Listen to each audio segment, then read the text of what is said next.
like me to tell you a special story? You would? Well, come on up here.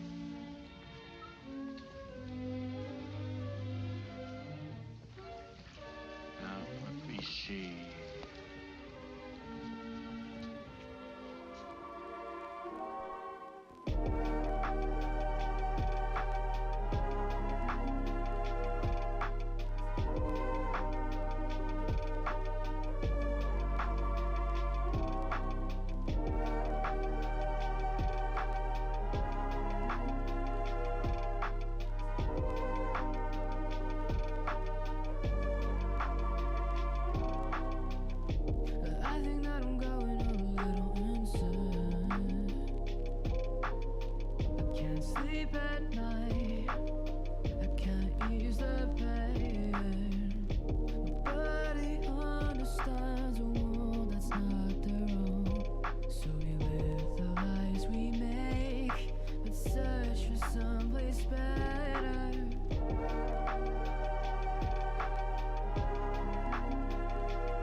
Of your panic, pulling every petal from yourself, reaching from the branch where it once fell.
Very nice. Very nice. Very nice. What's the next song going to be? Place your bets. What's it gonna be? Shivers. Oh wow.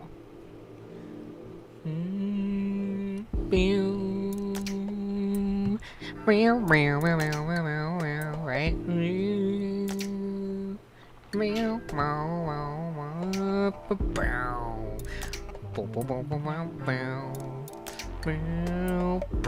Right?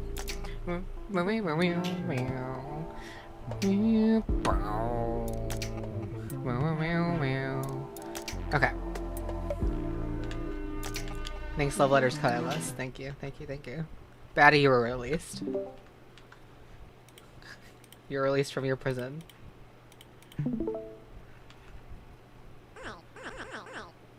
Very good. Can you play You Can Do This Girl? You can do this, girl. You can do this, girl. I think I should play that one. Hold up. Oh. Mm-hmm. Here we go. You can do this, girl. You can do this, girl. You can do this, girl. You can do this, girl. Oh, that's nice. Oh, You that's can do nice. this, girl. 1, 2, 3, 4, 5, 6, 7, 8, 9, 10. 1, 2, 3, 4, 5, 6, 7, 8, 9, 10.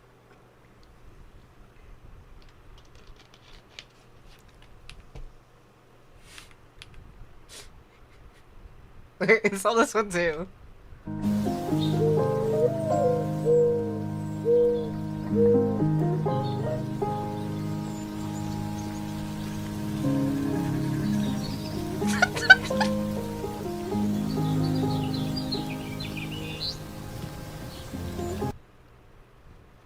Fishing is calling you. Sorry. Just this one. I feel like this one would be hurt. This one would hurt to like take a picture, cause like holding it from the base like that is so fucking funny. Heartwarming. They just caught them. They just caught these. Wait.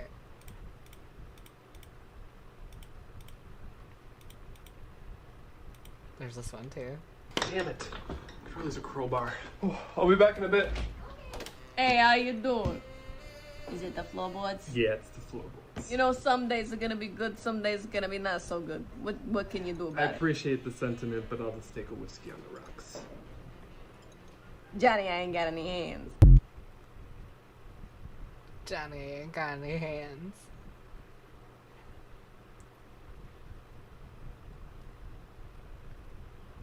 Okay, wait. Fishy might tell you. Fishy might tell you. I think I'm gonna play the demo I just did today. Just once. Because I'm sampling I can do this. Let's try this again. I'm sampling the Chess Lord, Sadistic Tushi, in a song. For Love and Pony Step, I think. Y'all let me know. We're being dominated. Go on the aggression. Up in the pony, bring out the juicer. Up in the pony, bring out the juicer. Up in the pony, bring out the juicer. Dummy, so this is the way. Yeah, you don't see the bottom till you hit it. Fix your tie, that shit ain't fitted. Broken bitch, broken heart. Oh my code, it's been a minute. Nothing, I'm not Betty. Talking sir, just hold me steady. Hop in the pony, sacrifice. Are you ready? Up in the pony, bring out the juicer. Up in the pony, bring out the juicer. Up in the pony, bring out the juicer. Dummy, so this is the way. How are we feeling? How are we feeling about that?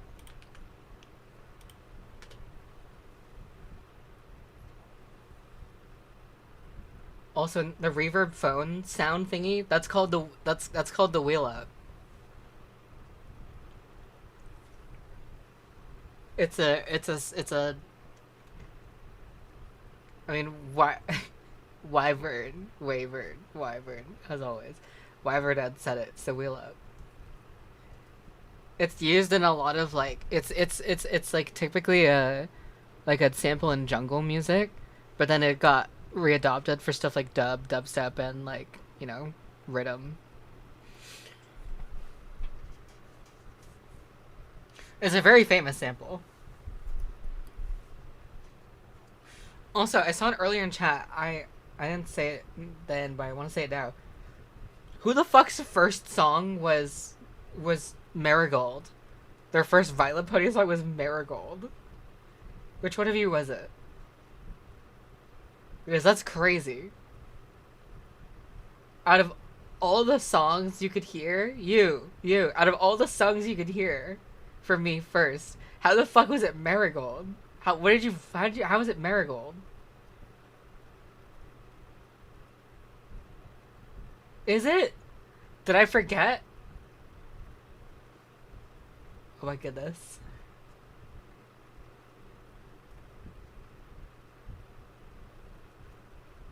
I mean, shout out. You're a real one for it, but...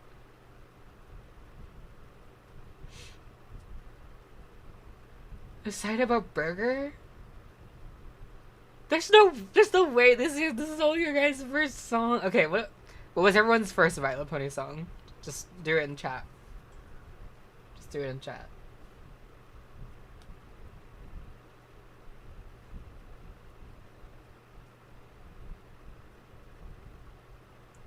Your first song was the Monarch album because you thought the album art was visually appealing?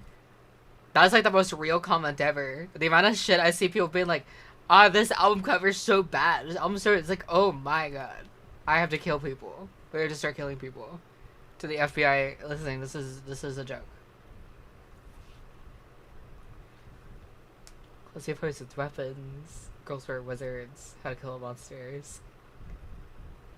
Fall to the Clouds. Fall to the Clouds, like back when it came out, or...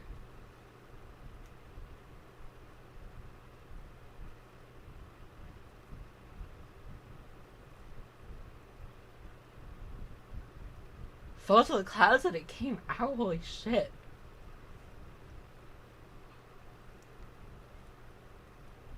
Well, you know, that was 11 years ago, so shout out for that one.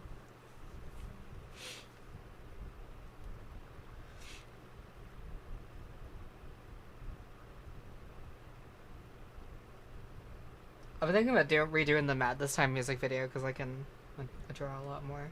Oh shit! Wait, I gotta get a Princess Monster truck. Wait. So, context. I've kept an archive of like my iOS camera rolls since 2011, 2010, but for whatever reason, a period from late 2013 to late 2014 was completely missing.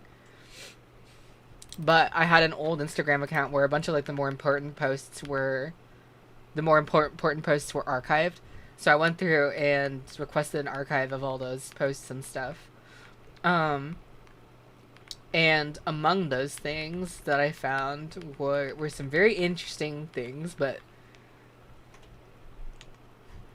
importantly, I found Princess Monster Truck.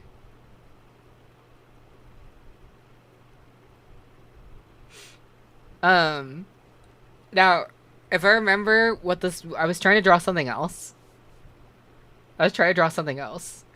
And I failed at it, so I just, like, turned it into Princess Monster Truck. This was supposed to be a joke. This was, like, 2013. What was the date on this? It says... So, December 2013. So, this was, like, 12 years ago. And I'm like, you know what? We can do that. So, 12 years later, she's real now. Not a shadow, but an adversary of Crunklord Tiberius.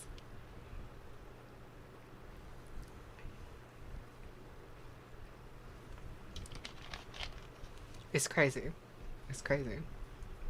I did find some really interesting things here.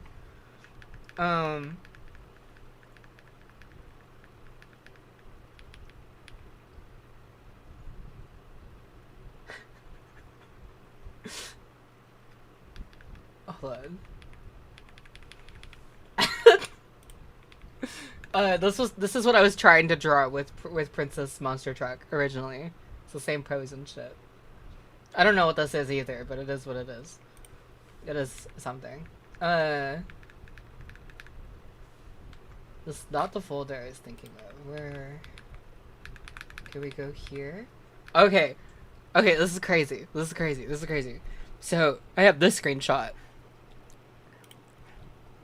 This will throw you back in time, maybe before you were even around here. But none of the fucking videos in this screenshot are even existing anymore except for Pony Hype itself. But it's so funny to see this. It's so funny to see this.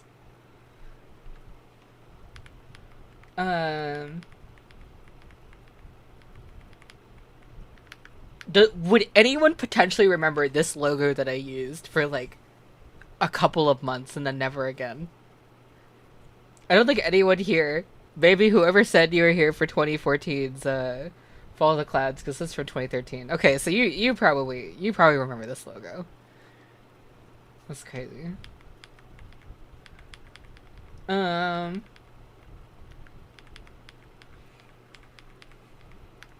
This was my studio space at the end of 2013. This is where it all happened, I guess. That's crazy. Okay, this is what I was looking for. So this is a photo of No Matter What 2012. Like the first technical Vylet Pony song. This is a photo of the original project on the original computer in the original software. This was No Matter What. The 2012 one, the original one. The fact that I found this, because I have the project for it. Having the project for it is already really cool. Like I still have it, but seeing it as it was when we made it is the craziest thing to me. This is what it fucking looked like when I made the song. This is literally what it looked like when I made the song.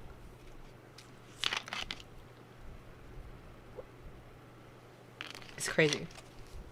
But I thought that was a really important find. The quality of the photo is not as good as it could have been, but I'll take it. And the original title for No Matter What was Cider Season as well. Also found this fucking t-shirt spread. I don't have any of these anymore. I wish I did. I don't know where they went. But that's a whole ordeal.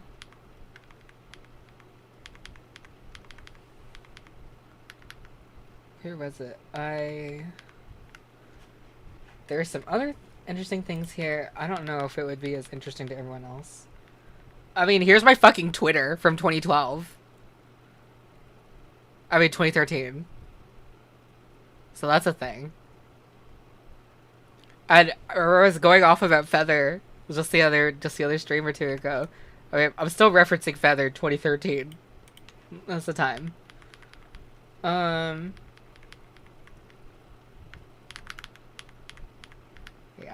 Very cool. Very cool.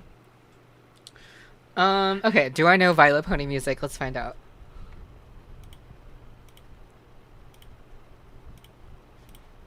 Uh-oh.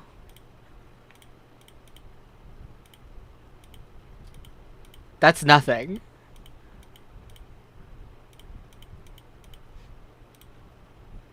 Okay. Okay. What are songs that have enough quiet? Last time I said Colorless and it worked. It could be Death's Whisper. There is that area at the end where there's silence and there are a couple gaps in it.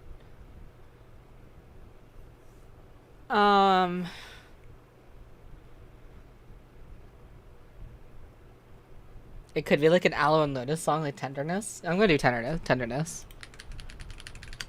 Okay. Holy shit! It wasn't Tenderness, but it was from the same album. And from the same section of the album, too. So that one is Nurture. So, okay. This was a really fucking good guess because Aloe and Lotus is technically 2 EPs turned into an album. Go to... Okay. Let me cope for a second. So these first 6 songs are Lotus EP.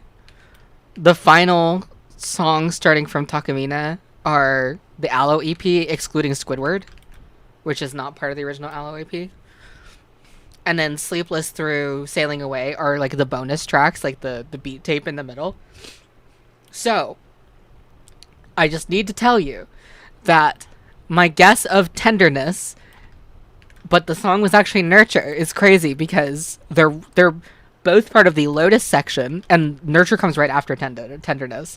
So I will say that was a crazy ass fucking guess. Nice. That is Let's Fly to the Castle. Nice. That's we're doing Ernest now. Okay.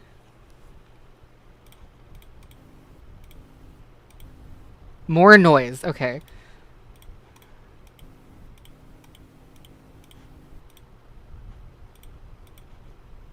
Oh, it's just not working anyway. I don't know why I'm doing this.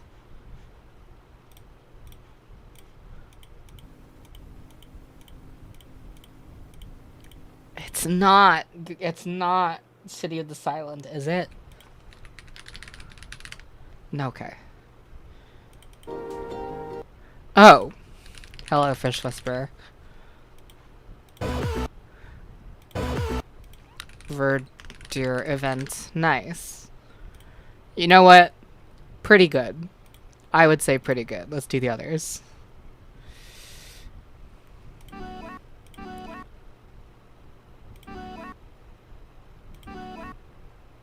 I know what this is, but I'm like stumped on it for a second. No one say anything. I should know this. This one's really obvious. I know it is. But why am I not getting it? I literally know what this is, and I don't know what it is.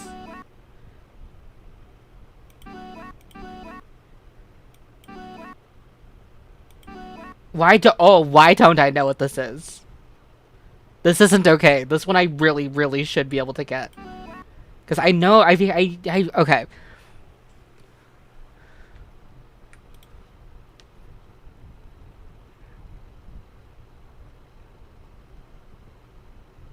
Yeah, this is like... Oh, is it? It's not In the Name of Friendship, is it? No. Okay. Oh, okay. That's... Okay. That's it. That's it. That's it. That's it. That's it. Okay. Damn, that sucks. I really should have gotten that the first try. Facing Oblivion to become the Lode Star. I really should have gotten that one. There's no excuse for this one. Okay, that's where everything's new. But there's less to go on with that. It's literally less to go on this one, and I know what that is. That's fucked up. What's it called? When I Close My Eyes. It's the poem one. Okay, that's 3 Queen of Misfits in a row. This magic bitch. Revenge Fantasy? Nice. Damn it. This feels like a loss to me. This one really feels like a loss to me. I really should have gotten that one. Okay. No Matter What 2016? Okay. Cool. I don't even like that one. I would recognize a mere half second of Do It All Differently. I mean, that is a half second. Well, there you go.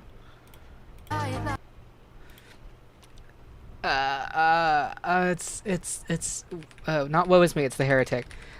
I keep confusing it because Woe Is Me was the original title for The Heretic. It was titled Woe Is Me until I exported it. When I exported it, then it became called The Heretic. So I keep, you know, for the love of music. Oh.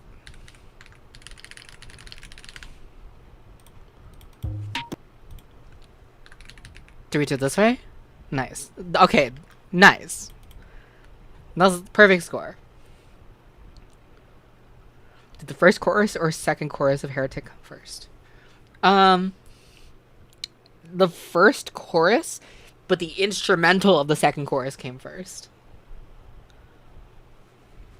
If that makes sense. So the lyrics came after, but the instrumental came first. Okay. Very nice. The original, I think I played this on stream before, but the original demo for The Heretic sounds very different. Is it this one? Yeah. This is the first demo for Woe Is Me, The Heretic. I keep saying Woe Is Me. It's even titled that.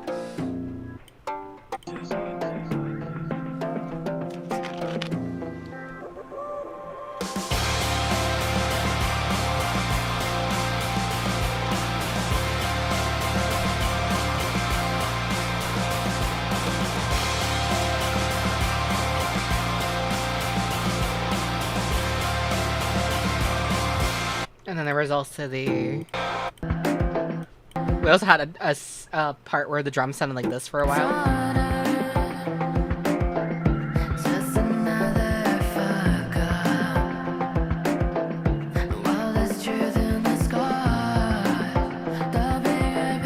And then there was a part where we had this bridge.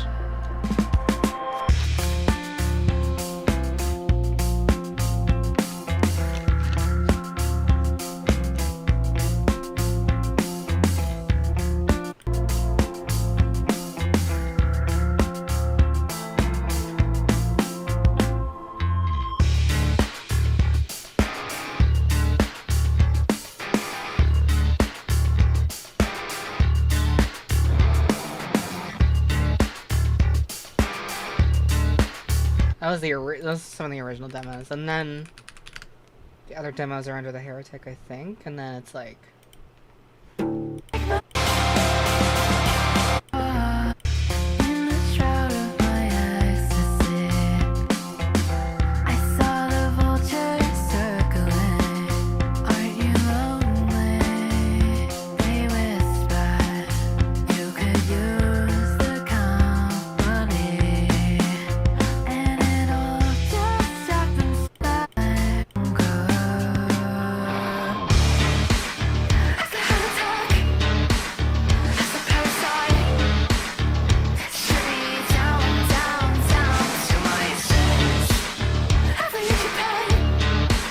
And then, of course, the further you go, we get to the... And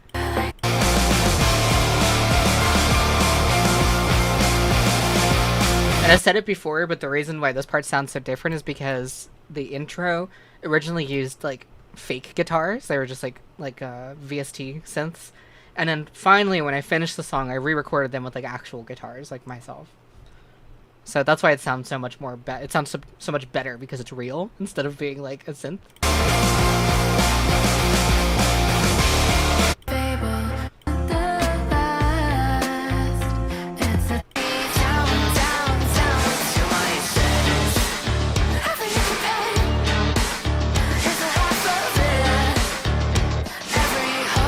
I just really wanted to set like the most menacing, like, monster hulking towards you type shit. One of the things I wanted to achieve with Monarch was, like, how do I achieve intensity without it feeling fake?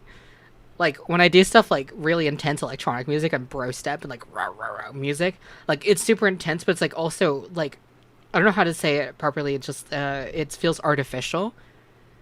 Whereas with Monarch, I was like, how do I make it sound like super intense in a way that it could exist in front of you in like a place? Like, this isn't happening through extravagant electronics. These are all real things. How do I harness intensity with things that sound very real instead of like artificial. That was a big challenge. I saw some interesting criticism to people being like, "Oh, the vocals should have been more distorted. The vocals should have been more like processed and stuff," because my vocals were rather untreated for a lot of Carousel, or not Carousel. I'm sorry, I just read the comment. A lot of Monarch. And the reason why I chose to do things this way is, one, because again, I wanted it to feel like it could happen like right in front of you. The less electronic processing there was in a lot of these parts, like, the better in this case. Not that I'm against it, of course. I'm an electronic musician at heart, but I wanted to experiment with how intense these things could feel as if they were right in front of you. And so with the vocals, I was really inspired by, like, I've talked about this before. I repeat myself a lot. But not everyone... Yeah, Ill Daughters, by the way. Very, very unfortunate mention.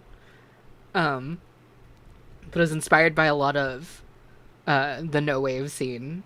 No-wave punk scene from late 70s, early 80s.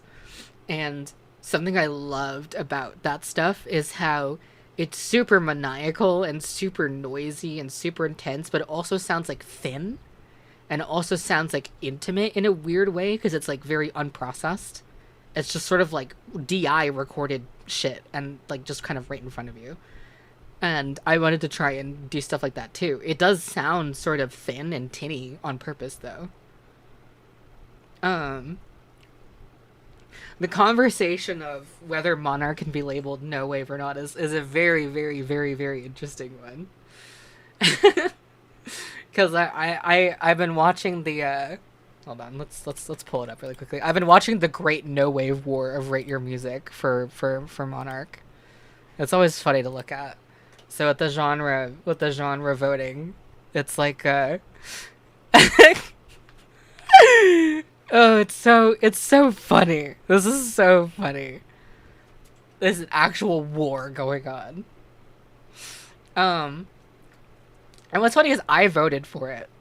I voted for No Wave as secondary for Monarch, but at the same time, I totally understand why it wouldn't get it, because No Wave is a scene again rather than actually being a genre. Because like No Wave doesn't even really have a sound. It really just has an ethos.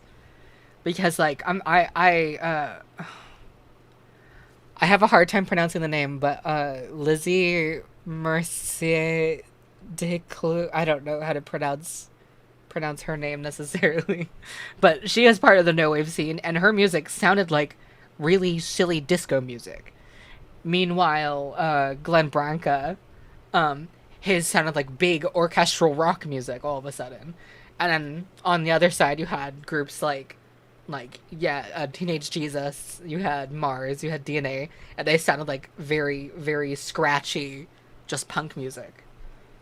And all of these things are completely different, and yet they're all part of the no wave scene, because again, it's not really about the genre. It's not a genre. So there's this pride thing of me. It's like, oh, I really wish more people would like externally recognize the no wave influences, but at the same time, it's like it's such an antiquated thing, and it's like it's a dead scene. So, and it's a scene nonetheless. So it's just something I think about. I'm very proud of the influence. I had no idea Madonna was part of the no wave scene as well. How is the now wave idea going, by the way?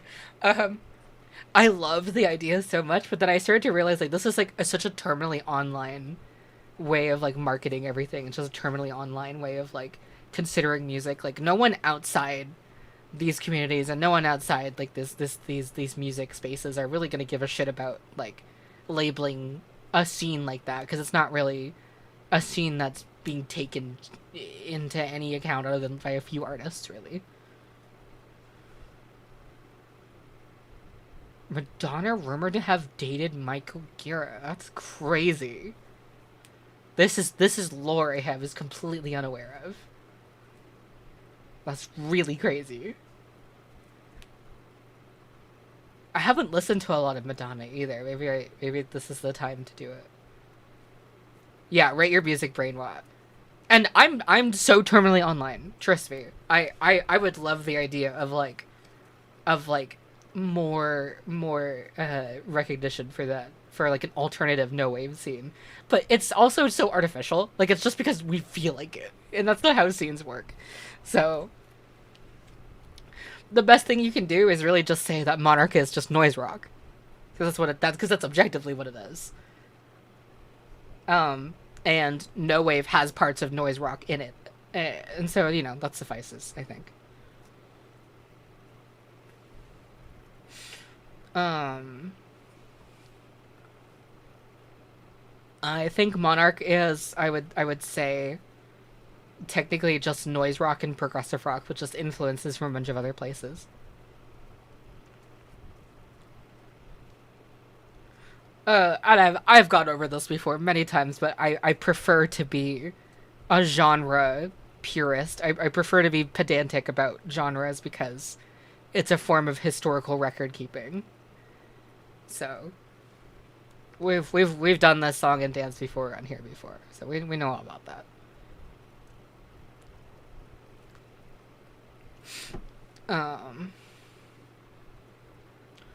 What was being said here?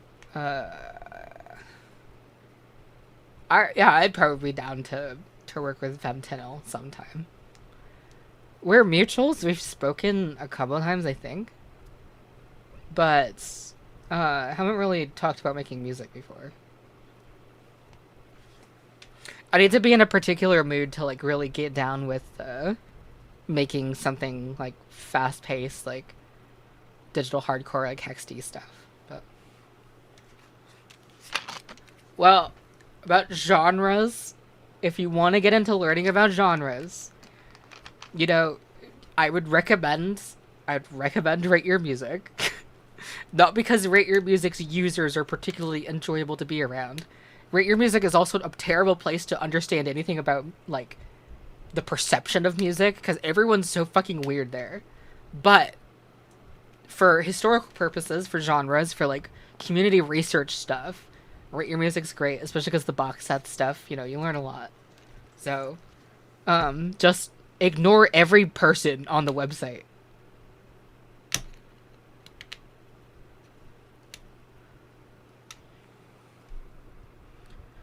Would you ever go back to would you consider revamping My Letter to the Princess? No, I don't really like that song.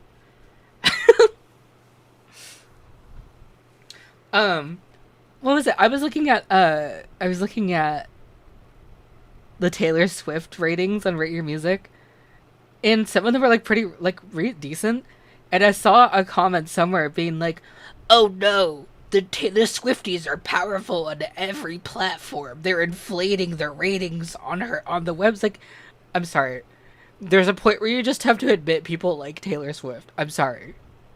You're on a website full of like pretentious assholes, and if Taylor Swift is still getting high scores, it's not because Swifties are invading the site.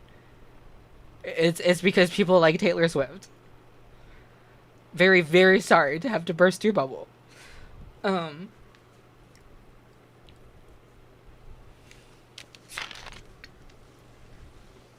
cataloging aspect of Rate Your Music is awesome, too. I think as people are also, like, so entitled to their opinions, right? I think the problem is announcing it in, like, a grandiose, like, spew of words that you don't understand, and then claiming that to be, like, the be-all, end-all interpretation of the way you should enjoy a piece of music or something. There's like a bunch of buzzwords people will use because they think they sound interesting in a review setting, and then they couldn't actually explain details about their interpretation or their understanding of the music. Am I drunk today? No, I don't consume alcohol to any capacity.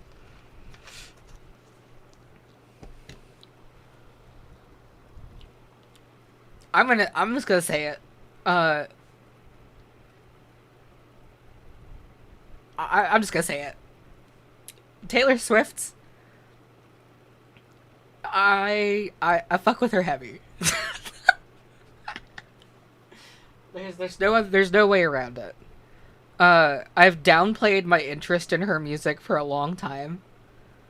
And I'm at the point where now it's like, I'm so sick of like, I'm so sick of, I'm so sick of music criticism in general. I'm so sick of like okay, sorry, fucking like top 40 music right now. Top 40 music the past like 2 years has been fucking awesome. Like, the shit that's on the radio is fire. The shit's like that's popular and I was like fire. We're in a period of like popular music right now where I feel like it's reminding me of how flourishing the early 2010s and the late 2000s were in pop music. Like, this shit's is going crazy. I don't like Taylor Swift because she's a billionaire too. That's a whole different story. I will dog on her for being a billionaire every single day of my life. But the music is great. Yeah.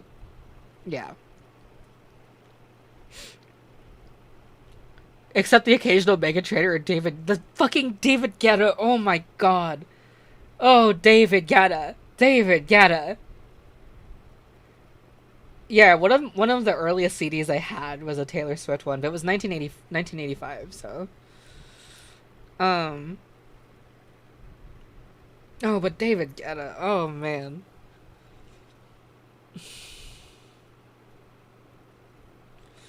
I don't know how to say this elegantly other than I don't know how David Guetta managed to gentrify an extremely white song. Like, the song is I'm Blue. But somehow I think David Guetta colonized it. I don't know how to explain it. But I think he did his French thing. He's French, right? David Guetta's French. Hold on, I'm Googling this.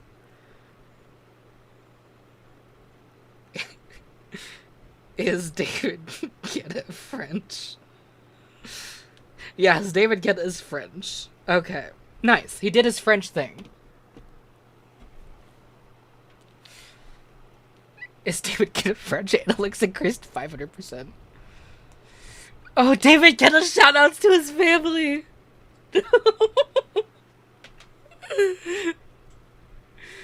Oh, man. Oh, fucking... What is wrong with him? I'm sorry. Just what is wrong with him? Is he okay? The only David Guetta song I've ever liked was the one that Avicii basically wrote.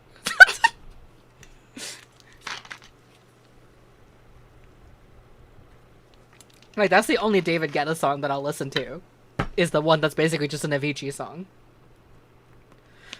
Yeah, okay, so David Guetta...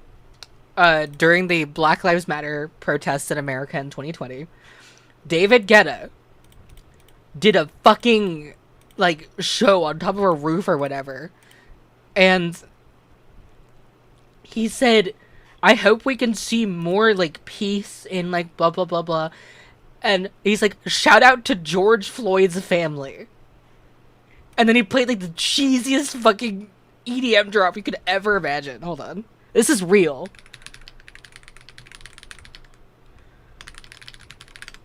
Hold on. I gotta get the one that's not the edited, because there's a version that uses hamster dance. Here, okay, this should be the actual one. This should be completely unedited. This is fucking real. Right, people. United at home. The world is going through difficult times. And America too, actually. So, last night, I knew we were gonna do this, and I made a special record. So this record is in honor of George Floyd, and I really hope we can see more unity and more peace when already things are so difficult. So, shout out to his family.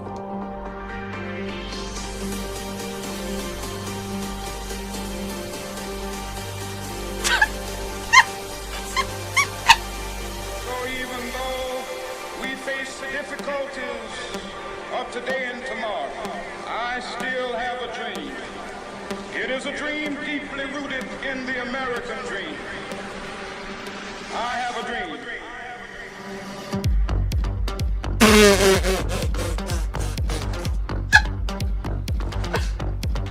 I have a dream that one day this nation will rise up, live out the true meaning of its creed.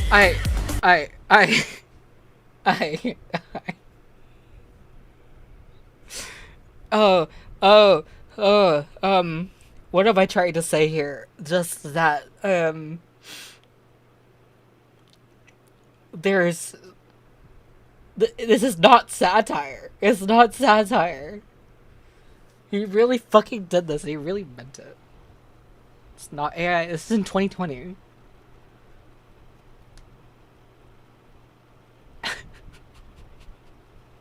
Fucking shout out to his family. What a guy. He's French. That's the issue. That's good. Cool. Sorry, I was like, this hurts my head. I'm trying to like recoup, run it back. We're good. We're all fine.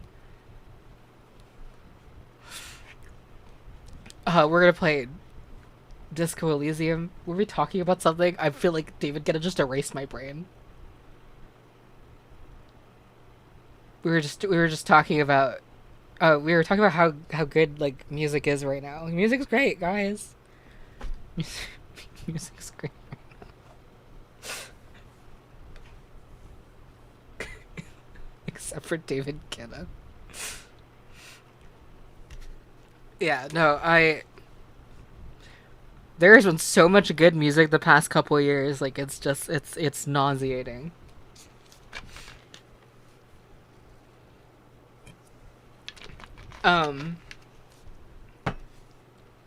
I will always side-eye anyone who's like...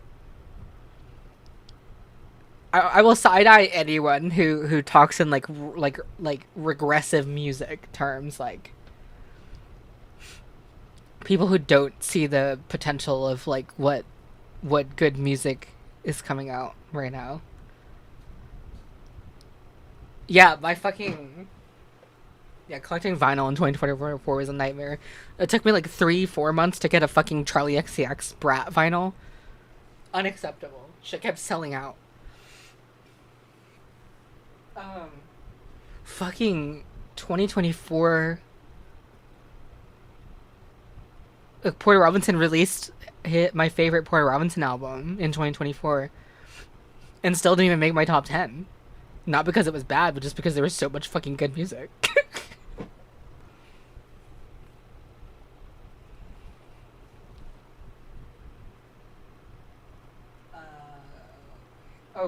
I recently brought my CD collection out of like storage so I can actually show stuff.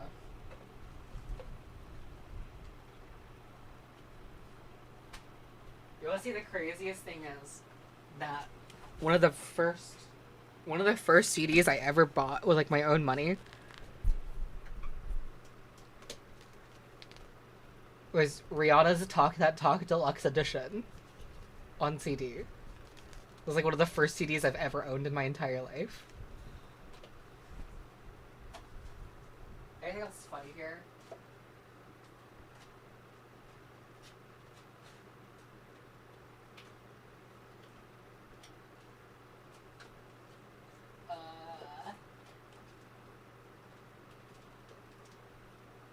Oh no, where is it? Wait. Y'all wanna see what I found at the store the other day? I think I found this brand new, completely unopened. Of course I opened it, but I found Kings of Crunk on CD.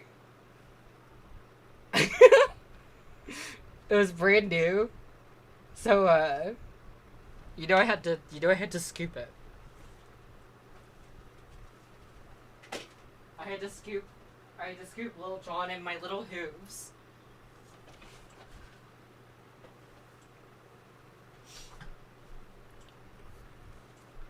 For whatever reason, this past week, this past like couple weeks, I've just felt like only listening to Lil Wayne for some reason.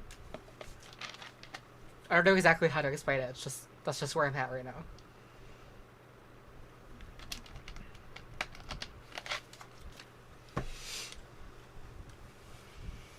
Okay. I might listen to Lil Wayne Revival and see if I can survive.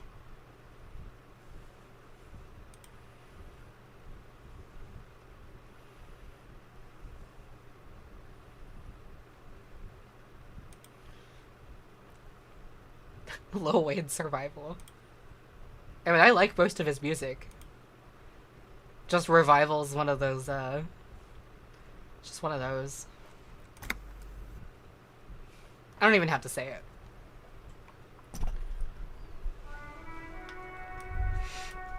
Okay, so what... I'm sorry, David Guetta is still in my head right now. That really, like, reset me. I don't know what just happened. David Guetta fucking reset me.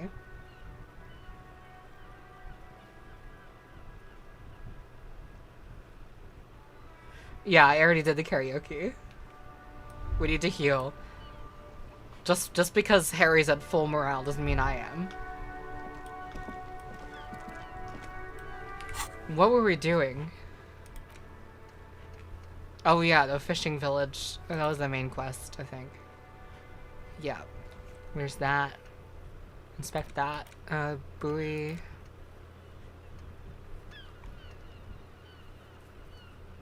Oh, I never actually talked to Gart. There's some traveling local kids right now.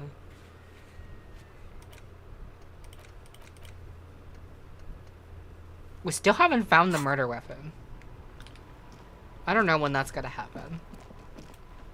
Stop! I'm getting like flashes and I'm getting like flashes of David Guetta in my mind. I'm not kidding. This is like so intrusive. Stop. I just see him dancing and I just hear I have a dream. Stop. Get out of my head. Stop saying his name. He who should not be named.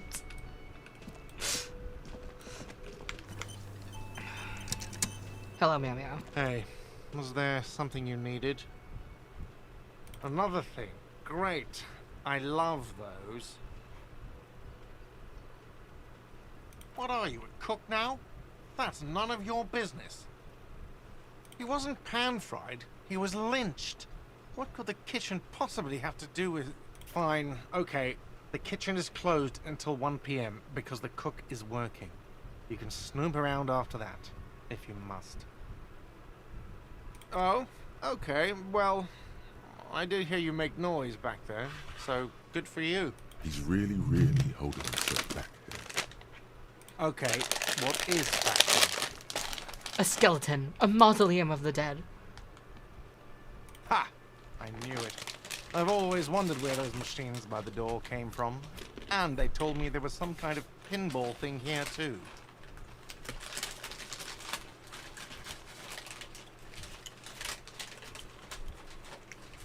I knew it. Were there any back there? In working order, I mean. No, I was just wondering if you found pinball machines there. He was wondering about something business related, about how much money he could make off one.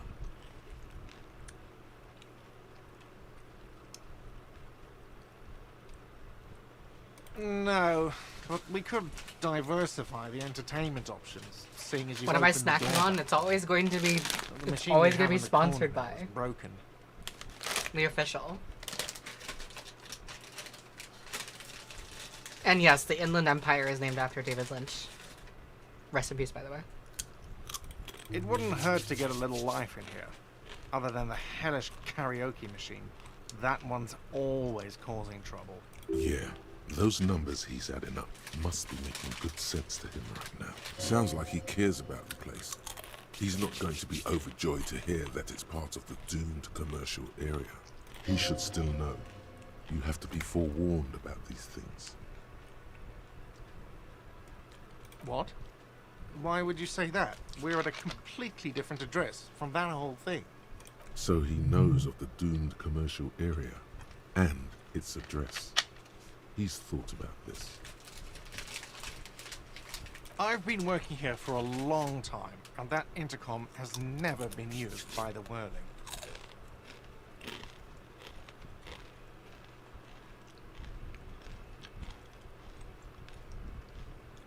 Does this look like part of a doomed commercial area? This pre-revolutionary tilework, these high ceilings, the nice rooms, well, most of the rooms. For 14 years, man. That's how long I've worked here.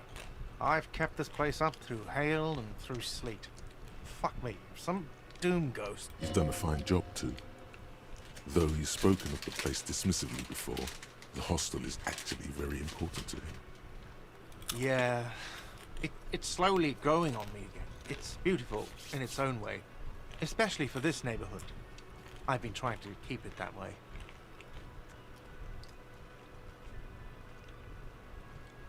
Even if it is part of the damn doomed commercial area.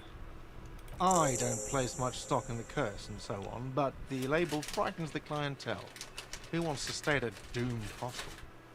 Everything's doomed enough without that.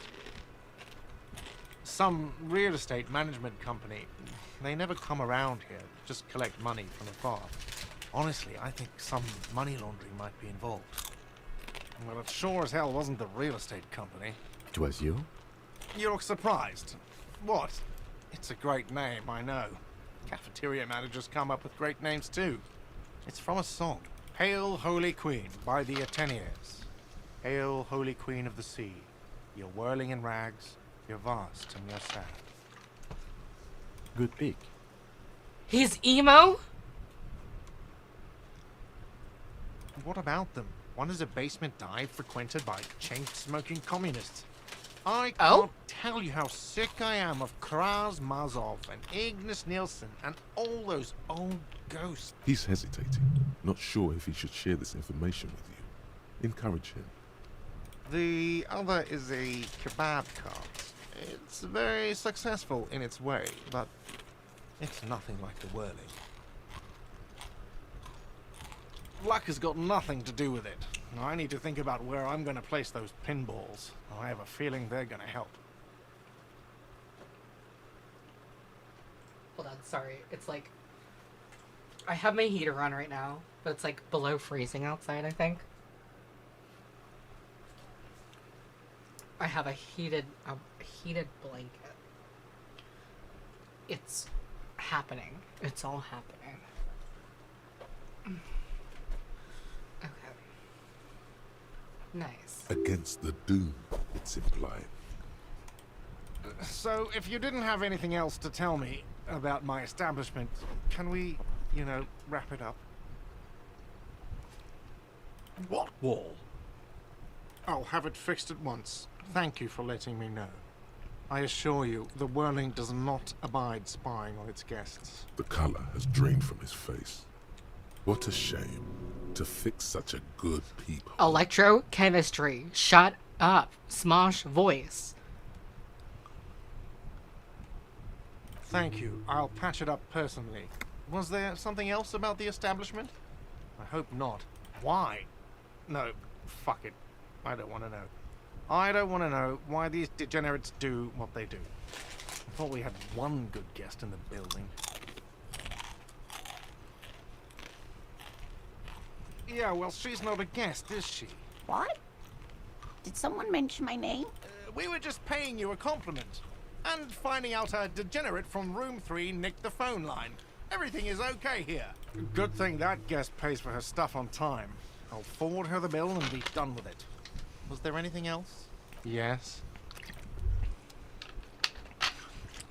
I have no disco money.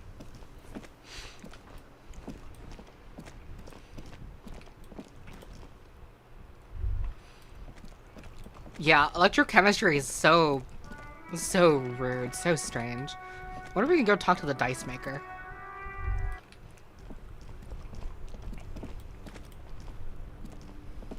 This orange machine is dead still.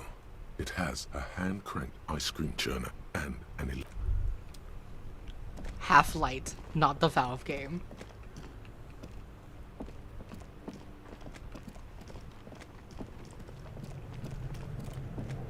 Don't ever get me started on Half-Life in a stream, because I won't shut up.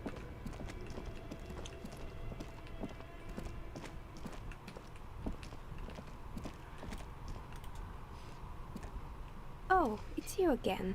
Are you looking for a dye? How did I become one? It was a business decision. I was a regular jeweler at first, but that's an unfocused field with too much competition. Some of my friends were role players. They asked me to make some polyhedral dyes out of cobalt. That was my first order. I grew it from there. Not especially. I like working with rare materials and a steady pay. And role players as customers? They're nice people. Some of those nice people have big bucks to spend on novelty items. They know about furries. She's thankful for the security they provide her.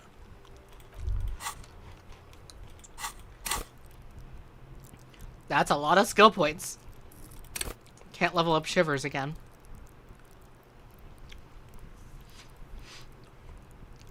I don't know what to do with my fucking skill points. Am I done thinking about gay? Not even close. I keep waiting to do like skill points for checks and stuff, and maybe I shouldn't. Let's take a second here. Does anyone know how I should be using my skill points?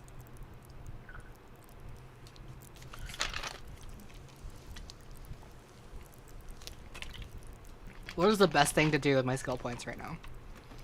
Probably to level up these two, right? At the very least.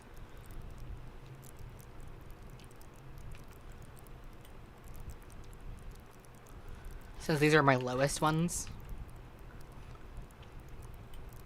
Max out drama sounds like a terrible idea.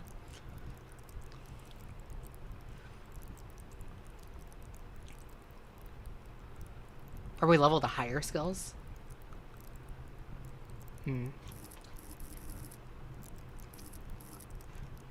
It feels like no one can actually agree on how to use these.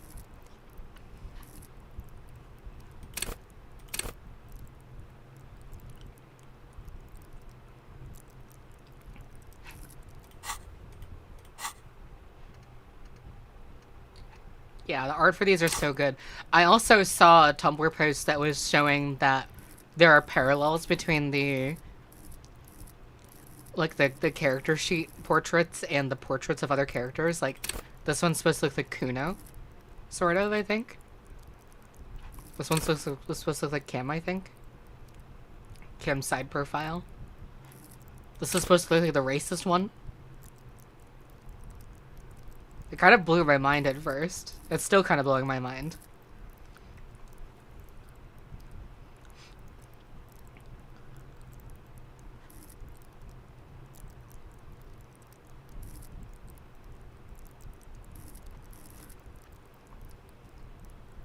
Authority runs you Titus. Actually, yeah, Authority might be Titus as well.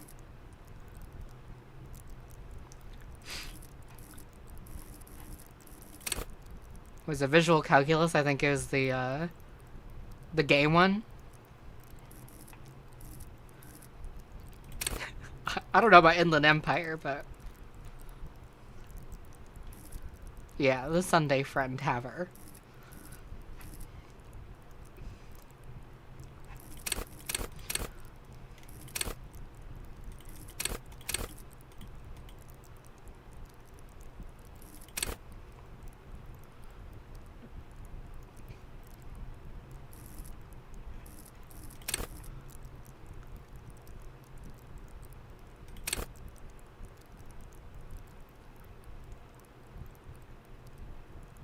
Pain threshold is the dead guy.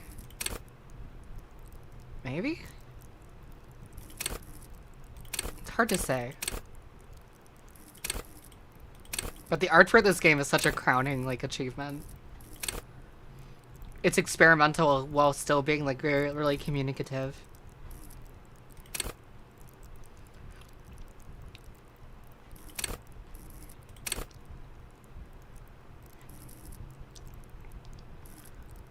But yeah, I don't know. Endurance don't call Abigail guy? That's a question mark, isn't it?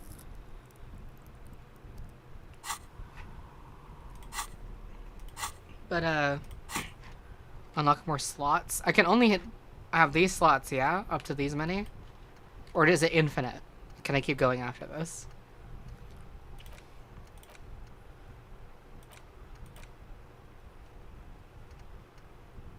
To max of 12? Okay.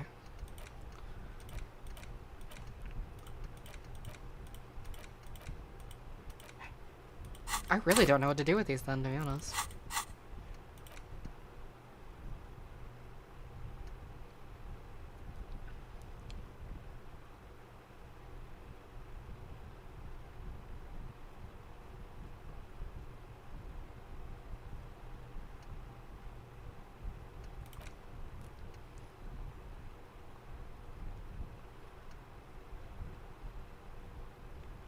I kind of want to research Anti-Object Task Force. It seems the funniest.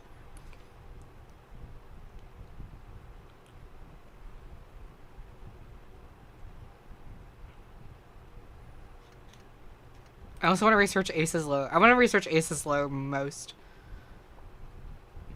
Because it gives me temporary +2 empathy towards Kim.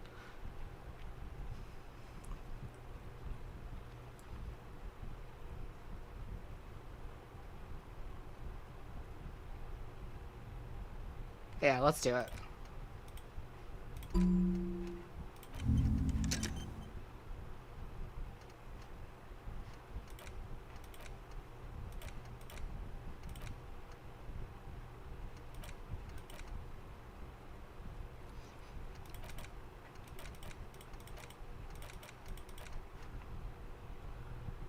Okay, so I did that. Why not just add one to physical instrument, because that's a thing. It's kind of necessary sometimes. Most of the intellect is like reasonable. Maybe this will help with the other strange interactions. I don't know what endurance does necessarily. But it seems tied to what physical instrument does, so maybe.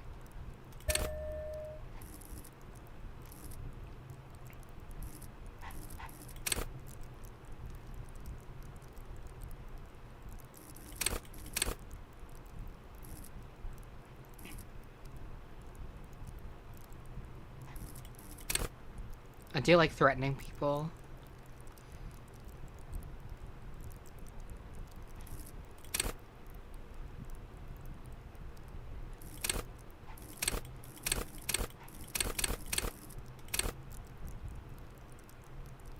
I think maybe I'll just try and put points into things that I haven't put points into yet.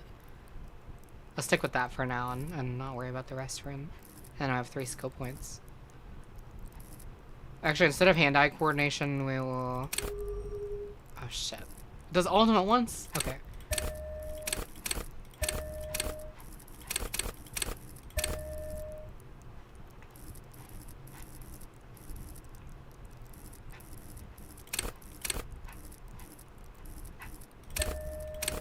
Okay, good enough.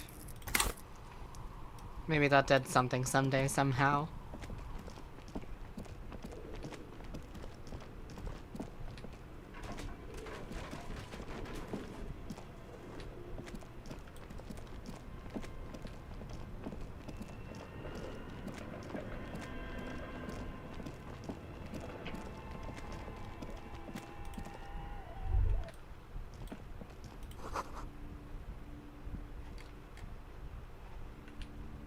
What machine?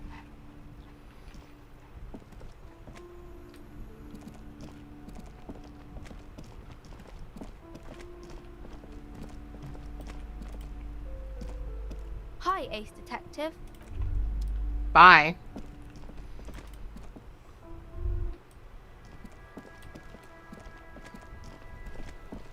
Okay.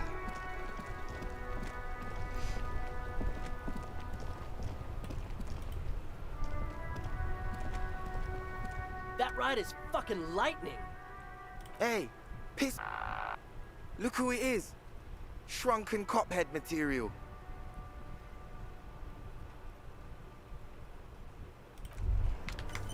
I might save scum this. That ride is. Hey, piss. These guys aren't scary.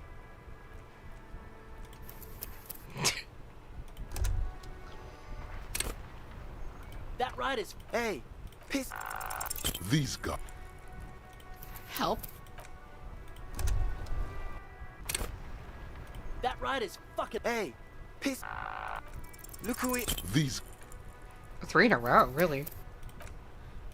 Highly worth it. Is it highly worth it? That ride is. Hey, piss. These. 4 in a row. It's 40%. It's less than half, but. That ride. Hey, piss.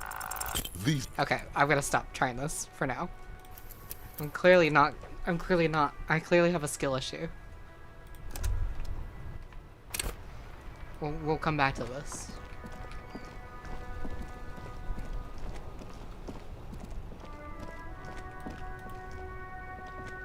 Everything's still cool here, officer. My Dark Souls brain tells me to interact with everyone every day of my life. I could have just fast traveled, but I didn't.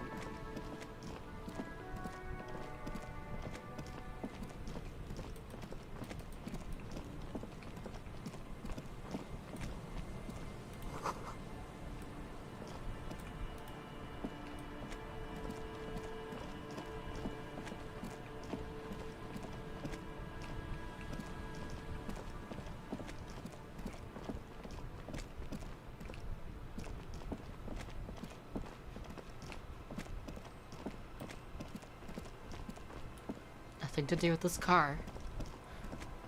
So, who has Harry's gun?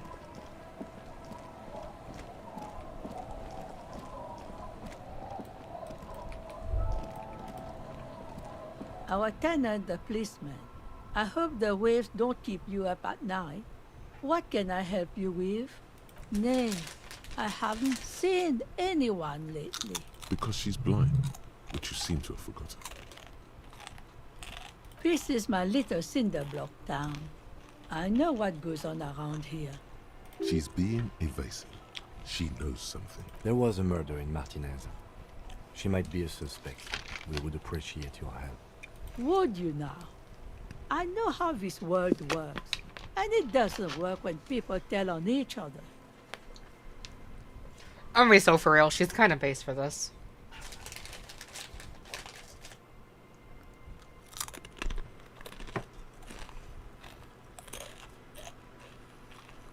Ah, I should have known. This is yet another union mess. I'm not afraid of them, you know. We are not in the habit of being afraid around here.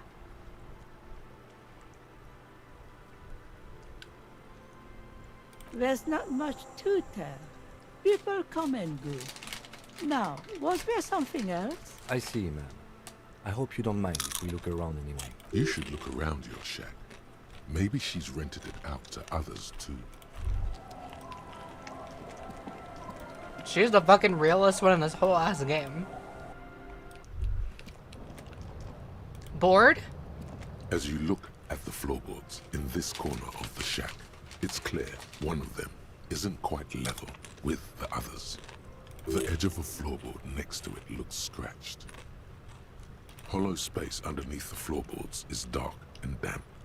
You can barely make out the mixture of sand and sawdust below. Nothing particular catches your eye. Looks like more reeds.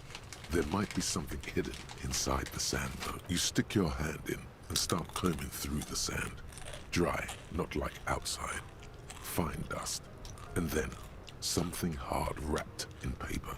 A small cylindrical object. You pull it out. Huh? A 9mm bullet, to be exact. Fit for all muzzle loaders of that caliber. The floorboard isn't interested. Maybe the washerwoman is. You have enough to confront her with. Holding the bullet, you get the feeling this isn't ammunition against you. It's for herself. Alright.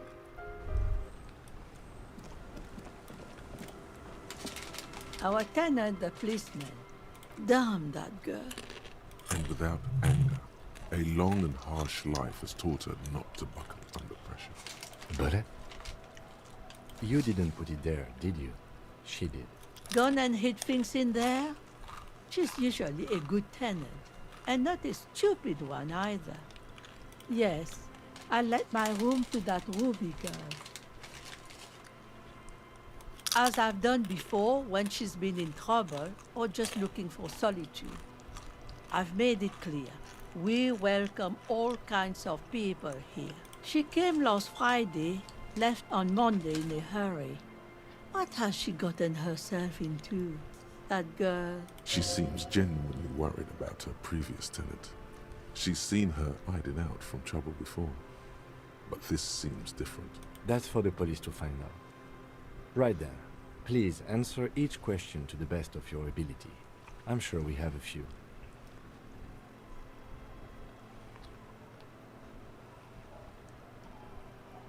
Yes, early with the dogs, around 8 o'clock, I think.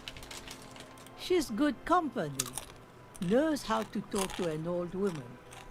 At my age, you don't get a lot of quality conversation, so I really appreciate that about her. Did she talk to you much during her last stay? No, she was mostly silent this time, kept to herself. She tried not to let it show, but I could tell she hadn't come to fish. Usually she likes to cast a few lines, but this time she mostly stayed in her room. I cleaned it, like I always do. No. The truth, sire. How would I know? She's a gruff one, but not violent. She doesn't go around toting a gun. You could ask her about your hunch, that it was a desperate measure. See if she thinks Ruby fits the bill. Aye. Do tell. Exit from what?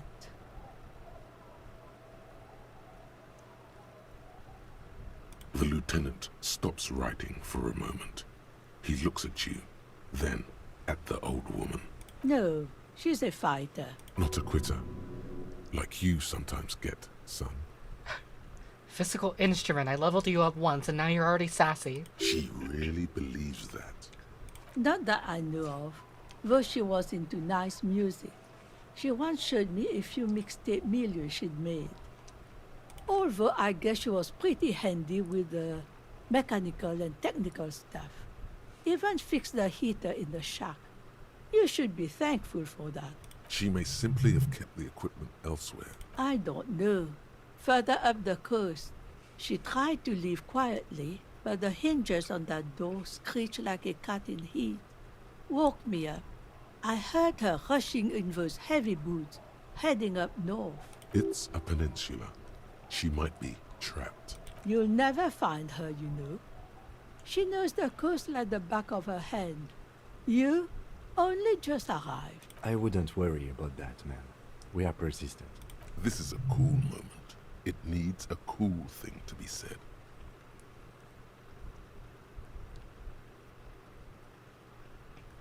Is that cool?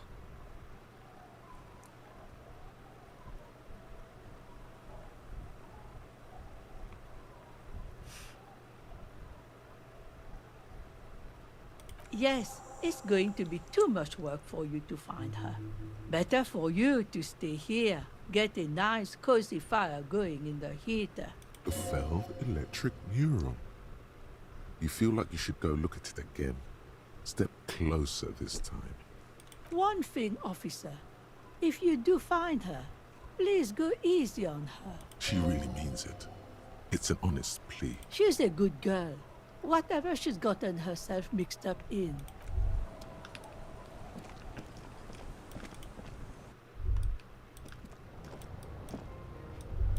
A heater? Where is the heater?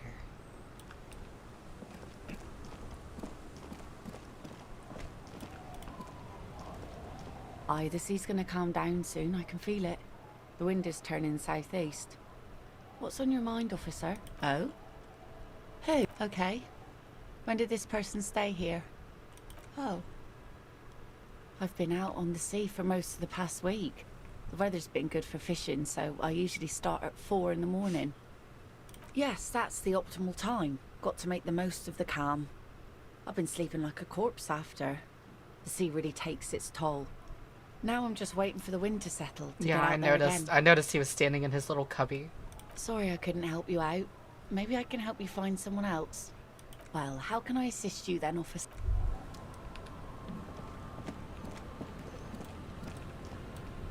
Wait, who are you? I'll just keep the Oh. Cordelechi in the channel, if that's okay. It's too shallow near the pier. It's Joyce. Hi, ma'am. And it's a jetty, by the way. Of course. Jetty. I prefer a good jetty to a pier any day. Jetty? Something about the way she says it makes you want to sing. Oh, jetty, oh, jetty. Oh, you're gay. It's good to see you here, detectives. I only just arrived myself. What brings you here, madame? Nothing, really. I've had my eye on this jetty for weeks now, so I decided to investigate it personally. This cluster of buildings isn't on any of the official maps, as far as I can tell. That. And she's also keeping an eye on you. Spying has such a negative connotation. I did track your progress along the coast, however, and decided I would be better able to assist you from here. Then there's the matter of that little scamp in old lady clothes. She threatened to paint the Cordelechi red. Like blood, you see. Well, I like it the way it is. White. Oh, you like it white, do you, Joyce? How do I like it? Water drips down eaves of Eternite. The jetty below her feet creaks to the tune. The smell of salt and dog shit in the background. It's pornographically poor. The street has no name. All the men are dead or missing. And is that the carcass of a motor carriage over there? I'm surprised that woman hasn't put me to the sword yet. Maybe she will. You should ask your questions while you can. Dark eyes survey the coast leading up to Martinez. Dull grey metal rests in her scabbard. A sword. The wind is too loud for her to hear. Fortunately for you, madame, the RCM is on the scene. All right. Politics time. Let's react.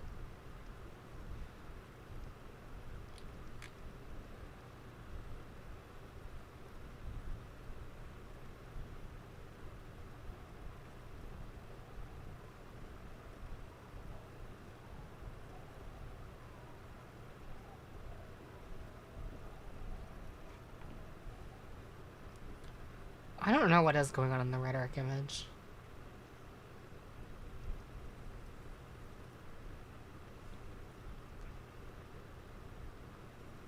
It looks sort of alien to me. Oh, I'm not frightened, officer. I'd never... Above you, there forms a quilt of altocumulus clouds, twisting into each other. The wind tugs and stretches them over the bay. Their cloud shadows slide over the ruins of Revachol West. Wherever they pass, the temperature drops slightly, but perceptibly. Have I told you how they discovered this place? No, they're in Sealindian, Isola. I'm guessing you don't know then.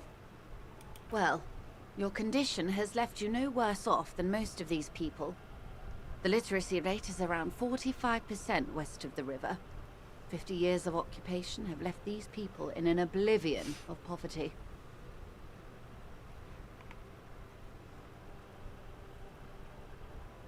It's a pity. Most of these people will never know what this place means, this island of matter, or why they were ferried over in the first place. Remind me to tell you one day. For now, how can I assist you in this new location? Of course. I hear you have singled out a suspect and are in pursuit. This is cause for cautious optimism. How can I help you at this juncture? Of course. I am sorry. Okay.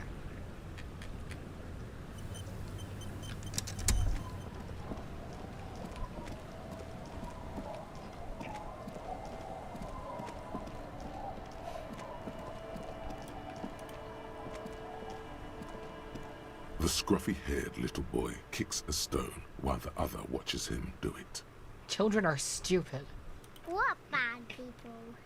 I don't think questioning 4-year-olds without their parents present is gonna crack the case. Okay.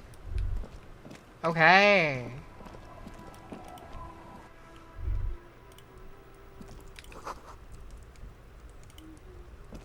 Is that the phasmid? It looks like the phasmid, leaning against the wall. Where? No? Wait. What if this is the fishing rod situation all over again?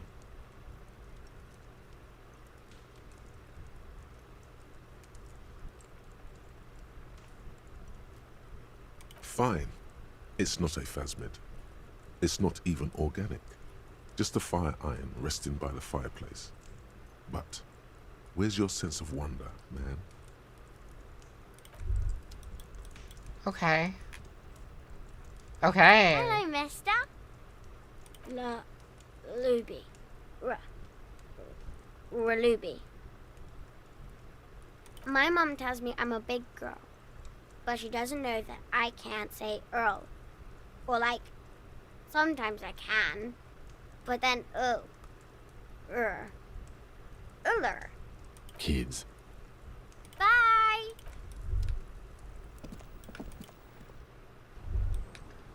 Doesn't matter because I can't see Lammy.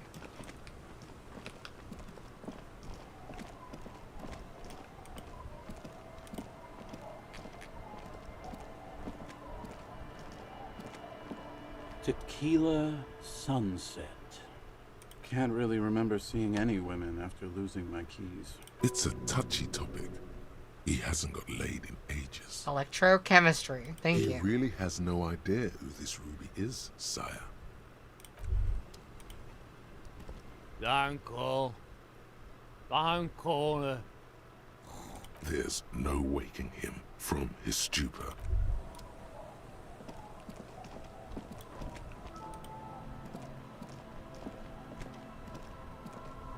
The legend returns. You know the dance. Smokable smokes, pissable pilsner. Drink it, then convert it to piss. And there's...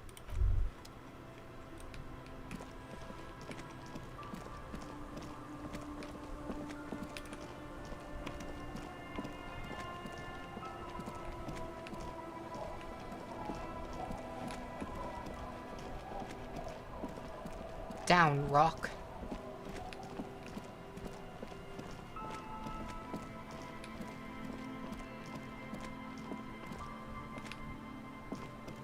So we're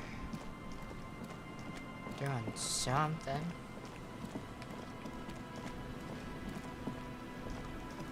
But what precisely?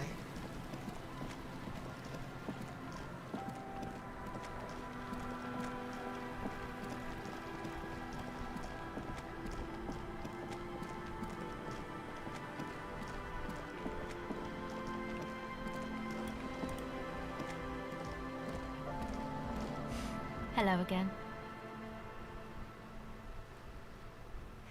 No, Just no? it's pretty desolate here. I only hear the dogs bark at night and see the shadows move down the coast. Teenagers skulking around. Gang members looking for a hole in the Union's defenses. Maybe Ruby too.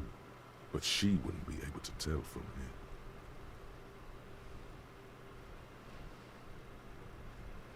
Exactly. It's our chance to turn the grim desolation into an overwhelmingly fun dance party.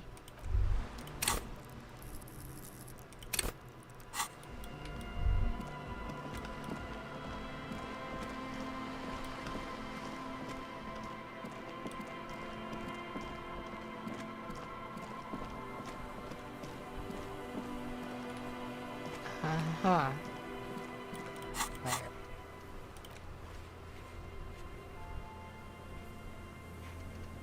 We're doing that.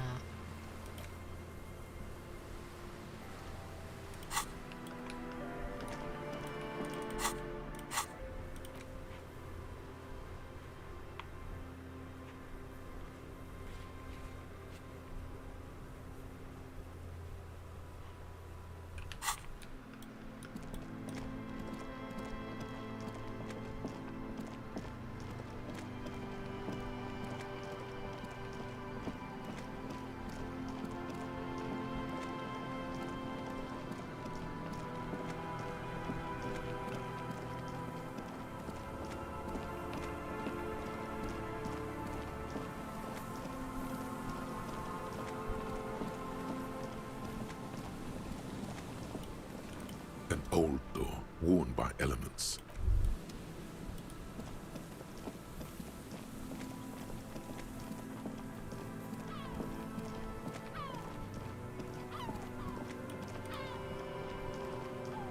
There's nothing else to do with the traps.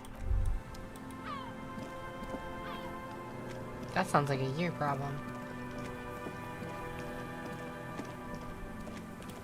Is there something here that would indicate a sniper used this place as a nest for taking the shot? Just some urban detritus, a bottle, and a dilapidated old comms tower. In the distance you can hear the breakers roar. I don't see it, Lieutenant W. Freitor. I don't see a person take a shot here and hit something there, in the whirling in rags.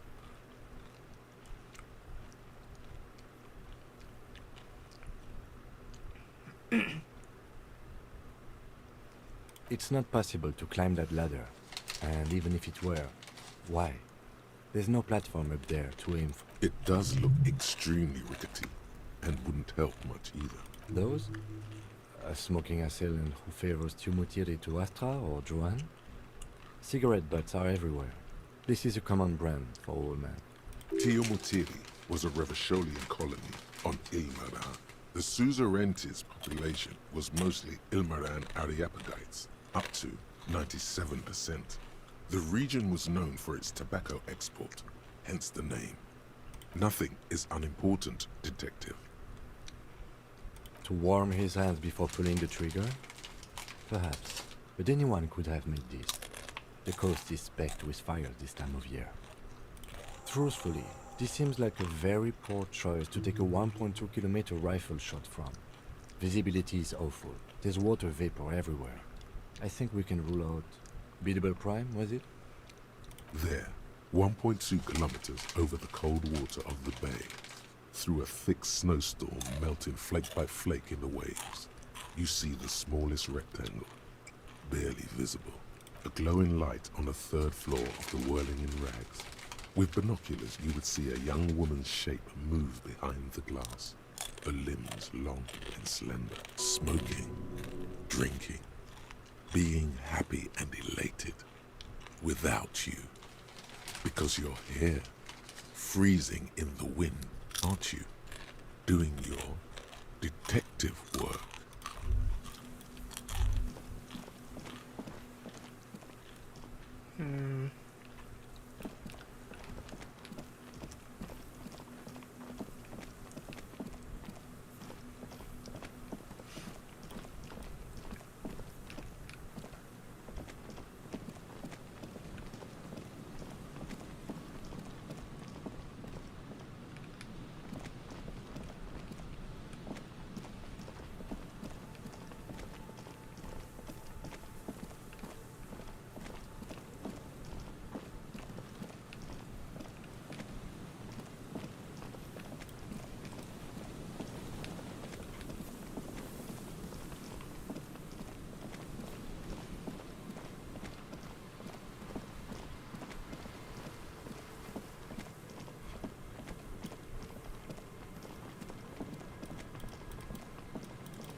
Entering the poop jacket space once more.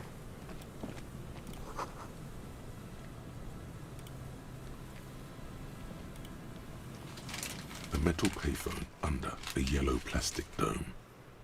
There's a bitter, caustic taste on the...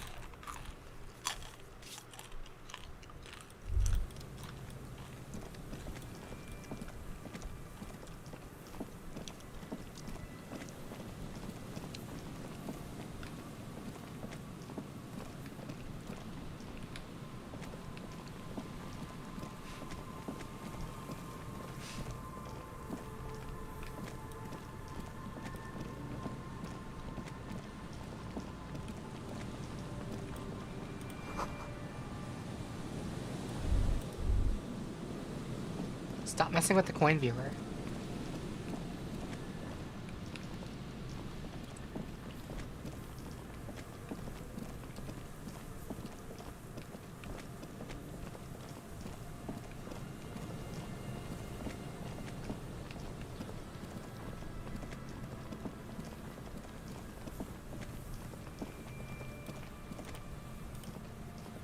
White man. Hello. Isn't this a fine morning?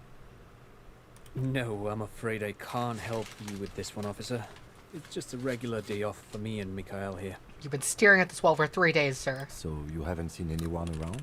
No, I'm sorry. As I said, this is just a day off. We just arrived anyway. There's something friendly and familiar in how he says that. A day off. He's telling the truth. He hasn't seen anyone. You see, a slogan used above the mural, a collapsed roof, broken windows set in walls that are cracking and will soon also fall, and the coastal breeze rustling and sighing in the remains of the edifice. Feld Electrical. How ironic. All these dark rooms. Feld Electrical. You only know them as a small company that makes ink cartridges.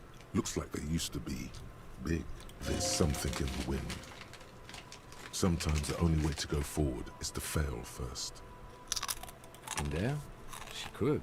Or she could be in the identical room over there. Or in that boat shack. In that church tower, maybe. Why single out this one building? Indeed, somehow you knew it was there. An urban ruin, gutted by looters that once used to consume money and dispense warmth and light. You felt it before, when it rained in Martinez, and you felt the cold of the rain. The feeling persists. It has been in you ever since. The once bright mural, even though you're sure you succeeded, all is quiet. There is no cold hand brushing against your forehead, no rustle in the reeds. The wind has died down. The ruin in front of you is silent as a tomb, trying to talk to the wind. The city, whatever you thought would happen, did not. And now you're just standing there, in the pale of the morning, with your hands fallen to your side. Is trying to talk to the city something you've done before? Is it in your secret repertoire? A trick for when you're out of ideas? I'll do it. I was really hoping she'd be in the village. Okay. She's probably north of the village, and this place is a peninsula. We already scanned most of the outdoor areas on our wild cryptid hunt, so we have an understanding of the geography, at least. And then there's the church. We've already searched that and can rule it out. I know it doesn't feel like progress, but exclusion is a step too. Anyway, we do it the old-fashioned way, sector by sector. Go over the whole peninsula, ask the locals, enter the places where we can enter first. Then, if we're desperate, we can look where we can't enter. Bunkers, storm drainage, this place. I'm sure it won't come to that. Walk the coast, the old boardwalk, the reeds. You can always come back here and talk to the wind again. Look where it already got you. An adventure awaits. An adventure on the windswept urban coast. Suddenly, there's a sigh, carried on the molecules around you, moving, flowing from high pressure to low pressure, like that of a woman emptying her lungs. She wraps the collapsing stone box in front of you in her breath, flowing through it, in through the collapsed roof, flowing down a concrete staircase to the basement, sweeping away footprints in the dust on the stairs, and then the beach below the boardwalk, its winding tunnels, a whisper away. She's down there. Okay, why?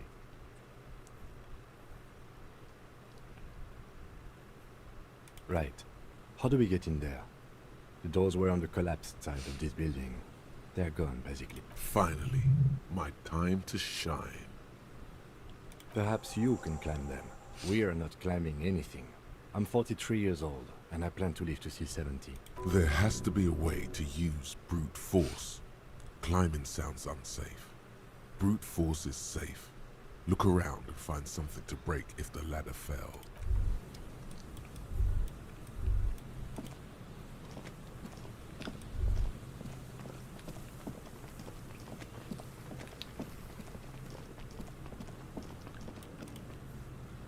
An old pipe peeks out from beneath the rotting boards of the boardwalk. Could this be an alternative path into the fell building? A building like this must have multiple doors serving various functions. Perhaps a basement access. Your eyes slowly begin to adjust to the darkness inside the drainage pipe. The lieutenant looks over your shoulder. Given that this isn't a martial arts thriller, it's highly unlikely, and not without risk to our health either. However, the pipe suggests there may be an entrance to the basement around. He means the pipe must be coming from somewhere in the building. And it's right here, a maintenance door. A thin layer of snow gleams inside the pipe. As your eyes adjust, you see some trash. Crumpled up newspapers, cigarette butts. Someone has half-heartedly spray-painted skulls on the right side. And nothing. Broken glass from bottles thrown against the walls of the pipe. A syringe. Behind the pipe, the metal doors are heavy and the flaking rust hurts your palms. But together with the lieutenant, you manage to slide them open just enough to squeeze in. Good work. Shall we? I'm getting all of these very first try, aren't I?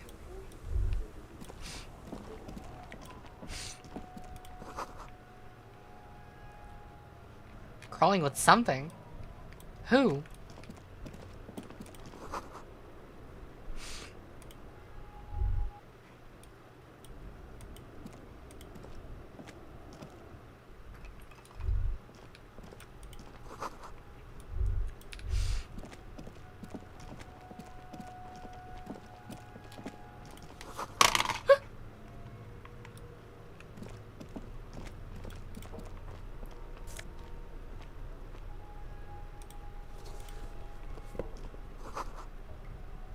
This isn't just glass. These are old computation components. Yes, filament memories. From the time when wires were cast in glass, slides with an inlaid nervous system. So it is. I think these used to form a single system, slotted in the wall. The how was a closely guarded secret. Something that was locked in safes in human heads across the river where they were manufactured. As to why, your fingers don't know. The why is easy, because they hadn't come up with modern silicon-based systems yet. For vitreous cast filament memories, though, these seem incredibly advanced. The rest of the building seems to have been picked clean. These? No. These are old filament memories. I hope you're not expecting to find that device here. You will be disappointed.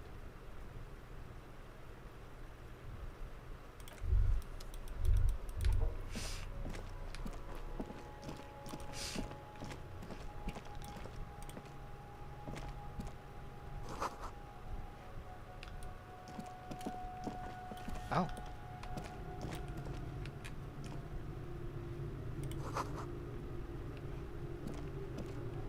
A mustachioed and mutton-chopped man, amateurishly depicted, gazes at you with sad eyes. A plaque reads, K. Mazov.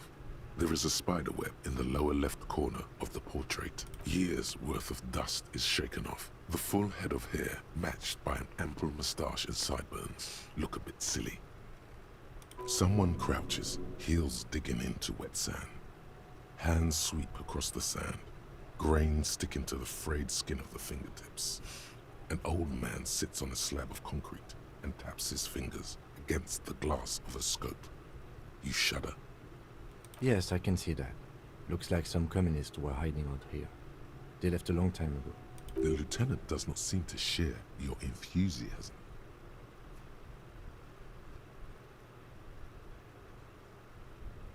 Millions of depictions of Mazov have been produced. They're not all connected.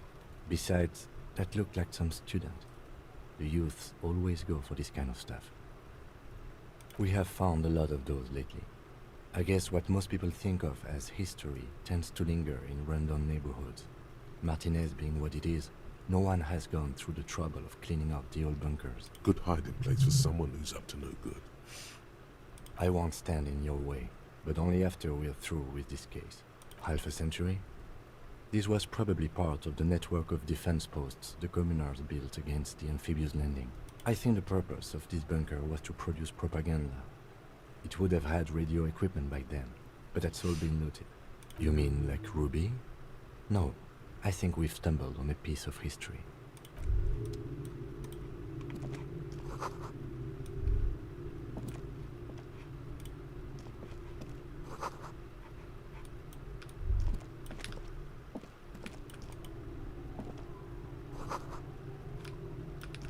Could this have been the killer's hideout?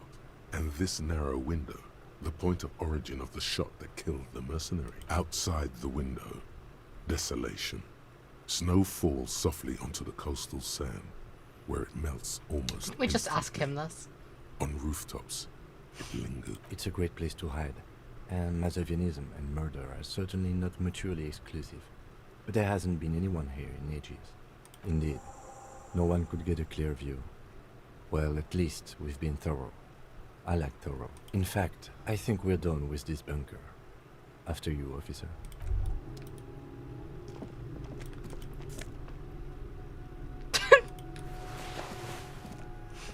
Alright, got my communist hat.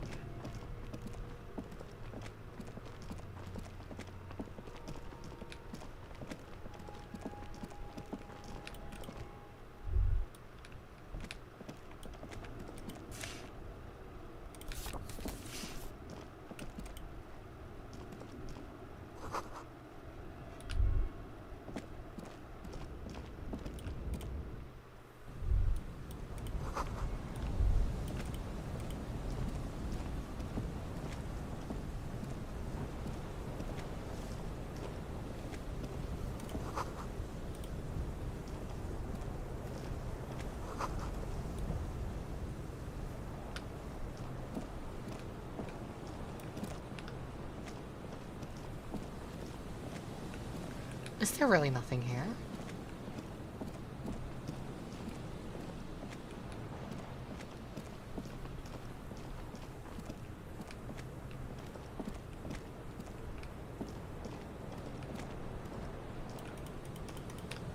Really?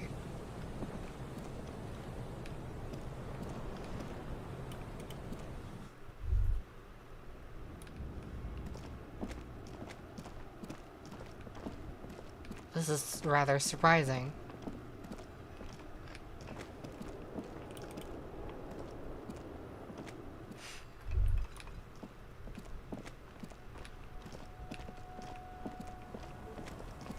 Okay.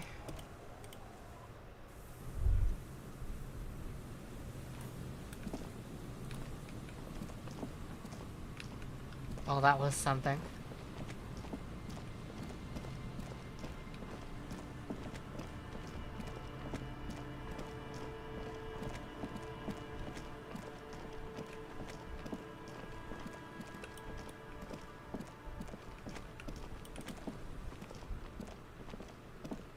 A row of ghostly shades facing the crumbling wall. With another 7 shades, a cold sea behind this building, the other one, once filled with engineers and designers of felled electric. Now collapsed and dead, but for some rats. You feel drawn, for some reason, to the faded... Shivers. Why am I drawn to that building again? It was empty. Well, there's this one. There's no way the perp isn't here, officer. Look how scarred the boards are. All attempts to pry them off have failed. Not this time. The opposition is insurmountable, but I like the spirit. Have some points. It's lonely and cold without points. The suspect? God, I hope not. I can't see a way in, though many have tried. So it wants me to go back to that other building? Shivers wants to, I should say.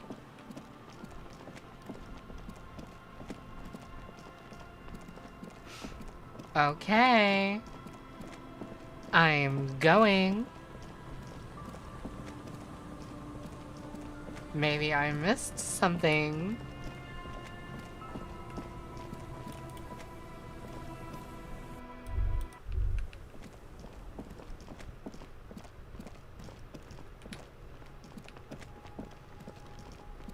Oh wait, I forgot to go in here.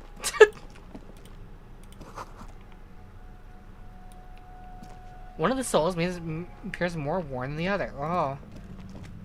I really did miss the main part of this.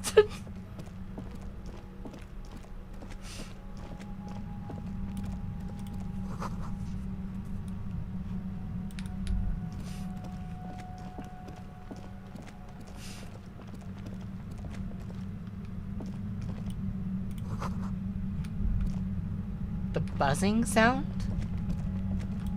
You feel something, like a swarm of hornets buzzing under your scalp. A strange tingling. You can almost smell. No. What do you mean? I don't feel it, but we should still be careful. There were footprints back there, and I'm pretty sure they were fresh. Looks like our suspect.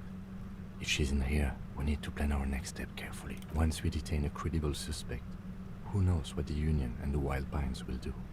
We'll set in motion events we have no control over. You will upset the balance of power in Martinaise. The deadlock between the company and the Union will destabilize. Keep calm. Go over the whole situation in detail. A lot of stuff closes off when you go ahead here.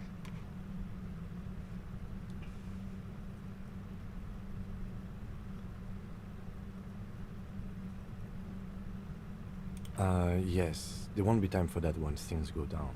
Matter of fact, I don't think there's time for it now, but... You mean Morel? I don't see how cryptozoology and the murder investigation are connected, but the situation in the city will get tense for everyone. If it gets that tense, the amateur zoologists might not be able to do their job. You're right. However corrupt he may be, nothing happens in Martinez without him knowing. We might have to dirty our hands, but... In this case, we can't afford to be squeaky clean. Well, we are not responsible for what we can't predict, are we? I don't think the entire city will be razed to the ground. If you can't predict it, there's nothing you could have done. I think I see a cavern. Maybe more cellars? I think we've been careful enough. We still have the element of surprise. I wouldn't be so sure. You haven't exactly been sneaking. Or maybe not. Either way, once we go deeper, there will be no turning back.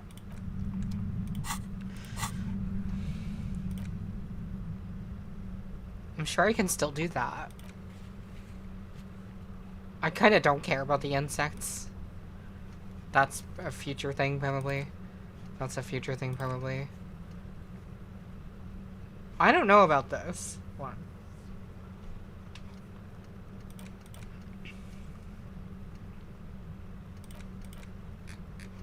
I think I don't mind everything getting locked out. The one thing I'm just like confused about is the nightclub thing going to be like, is that going to be wrapped up as soon as I start doing this, or?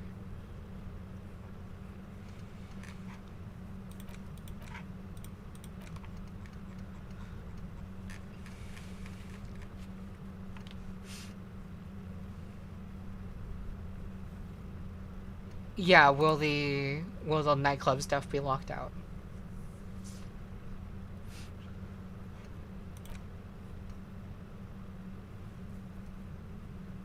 It will be locked out. Okay.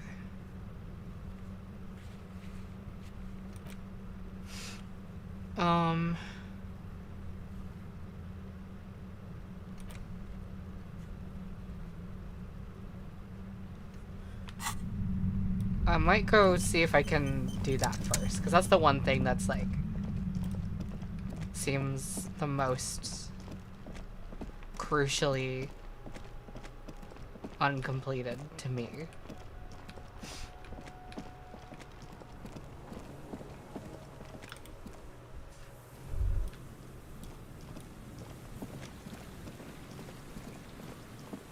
I think that's just a matter of going over to the church.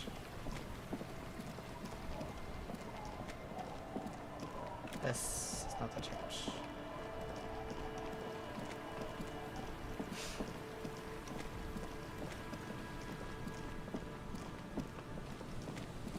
Because everything else is like static object stuff.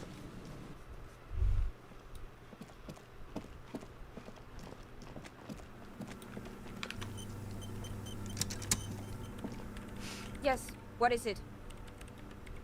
What? She has not seen her, sire. 'Tis true. I don't want to make anything work.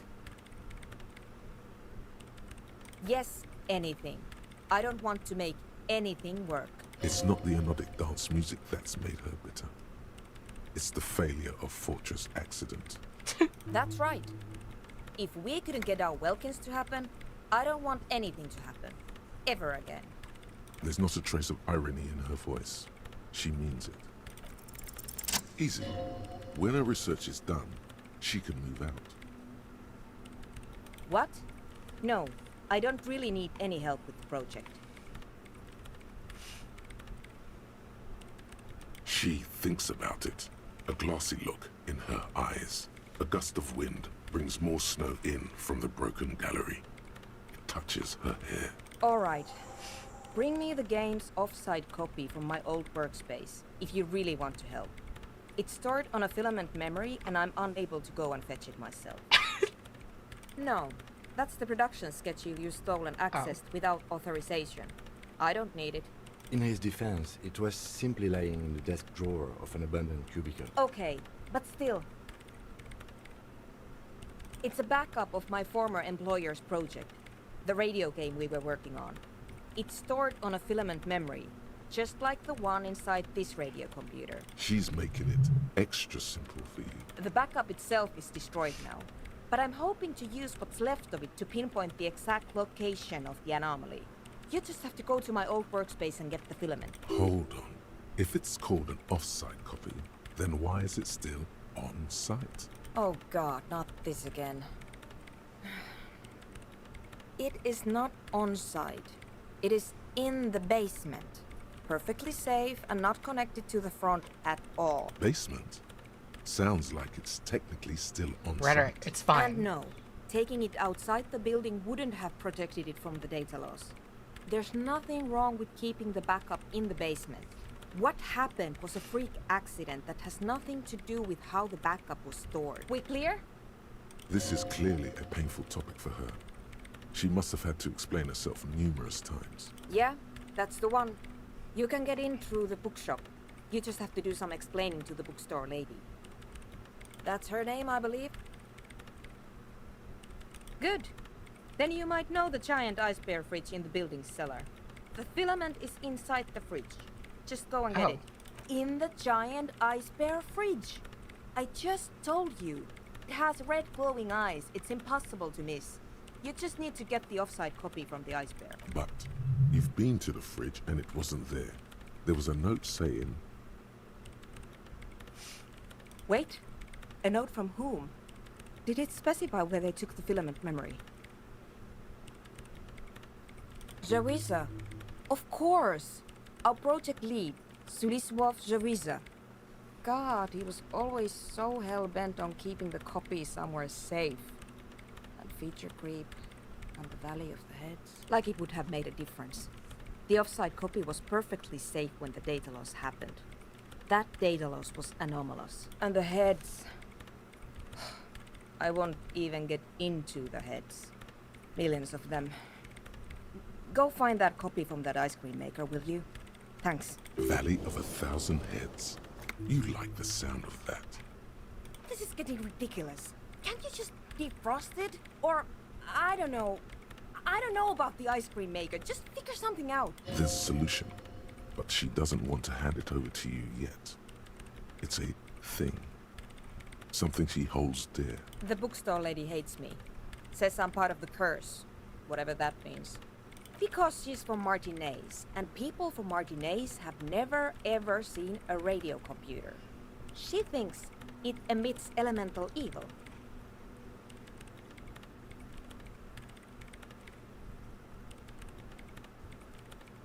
She literally started praying for the higher powers when she first saw my Reims Civic. I'm not making this up. The lieutenant coughs like he's amused. Once I came in one morning, only to find that my terminal was full of those strange trinkets and amulets. Wards. It looked like some Semenine magic. Thanks. And here's my Kvalsund multitool. You might need it to hack loose some ice. It opens everything. If you get me the offside copy, then you can keep the Kvalsund. It hurts a bit for her to say this. She's not too happy to be parting with the Kvalsund. Okay, well that's the thing I was going to be looking for, is a better crowbar.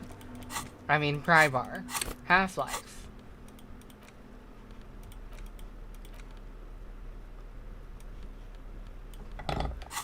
Yay!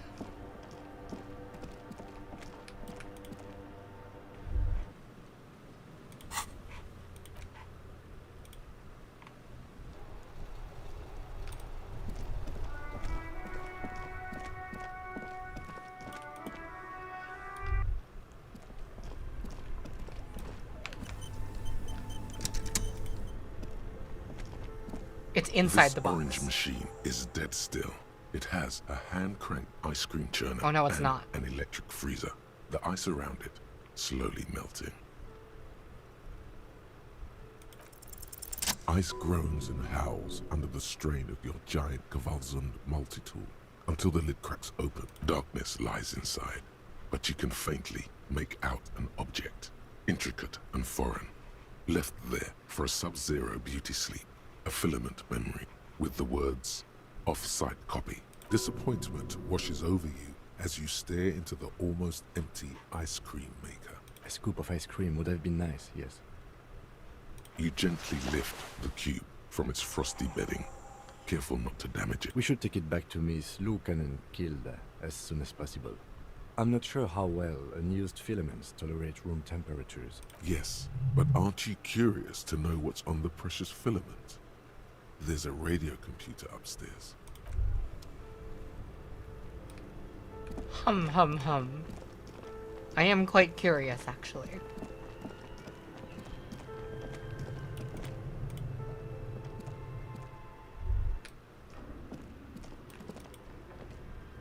Tiles on the cube are still like a smooth draw. The speaker comes to life. Static seeps through the machine's planar magnetic driver. Good morning. Fortress accident en rue de Saint-Ghislaine. This is East Insulindian Repeater Station 1. Please repeat. Is this the offside copy? Good. Please? No, that's not it. Maybe it's the second part of the leitmotif. Good. I've unlocked the offside copy. After ending the call, please press print to access the filament. Ka-ching. Fortress accident. Is there anything else I can do for you today? Thank you, and goodbye. Tiles on the cube are still smoldering. It sounds like something cracks before the piece of paper starts filling up with pure black ink. Something's broken. Machines aren't supposed to behave like this. Uh-oh. Tiles on the paper is soaked with ink. Its monochrome darkness spanning from margin to margin. It's not possible to make out any information. Odd. Something is obviously broken here. A single speck of white shines out from the shade.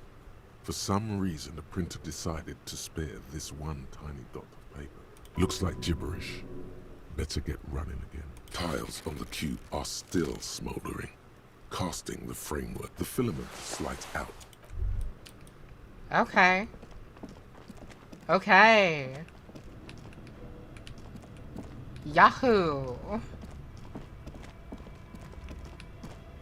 I'll show you the filament, Uncle Filament. Pony, is this coming on? Why, Jeffrey? Do you like ponies?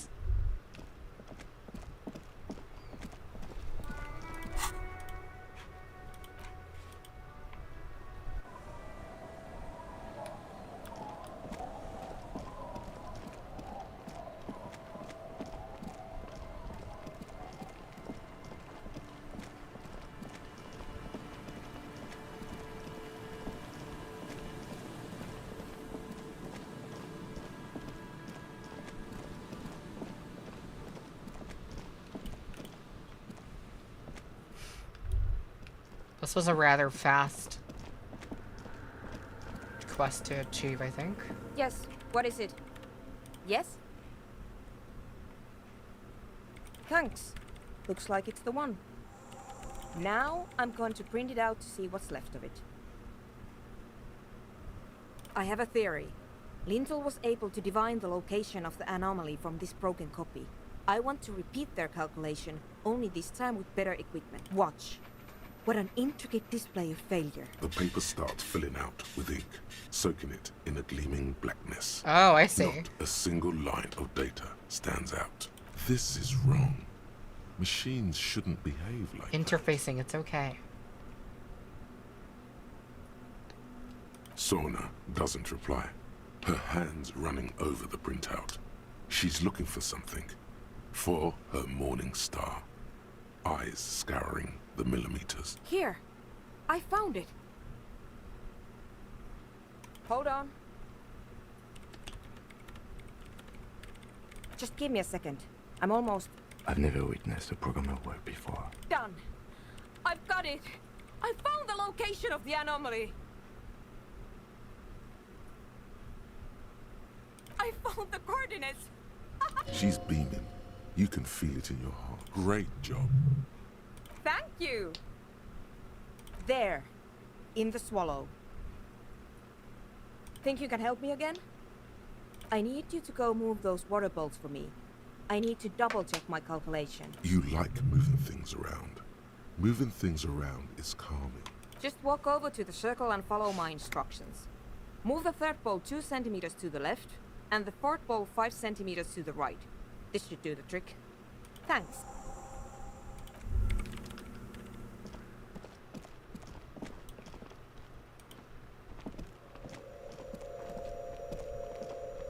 It's awfully silent again, as if someone turned off the entire world outside those walls. Water inside the bowls stands still. Measurements have been marked down around the bowls, each chalk-drawn line representing a centimeter on the floor. Oh boy, this is going to be good. It moves like a ghost without creating a single trace of sound.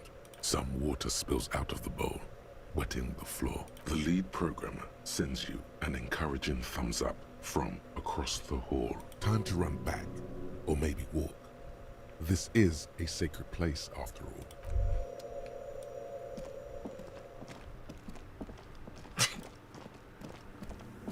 I will run. Yes, what is it? Great. Everything should be aligned now. Miss Know-It-All is hesitating. Yeah, nothing. Now the only thing left to do is to unmute the headphones. If we got the location right, we should then be able to hear whatever sound this anomaly makes. Honestly, I'm a little scared. I don't know. That's what I'm scared of. I don't know. It could be anything. I mean, what sound does the nothing make? How can you even listen to something that doesn't exist? What if silence is only what surrounds it, but the swallow itself is... Maybe I'm just tired. Yeah, you're right. Let's do it. The lieutenant takes a step back, and then nothing.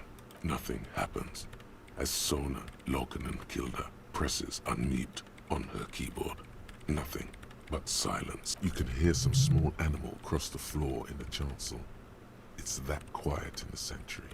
She doesn't talk. Her eyes closed and brows knitted together in a state of deep focus. One hand cupping the headphone. Damn it! No, of course not. Nothing happened. Let's move on.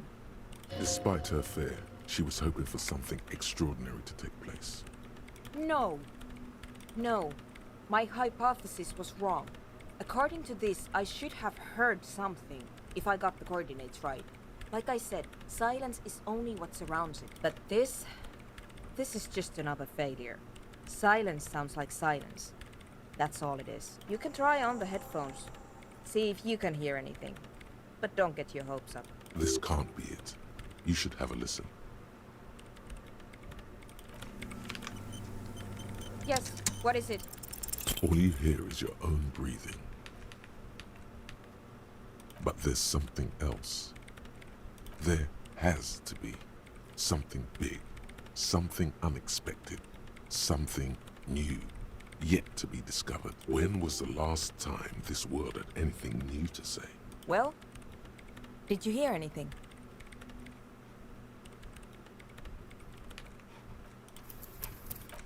I want to succeed at this one. I'm so curious. Yes, what is it? Everything disappears. You are draped in silence like a drowning man staring into his puny little headspace. And then the pressure changes. It feels like flying on an aerostatic, or when your ears pop, or like a subtle difference in the atmosphere, a weather change hanging in the air. What if the sound you're looking for is too low for you to hear it? A better sound system? Alright, but where would we get one? Perhaps the ravers? Suddenly, a rhythmic beat permeates the walls, causing a small patch of decorative stucco to crumble onto the wooden floor. They should really allocate some renovation funds to this place. No. What they really should do is shut down the disco men for disturbing neighborhood peace. You mean the speed freaks? Of course, the speed freaks. They have a fantastic sound system. And you think they would help me? I guess I could live through a week or two of peaceful coexistence. Sure, let me know how it goes. Thanks, officer. Well, damn. Daniel.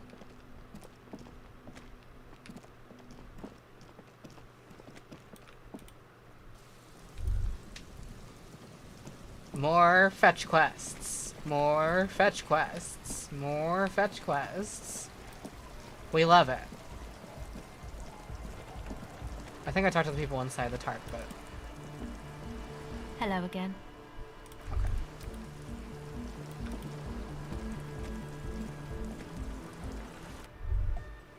Hi again. So, how are things going? Yes? What's the deal? We are grateful, Copman. You're an augury of a new era of Nordic dance music. That's fine. We can manage. And you haven't changed your mind about our little side business, have you? All right. It's going to take us a bit to move our stuff inside. A couple of hours, maybe. Come check back later. Let's get moving.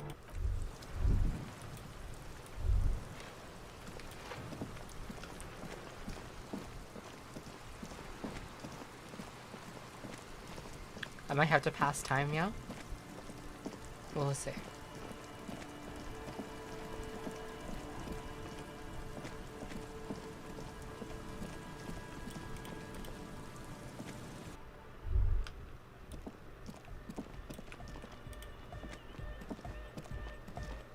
Yeah, it's all set up, man. Can you already imagine 1,000 people in here? 10,000! Ecstatic vibrations, totally transcendent. And I've finished setting up the new compressor too. Now the only thing left to do is the name of the club. Will you do the honors, detective?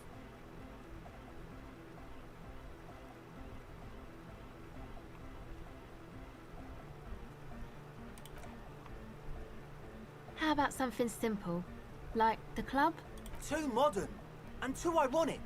We don't want ironic, we want real. Real and true and beautiful. Like a morning after the rave. I wouldn't. I wouldn't build a club, and I wouldn't name it either. An underground place with no name? Sounds like something the Crabman would say. We're not going with anything the Crabman would say. Why not? The Crabman has ideas, Estelle. Ideas from another level of consciousness. I don't care. I don't like the Crabman, and I don't like his ideas. His ideas are spooky. Next, please. I don't. Good. We have too many opinions anyway. Yakokata! Yakokata! The place to be! Yeko Qatar, the zone of ecological catastrophe. That's too morbid, Egg. Got anything else? Egghead really just said we should name the club 9/11. Hardcore! Hardcore to the mega! No, it has to be bigger than hardcore. Yes, it has to be even bigger than hardcore to the mega. It has to be bigger than the scene. The amnesia. Like the... I can't remember the name of the club, Amnesia. Amnesia! It's not amnesia, guys. The name.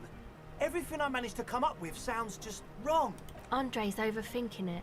Yes, you should do it, detective. It would be good for the signs. Noid's right. You've helped us so much. It's the right thing to do. You have? Well, what's the name?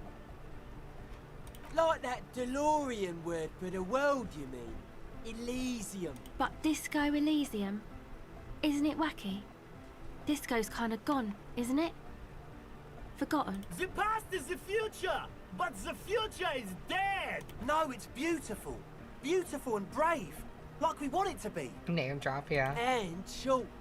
And memorable. It's settled then. Everyone welcome to Disco Elysium.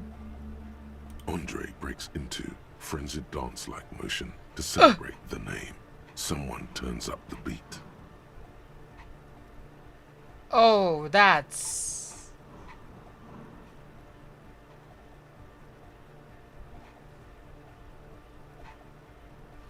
Okay. I'm dancing.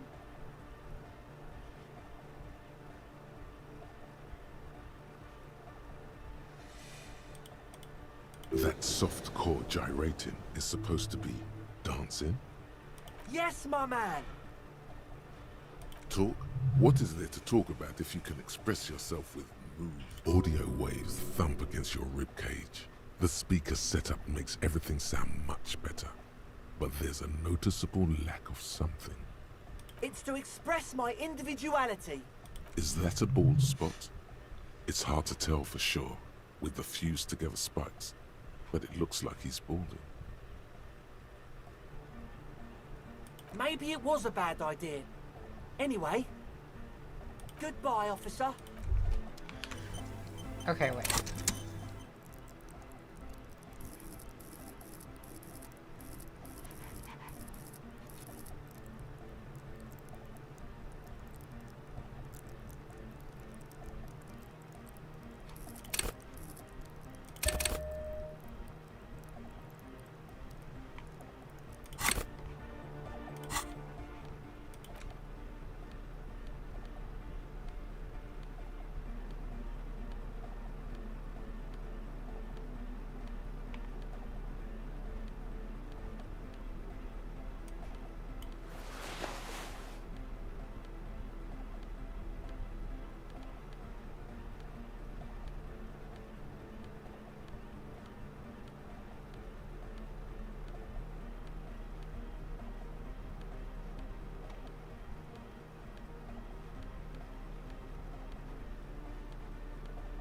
Oh wait, that gives less to it.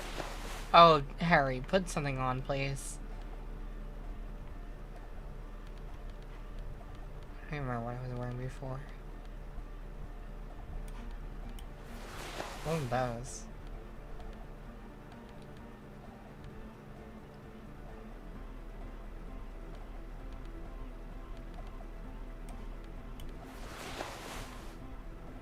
I don't even remember what he had on before now. It might have just been these. Okay. Oh, hey, man. It's good to see you.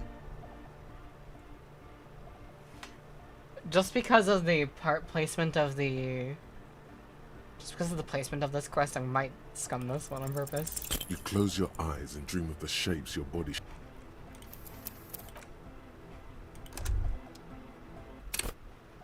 Oh, hey, man. It's good to see you. You close your eyes Wow. and vacate your skull, leaving your brain to wonder, where did that little fluttering light go? So that other check that I had better score for could never get it. This one second try.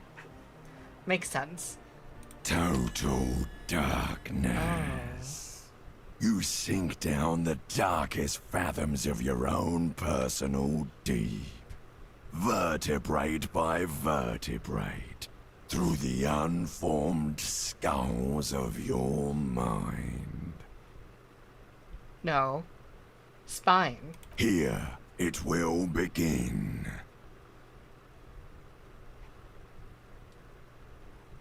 Who fucking cares? Good. You should be. Oh, don't worry. The music's still there. It's you who is gone. Nothing. Just the immaculate silence of your spinal fluid. Electrified. I'm gonna let you in on a little secret.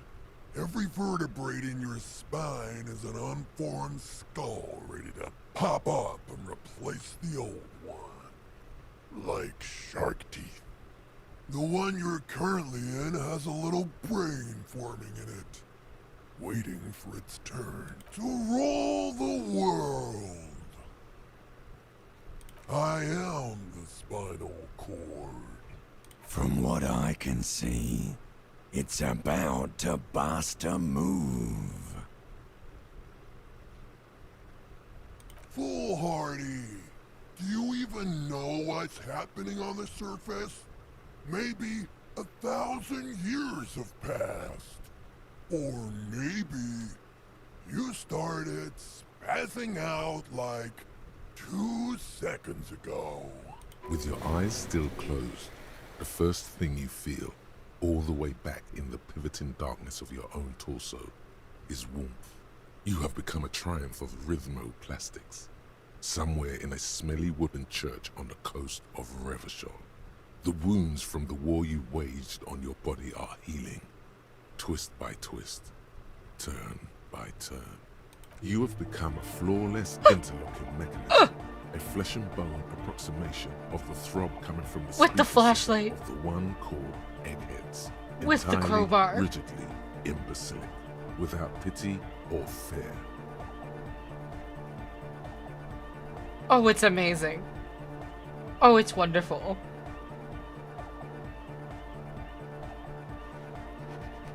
Wait, I can still move the flashlight.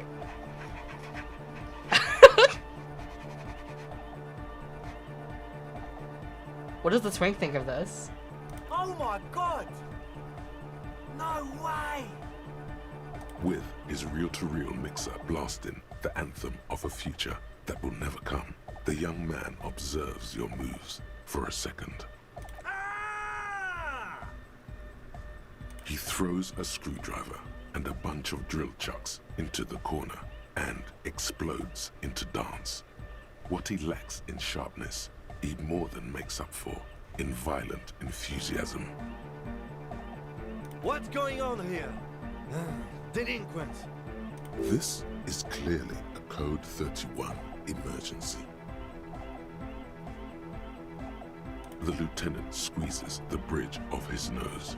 The light reflects off his glasses, giving him the appearance of a surgeon in the middle of a tense procedure. He's having trouble adjusting to the new reality before him. What's happening? Good for you. Rock on then. What?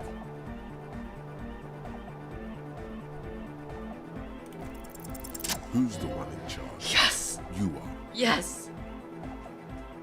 Yes! Yes! Yes!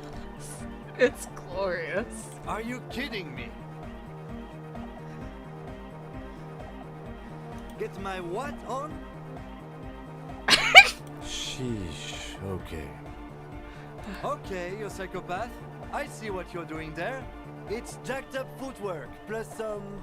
Is that Ubi folk dancing?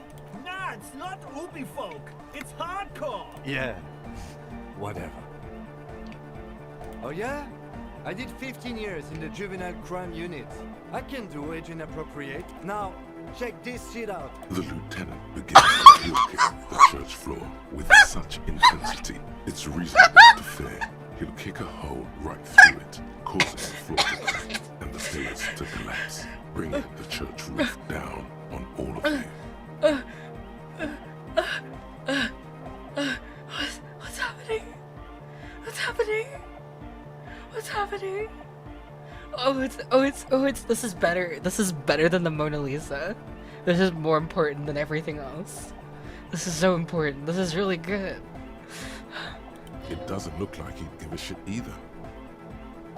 Oh my god. We can do this. The young woman lifts her headphones up slightly and raises her chin, looking at you expectantly. I can't believe I almost missed this part of the game. Asil, aren't you going to dance? No, recording. The lead programmer throws the other young woman a knowing glance before turning her attention Like, to they her get own each other. She's still at her mainframe, pressing buttons, reading printouts, but she started nodding her head along to the music. The young man immediately bounces up and down, then assumes the same dance pattern, embellishing it with some sort of waving motion. This is insane. This is insane with the fucking flashlight. I can't even unequip it. It won't let me. I can access every other menu but the way to unequip the flashlight. This is amazing. This is so important. The dynamic motion of your flailing body is bordering on the extreme. You're going off the charts. You feel as if turning on the hyperdrive would be a point of no return. Feels almost melancholy. Are you sure you have the entire posse along for this? Here we go again! Hardcore fills the air! The sound above my hair! The what now? The sound above your what? Above my hair, man! Okay, this is too imbecilic. Excuse me.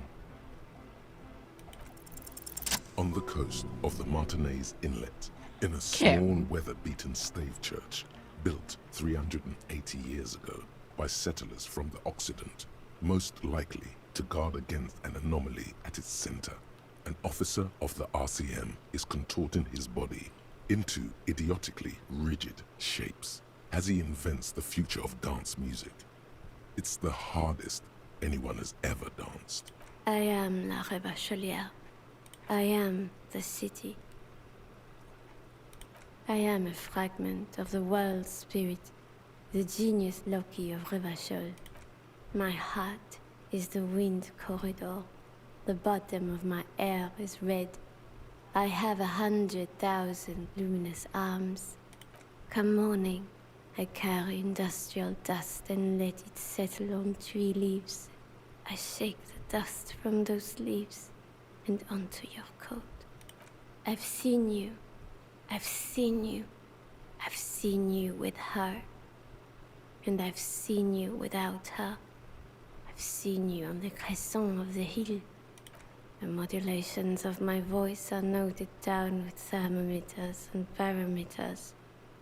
You feel me in your nostrils, on the little hairs on the back of your neck. I also reside in your lungs and vestigial organs. Everywhere there is space. You are an officer of the citizens' militia, Jante and Rebut. When you wear your coat, you wear my soul. You move through my streets freely, in motor carriages and on foot. You have access to the hidden places. You also circulate among those who are hidden. I need you. You can keep me on this earth. Be vigilant. I love you. An officer of the RCM is lying on the floor of a small church with his eyes rolled back and his tongue lolling out. Andre's still going out. Several others are standing around him. He slowly comes to. Had a good rest there? Fuck yeah! I bet you did. Those were some advanced moves, man. That's all great, but we should really get going. We spent enough time doing aerobic exercise for today. This was such a good segment. Maybe one of the best. You might be imagining it, but it feels like Egghead turned the volume down. Such is his respect. Man! Now, man! Now imagine if we could do that, right? But with like 1,000 people. End of human development. Mission complete. All right. You're absolutely beat. Muscles relaxed and feet like noodles underneath. Goodbye, officer. These are some wonderfully regular pants. Not too tight, not too loose, moderate in every sense. You'll blend right in at some pleasant dinner party. I know you do. These inter-Isolari pants are like wearing a perfect compromise in your nether regions. No one will call the moral intern on you like this, that's for sure. You're a little more moralist now, buddy. A little more... No, I don't want to be a centrist. Even if you didn't want to be. No, take me back. Makes sense. This is what wearing boring office trousers does to you. Aces low.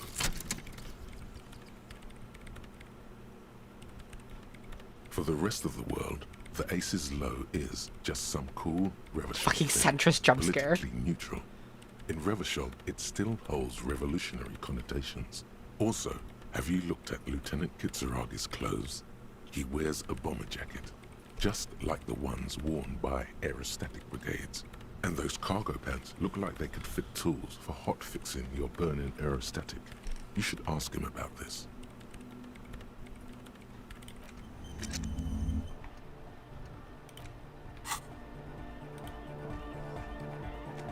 Yes? What about me? What? This? It's just seasonal clothing. Where is this going?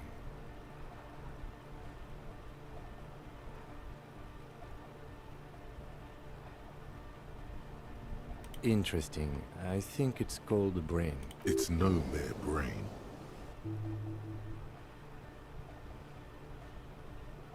Anyway. I do not have a thing with revolutionary air brigades in particular. Okay, I wanted to become an aerostatic pilot. Then I turned 10 and realized we no longer have an air force. Absolutely nothing. The revolutionary must have added a little luster to it for a 10-year-old Kitsuragi. He will never admit it, though. Okay, I admit to it. The revolution employed a more forward-looking 8-rotor design. Their blades were foldable, and their pilots were better trained and motivated. I see this from a purely tactical standpoint, of course. It is not from a purely tactical standpoint. We are not ruling out that the lieutenant had a little rebel phase in that past of his. Good. Good. Alright. She's whistling a melody, her trusty contact mic attached to a wooden pulpit. At the sound of your footsteps, she stops what she was doing and turns to you. Why does that trill sound familiar? Hey there. I've been recording some new audio from all these beams and rafters. The sounds travelling through the wood are pretty cool. Creaks and stuff. Like you're underwater, you know? But like, underwater inside a tree. And no, it's got nothing to do with Contact Mike. No. I actually wanted to thank you for getting me and my friends in here. And we even found some new associates, such as they are. Good, I think. Noid is getting a read on the place. I think he finds the carpentry very impressive. Andre's been setting up the compressor and dancing. Egghead's been keeping the party up.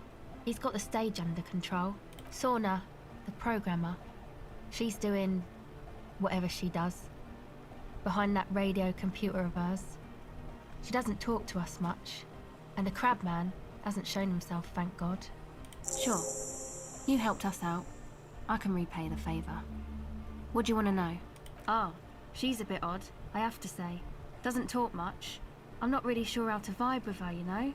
Seems like she's not in a very good mood most of the time. But earlier today she told me about Welkins, and she seemed oddly happy, like she had some idea with those little creatures. Some artistic idea. I didn't really listen, I was busy with my mic. Oh, the Crabman. Still gives me the creeps the way he moves. But he doesn't actually come down that much, just climbs around the rafters. I just tried to stay away from the Crabman. But he talks to Noid. They seem to have some thing going on. What? Beats me.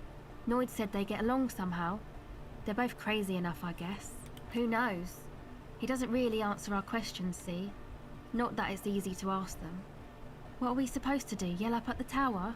Who do you want to know about? Andre? He's a cool guy. Doesn't really come off as one, but he is. To me, at least. She rubs her sides, but not from cold. Her shoulders are relaxed. She must have taken a hit, or she's on an upswing. He takes care of shit. Sorry. I mean, he's got a vision. For what life should be, you know?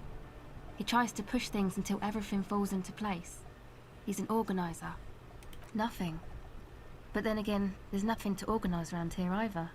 He really wants this church thing to work. Must have taken it as a sign when he found it abandoned like that. Said it was an augury. I don't know where he got that from. Andre's not super intelligent. I've never seen him so psyched about anything though. And he's often psyched. Looks sort of desperate, like it's his last chance or something. Or maybe he was just high. I mean, not that he does drugs, just high, you know?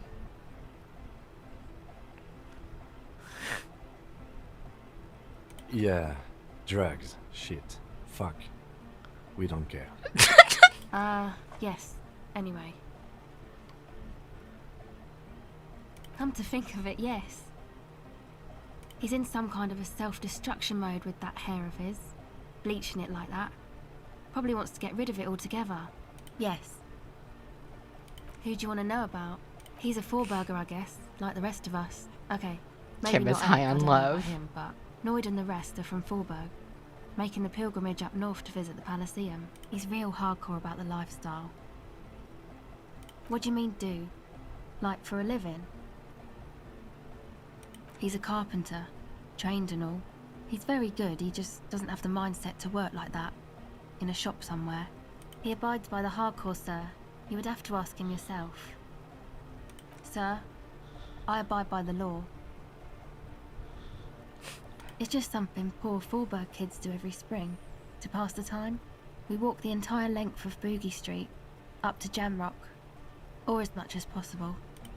I don't know, man. Have you been down Boogie Street? It's a little bewildering. Okay, then you should go and take a look, I guess. Boogie Street is cool. It's got a lot of immigrants and all kinds of different people. Yeah. Who do you want to know about? What do you mean? Oh, that. He's the party boy. Anodic music doesn't really do vocals in the traditional sense. Vocals are thought of as rock. That's to say they're a bit backward. No offense if you like rock music though. Rock music's cool by me. Pachoo, swish. Your credentials as the resident future man of Revachol are being questioned. Show her you're hip with the times, Gramps.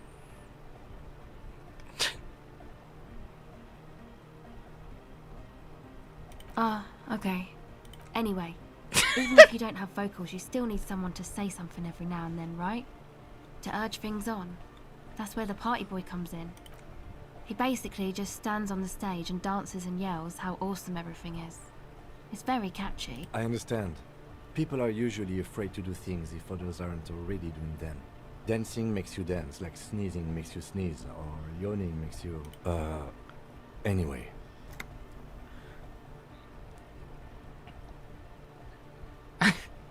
Yes, I suppose we did. Tore it to pieces. Oh, Kim. What do you want to know? Actually, we don't know where he's from. Or who he is, really. One time we were out partying somewhere in backwater Forberg. Or maybe even Coal City. I can't remember. Maybe it was Coal City. The worst of the Banlieues. A wretched heap of closed-down mines, even west of Jamrock, on the dusty slope of Montmartin, the remotest possible area of Revachol.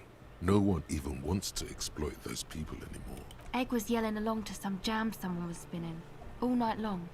Just kept yelling until he didn't have a shred of voice left. When the sun came up over the mines. There were mines? Yeah, it was in Coal City. Egg came with us. He made this wheezing puppy dog sound all the way back. Couldn't even speak. It was definitely Coal City, because it took us 2 days to walk back to the fort. He just wheezed the whole way. We never really asked why he came with us, or who he was. I think his name is Jermaine. People are sweet. You can see it must have been a great night. The memory causes her to go silent for a moment or two. Who do you want to know about? Me? Again? I told you, I'm a silver bird. There's that phrase again. really reminds you of something. It means I don't answer questions about myself. Thank you. Sure.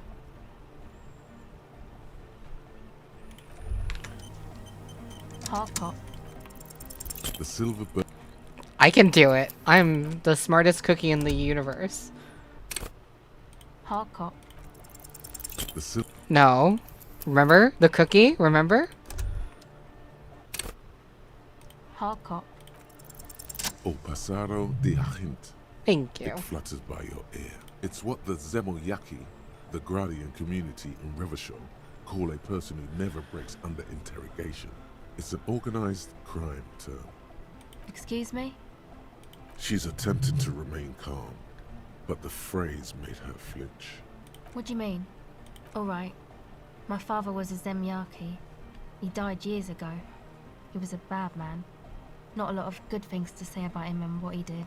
He bought the family a huge house, so we got to live, at least temporarily, in a giant castle in Jamrock. And then he died. What do you think? The competition came and took everything away. It was like in a war zone. So after his death we had nothing left, and we were in danger. My mother had to change her name, mine too. We left it all behind. It was a stupid idea, and I'm still disappointed I came up with it. Aren't there any local authorities who might look down on such activities? I took that into account, of course. Coordinated the operation with the débardeurs. Else they might get unhappy. Not in person, but I let them know.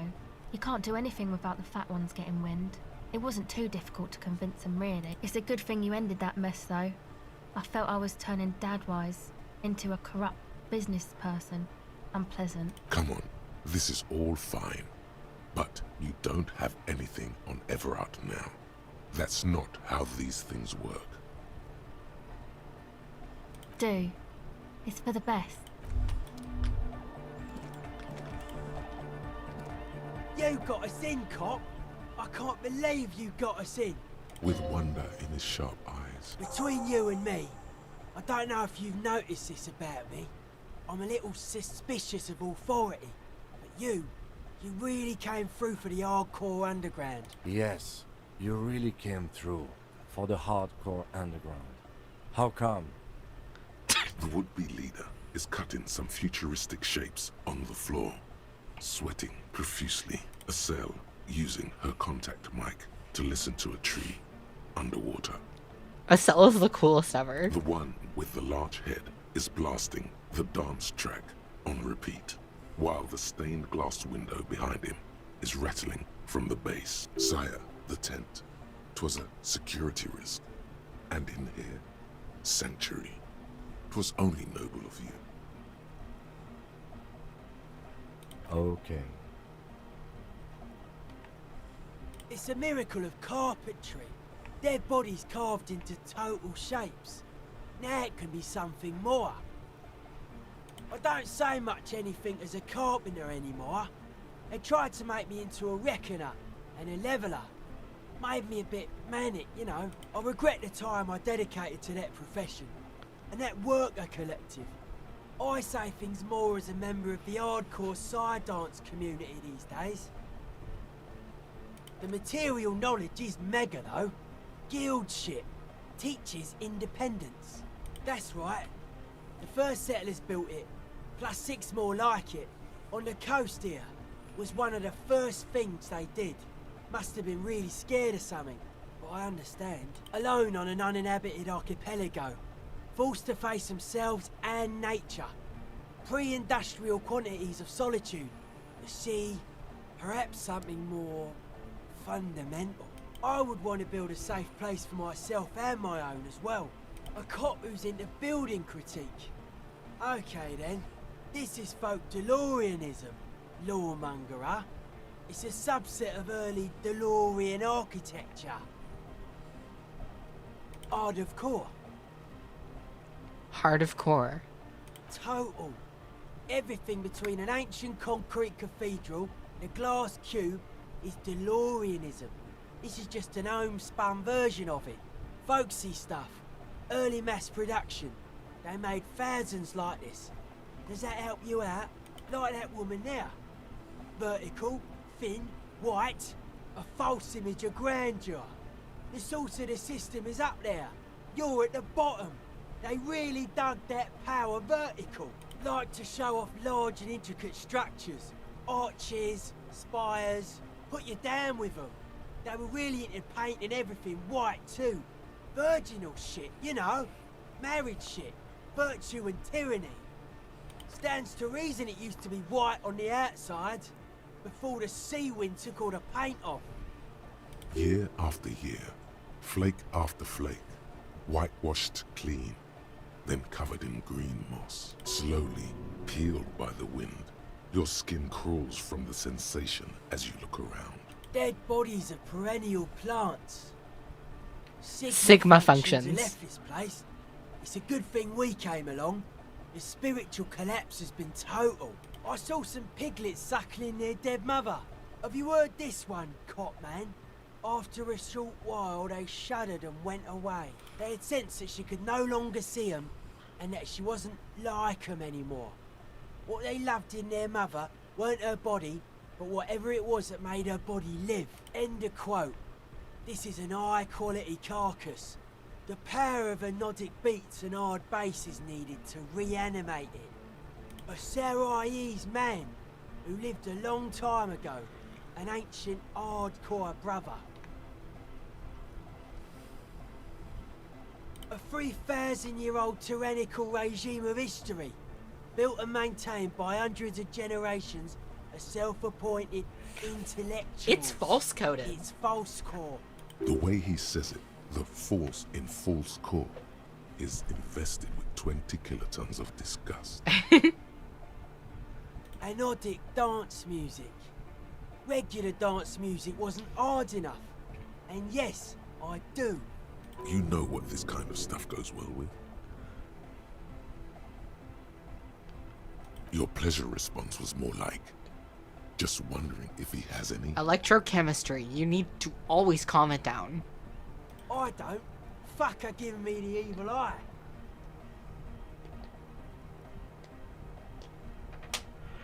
I didn't know it was in here. We have to get rid of it. Dismantle it. Can't dance with a giant mass murderer looking at ya. Not a good look for the club. Mellow, man, mellow. No one's a mass murderer. This is a house of love. Mass murder on the floor! Egghead didn't get the fucking memo.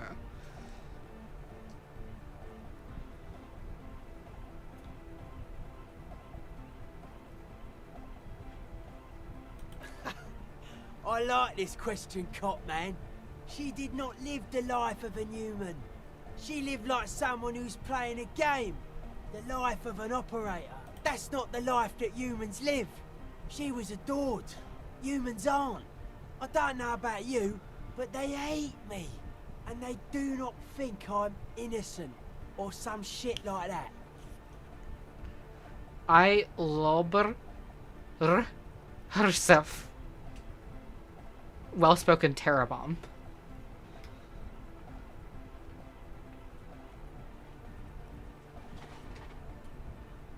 Well, they loved her.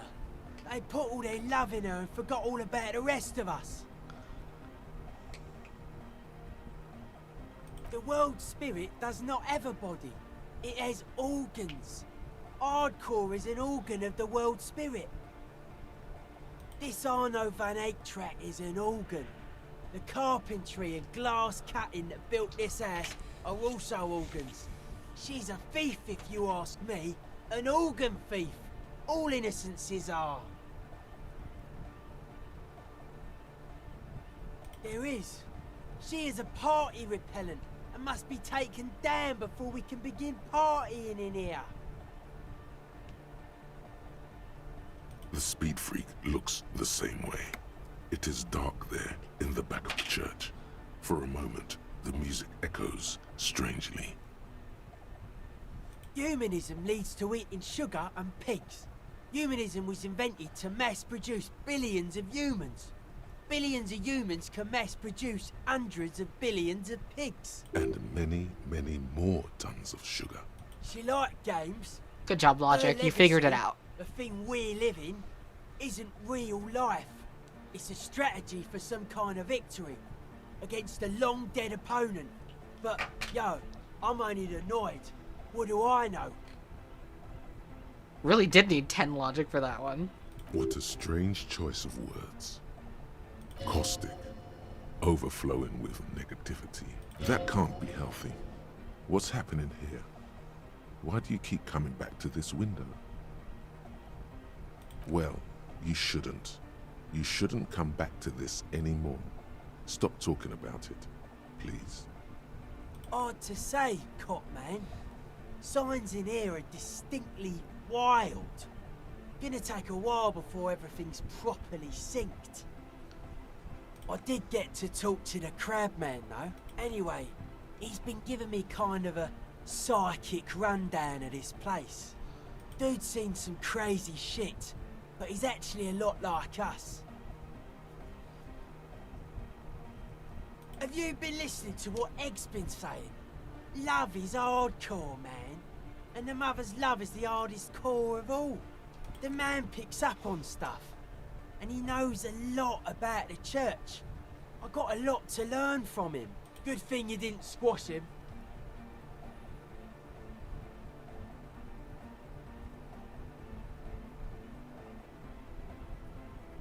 The crabman's been lurking here for a while.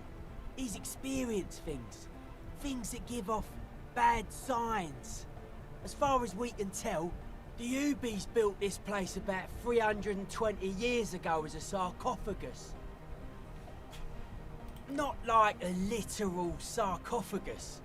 I'm just being metaphorical. Encasement, confinement, of something they were afraid of. Something new and unheard of on the Isla. I think that's what the crabman is experiencing when he climbs around upstairs. Like, this is some old world shit the Ubies had heard about. I thought the best way to deal with it was to build a church, surrounding it, to contain it. I don't know, and it's not something they properly understood either, what it does. But it's what this Sona person is looking for, and trying to measure. It'll be fruitless though. She won't be able to measure it. People like that always want to measure everything. All those things they really can't. The wood creaks as a gale blows by. Outside, dust particles fall through the darkness, settling down on the age-bleached floorboards. The structure does not feel particularly durable. No, it's pretty fucking unsound if you ask me. They should have built a club for anodic music around it instead. Anodic music will definitely contain whatever we're dealing with. And if it can't, well, seems to be the trend around here, doesn't it? You can't measure shit like this. It's not like substance. Like a concentric ring spreading out. The struggling villages. And that is what caused the communards to fail in defending the beachhead. Yeah, a lot of failure has gone down around here. I don't know. Maybe, maybe not. It's not a thing we can answer, Copman. Even I have limits. I'm a limited size person.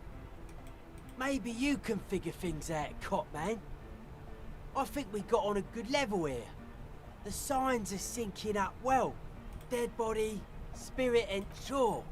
Suspicious people are esoteric people. We don't go around spilling everything to Johnny Law. They don't call me Noid for nothing. He really is Noided. It took us setting out for this whole enterprise to get our signs synced. It's short for paranoid. Oh yeah, definitely death grips.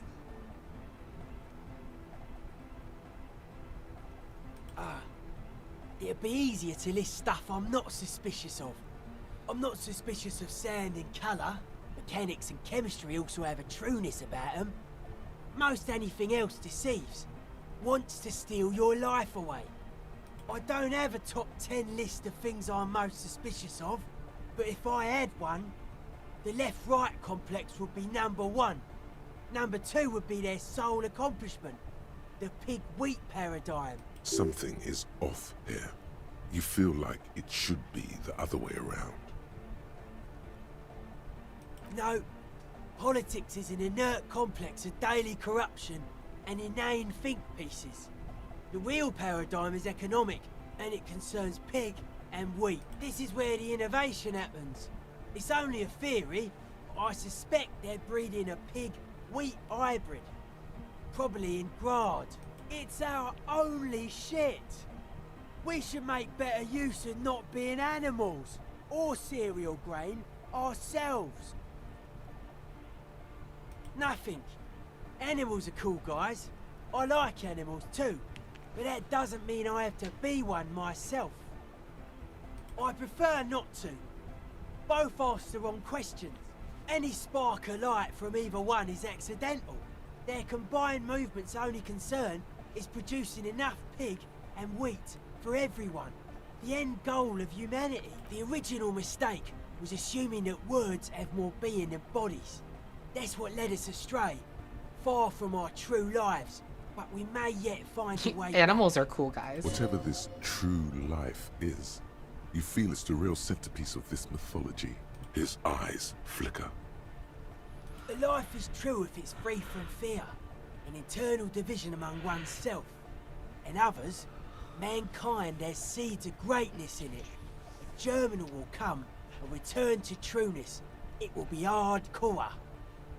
Beats and bright lights to shatter falsehoods. Nerve impulses for the collective body. We are very much alike in basic structure. An hard enough beat would awaken everyone to a truer calling. In unity. Just like that. The speed freak is right in your face. His eyes burning. His comrades look on worriedly. The young man is dead serious about this.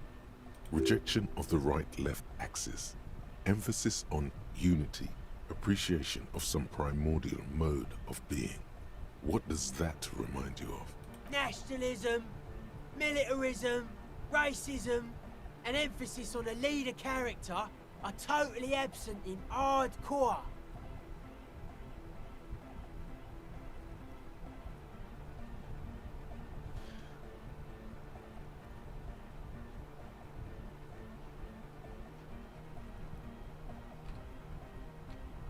Wait.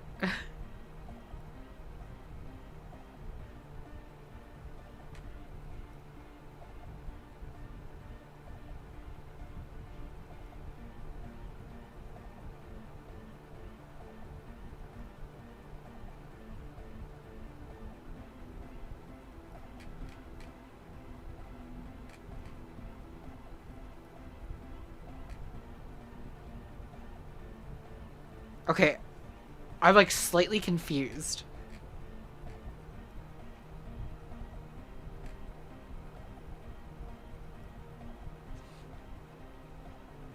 Is he like embracing fascism or rejecting it?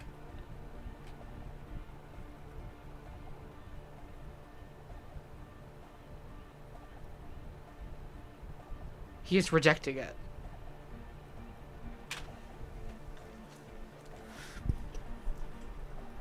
Okay.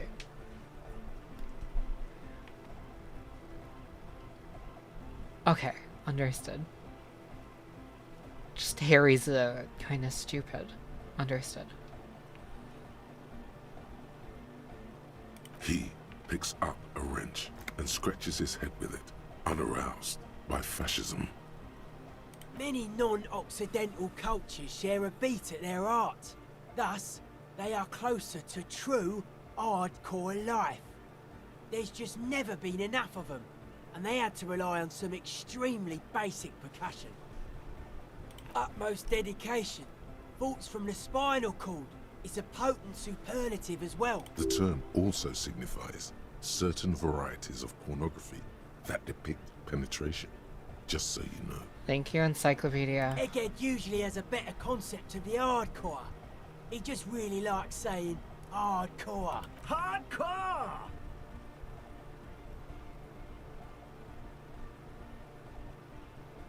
Maybe you're being too specific about it. Try consulting with your spinal cord. Like before, when you pulled those primal dance moves. I'm sure the world was glad to see him again after all that time. Encyclopedia doesn't have anything to say about it. Oh yeah, sure thing.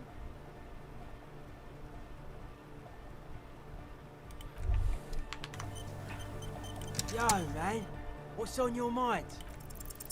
Dedicated, hyperactive, unified. You will have to add something of your own to understand this list of loosely formed qualities called hardcore. You need your own entry. Make it. Test your limits. Surpass them.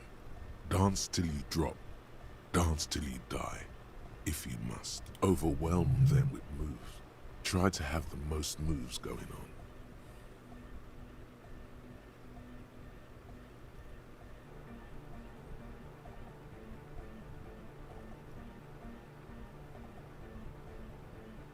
Why is option 3 here?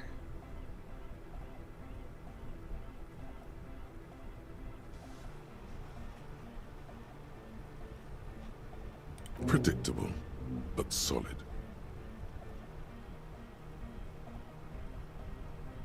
Okay. Splendid. Yes, what is it? What?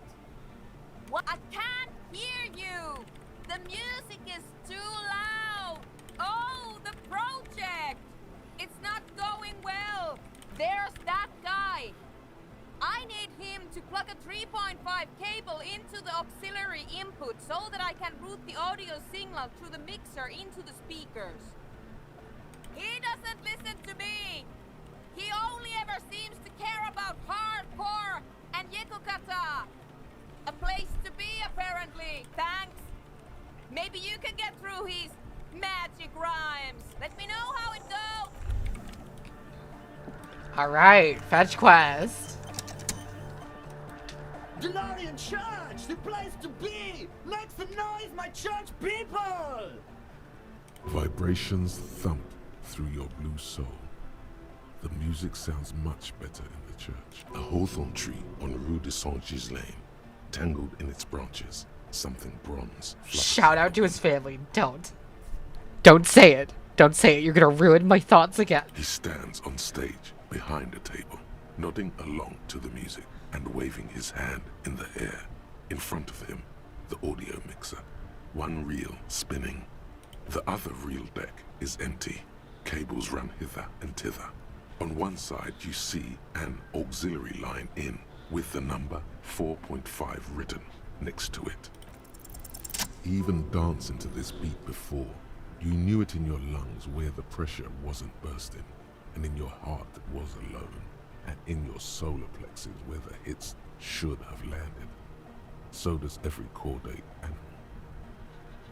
Need more bass. What? Wow, okay. We should start with the melody. But where would we get that stuff from? Oh no! Please become one!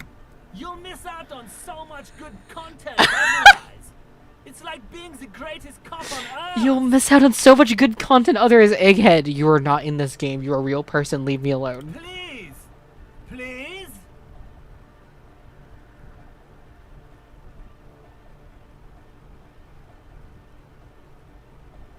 I'll take it, but I don't know if I have time for it. The young man falls silent with appreciation.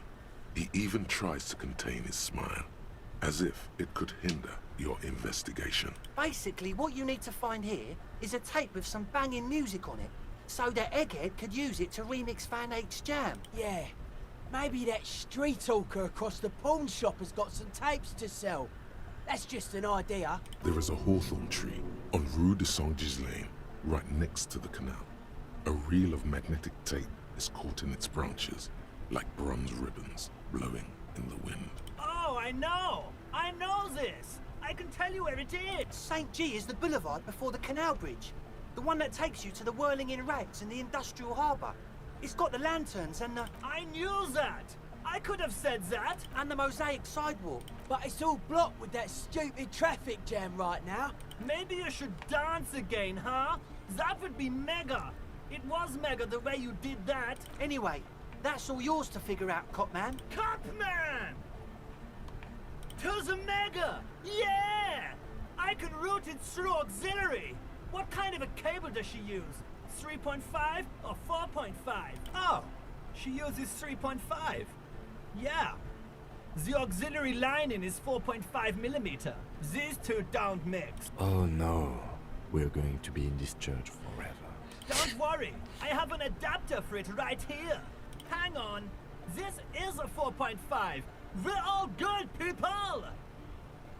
Whoa, thank God. Adapters noticeably degrade the sound quality. Great! Someone got through to him. Okay, let's get it all set up. Can we turn the music off, please? Everybody! Everybody! Don't panic! I'm going to turn off the Arno for just a sec. For a special scheduled event. The Arno will be back, but we're doing something else for one moment. Alright, go tell her that Egghead is ready to rave to her tunes. And then I'll turn off the music. Shout out to Egghead's family. Yes, what is it? Okay, but think you can ask him to turn the volume down a bit? Just in case. Maximum! Maximum is the only way! I know it is, but could you please turn it down just this instance? Just this one time? Maximum is not the only way, okay? Pump it to the brick! Pump it to the hard master! There's no other way! Glue style! Glue style. Glue style? Okay, there literally is no other way. The mixing desk is glued to maximum. See? He pumps it to the hard master. It's hopeless. Of course it is. Yeah! Permanent enlightenment! Ray of sound! Never mind then. Let's get on with our project. I'm going to unmute the speakers on a count of 5. Everyone ready? Egghead pumps his hand up in the air, waiting for the beat to drop. Born ready. Ready. I'm ready if you two are detectives. The lieutenant nods stoically. Not so stoically. His hand moves to the gun holster. Oh?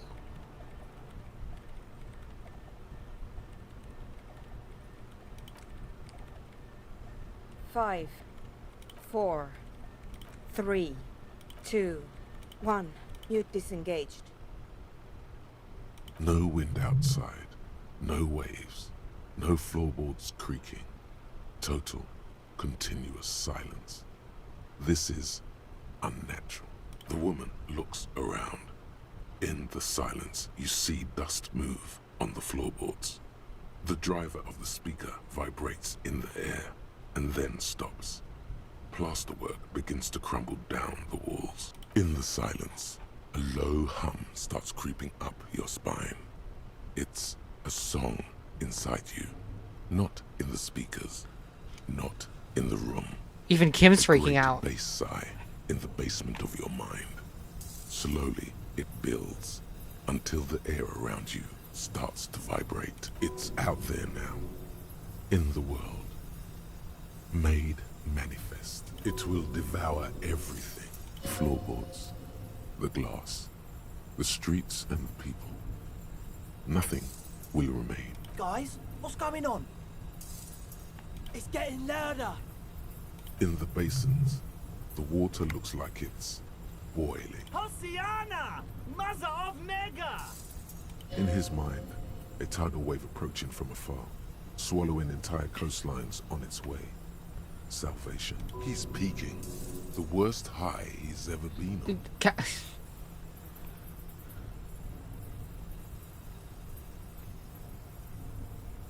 The beauty and the beat! The future of dance! Planetary! No, Egg! It's the window! In the corner of your eye, the lieutenant steps aside, cautiously, his eyes searching for a possible evacuation route. The window is going to come down. No, the roof! Cracks appear on the stained glass window. Cracks run up the wooden pillars in the dark. Come down to us! Love! Below it, all the bass grows, like the jaws of a giant compressor gnawing on metal and wood. It does not sound benevolent. at all. It's shaking the building's foundation. The floor twists, a great pulse arises in your flesh. That's it. I'm muting it. Shit! It doesn't stop. A seal? Have you? Yes, I've turned it off. Andre, pull the compressor. The place is gonna come down. Fuck! I can't shut it up. The signal's passed. It's not in here. It's... In the mixing desk now, building into a positive feedback loop. This is it. A great roar. The vault of the roof twists above you. Glass shatters somewhere near the door. It's coming down. And then it stops. Totally and utterly. As if there never was a sound. Only your ears still ring from the shock. Everybody is staring at Egghead, holding a dangling cable in his hand. A black 3-pin connector. Egg. I pulled the plug. It was getting too hardcore. You did good, Egg. Most of the place seems to be intact. Fucking hell. Programmer lady, tell me you were recording that. 4 years. 22 people. Millions of reals. All that time? This is what we were up against. Just erased it. Suliswolf isn't gonna believe this. Yeah, but did you record it though? It was dope. I think we can use it. Yes, Andre. I recorded it. Damn, I need to send some letters now. Thank you all for doing this. Eggman, you too. And you, officer. I don't know what we've discovered, but I know what it sounds like now. That's a start. It was mathematical information from the anomaly, presented as a waveform. That's what it was technically. Theoretically, I have no idea. I've never even heard of anything like this. A voice seems muffled in the silent church. It's your ears adjusting after the exposure. It was very hard not to. I think you're right. There is something going on here. And you need to be very careful with it. I promise, officer. We will not play it again. Yes, our lead designer. And maybe some of the producers too. And some of the writers. If they're sober enough to open a transmission. They need to hear. That it wasn't her fault. Or theirs. They need to hear about this. Don't worry, I won't send the recording. Although I doubt they have the speakers to produce the frequency anyway. Stay here. I'm going to stay here with these lunatics. Send letters, maybe meet Suliswolf. Also devise further measurements. I want you to know that's totally chill with us. I don't care, but thank you anyway. Now, I have a theory to come up with. Some kind of preliminary explanation to all this. Or the letter will sound like I've lost my mind. Yes. And we have to get back to stabilizing Martinez. Instead of demolishing it with loud bass noise of unknown origins. Some tiny hard thing lets go in your stomach. You're still alive. Yes, what is it? All you hear is silence in your head. Okay, I don't really feel like trying that one right now. I don't know if I'll get another chance on it. Probably not, but let's finally move on to the main thing. That was a side quest. That was an adventure. The fuck, I can't. Kim dancing is going to be etched in my brain like a scar, in a good way. In a nice, pleasant way. I need to go the other way around. Old Kimothy. He said he was like 40 something. I thought he was much older than that based on what he was saying, but I guess he started working very young.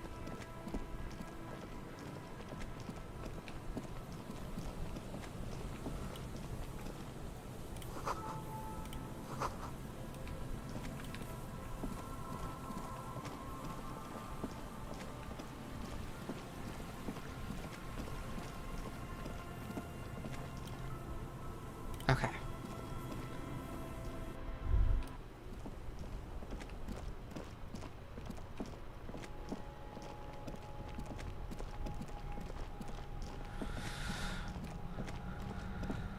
just in case. I'll do a named save, I think. Can I do a named?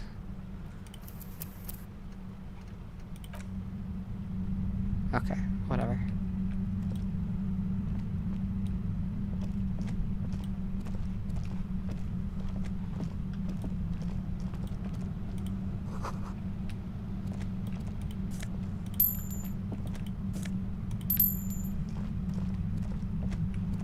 Okay. Suddenly, your entire body is paralyzed. Aggressive white noise fills your skull. A strange pain, like you've never felt before.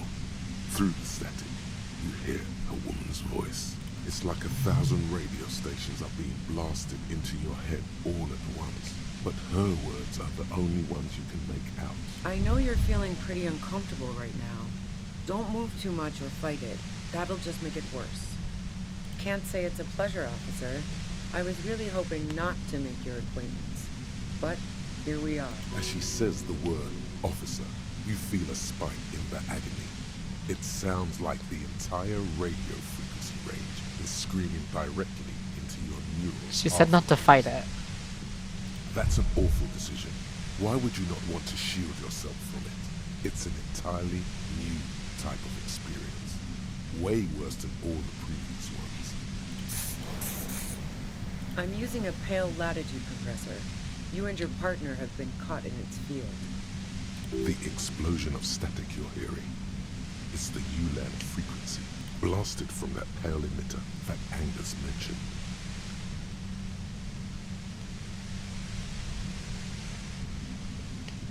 Saw my equations? You've been sniffing through my lorry, right? I expected as much. I am a bit surprised you knew what you were looking at.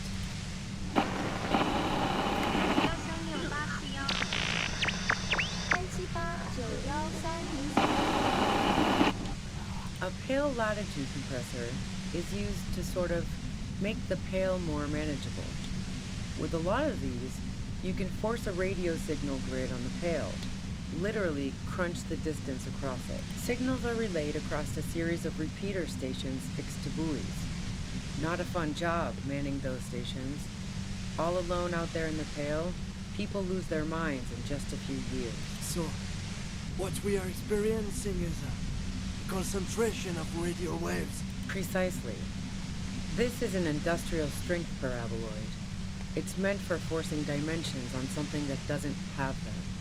Needless to say, the frequencies used are out of this world. At the upper limit is the large prime number generator station. It's used specifically for pale latitude compression. That's why you may be hearing some numbers. But you might also hear, or think you're hearing, local radio chatter. She likes telling you about the machine. Keep her talking. Look for an opportunity to break loose. Yeah, I stuck my head in there before using it on you. It seemed like the ethical thing to do. Can't say that I enjoyed it. The field was weaker, but I can imagine what you're going through. I built it myself. That's illegal. I'm guessing it's patented. But we are beyond that, aren't we? Oh yeah, way beyond. No, once I shut down the compressor, the pain will end. It may take a few minutes for you to steady yourself, though. It's a bit like waking out of a very confusing dream.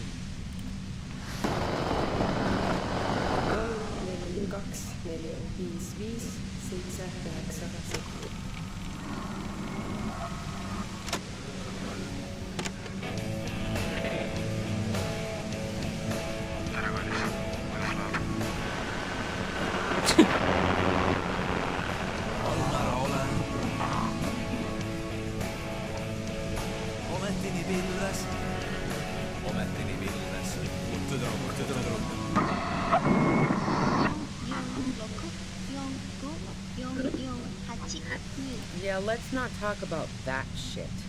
You were hunting me and fell into my trap instead. That's all there is to say about it. So she thinks of you as hunters, not cops, and of herself merely as prey. If you've got something really important to say, you can do it through the white noise.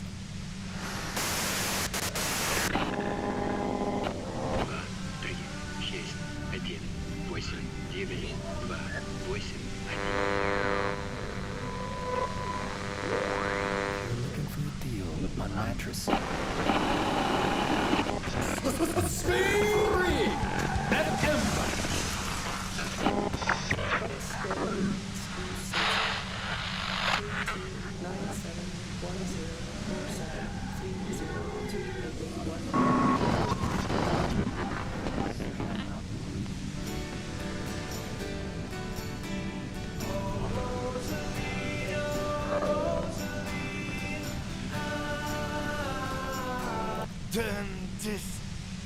God damn it. Fine. If you really want to talk, I can dial it down. I've also got a gun, by the way. The gun she's carrying is a 2-barreled front loader, not like a murder weapon. Well, it doesn't feel much better, but you can form sentences now.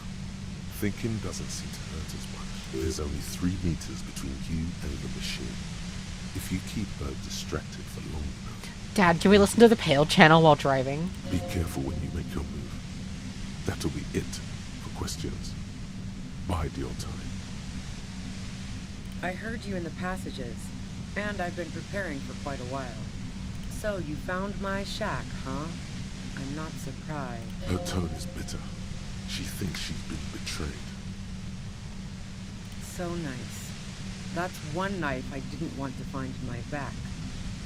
This could have turned out pretty bad for me if you hadn't walked right into 25 bands at ultra-high frequency. That's her admitting the bullet was an emergency exit. No, I didn't do it. I only helped stage the lynching, though I doubt that makes much of a difference to you. Who ratted me out, by the way? Was it Titus? No, he wouldn't have broken first. Oh. I knew the kitten had claws, but not like this. But she couldn't have known I was on the coast. How did you find me?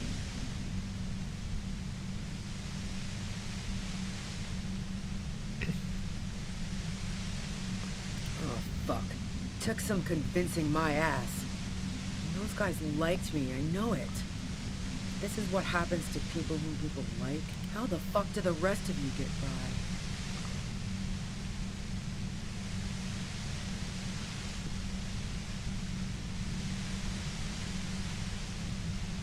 I did, didn't I? Now you've come for me. Fuck them all the same. That did make her forgive them. A little. Like what? I already told you I didn't do it. A strong moral compass. She still wants the opportunity to make a case for herself.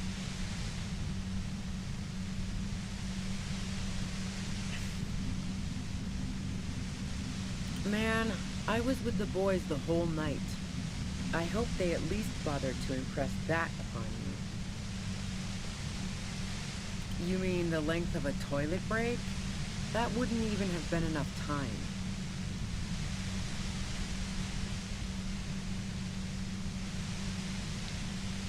Wow, now I'm curious. Please, explain. Don't know it.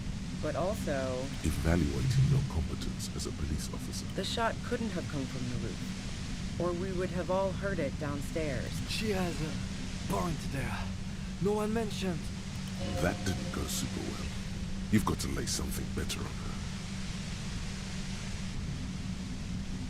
No. Gifts of flowers and candy aren't really my style. Nope. I never did understand why, when someone dies, a hothouse's worth of flowers has to die too. No, I did not. I didn't like him. Hardened mercenaries aren't particularly likable types. Yeah, sure. And I didn't like Wild Pines sending in those foreign hirelings. Me and a fuck ton of other people around here. I hate to be the bearer of bad tidings, but I don't think she's perjuring herself. She didn't hate him, okay? I'm listening. Who doesn't? Oh, you probably mean Claudia's rooftop. Sure, I've hung out there. She's got this great antenna. The view's pretty bomb, too. But you might say the antenna was the main attraction there, yeah. Along with Plaja. It's very powerful. I used it to tune into RCM frequencies. That's how I knew to be prepared for your arrival. Yes, I'm sure. And anyway, as I said before, the shot had to have come from afar. And... sure don't. A breech loader? No. This is such a wipeout. The gun store, Trigger Happy Jacks. What did you think? That I'm going to squeal on my gun supplier? Sorry, not that kind of gal. A knocked-away 80 front loader. 2-barreled. Not really what you were looking for, I'm guessing. That isn't it. No, they're not practical. Break too often. Yeah, evidence. So, Heart of Gold Tommy fucked me over too. Never trust a musician. That really comes as a blow to her. Maybe twist the knife. Just in case. Make her more desperate. Okay, great. You got into my lorry on your own. What now? You're going to arrest me for drug trafficking? Beneath it, she's relieved Tommy didn't betray her. Man, it's to get away from all that murderous shit that I left Jamrock, my previous employer, for the union. She deliberately avoided naming the mob she worked for. You might be able to find this out later. I got lucky being a dispatcher. Never had to do any of the really dirty work myself. This gun has only been used for self-defense against serious scum. There. It's going to be easier to reach the machine now. Based on what I've heard about you, you are serious scum. Yeah? Where? More questions before doing anything. How should I know? As I keep saying, he already had a bullet in his head when I got to him, and there hasn't been any useful gossip over the radio. Those rings around her eyes, her tired voice. She's been staying up late, listening in on the conversations crisscrossing Martinez. Police radio? You've been following the case? Who hasn't? You know, I can still see him there, in Claus's room, lying on his side. He was still warm, but the bluish light coming through the broken window made him look as though he'd been dead for a good long while. She eyes you warily, as though gauging your sincerity. It's okay. We just want to... All right, don't kill yourself over it. I was shooting the shit with Hardy and the boys over a few beers, like always. Then Klasha comes in, all pale and shuddering. She sits down with a drink, trying to steady her nerves. So I grab a seat next to her. Oh yeah, super. But I didn't think too much of it at first. I'd seen her party hard before. No, I really didn't. She's not that easy to read. I just assumed she'd done too much blow. It wouldn't be a first for her. But no such luck. She was in some deep shit. She asked me to come upstairs. The merc she'd been going with was lying on the bedroom floor, dead. I knew she couldn't get the authorities involved, so yeah. You made it look like he'd been hanged. What? No. Faking a lynching was her idea. Yeah, in cold blood. It really surprised me how quickly she was able to get a hold of herself once we got up there. It was like she was another person. The party... Everyone's stories are so conflicting constantly. She asked me to help her drag him into the shower so she could wind the shower head around his neck to fake lividity. Then she dressed him while I went to get the Hardy Boys. She lied to you about that, too. Yeah. I wasn't sure whether to admire her or be disturbed. As I keep telling you cops, we didn't hear anything downstairs. No gunshot, nothing. But even if this is true, weren't you worried the lynching might lead to... War? The thought crossed my mind. But the mercenary's death was going to have repercussions either way. Although the way things are going... She doesn't want to talk about this, but not because she has something to hide. She doesn't want the guilt. Fuck it. I'm not responsible for these people after what they did to me.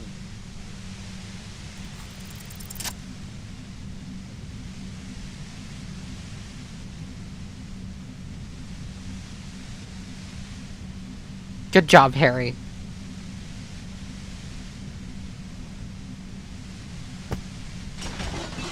You did it. The compressor lies broken on its side. It's quiet in your head again. It still hurts like hell, but... All good, officer. Be careful. She looks at the machine, assessing the damage. Her hand trembles. Oh, fuck it. No. No. Stop it. Problem solving. Ma'am, put the gun down. That's not the solution to your problems. You are... Oh, yes it is. This is a 58%. Oh, I wonder why it's a red check. Go ahead, then. Go ahead, then. Elon Musk yourself. Go for it. You should know the words to say. Oh, no. You've done it yourself. So why is it not coming to you? Because you've been going around pointing a gun at yourself. I can't save before this either. Her finger squeezes the trigger down. A smirk crosses her face as she watches you stand there, mute. Then she exhales sharply, shakes her head, and pulls the trigger.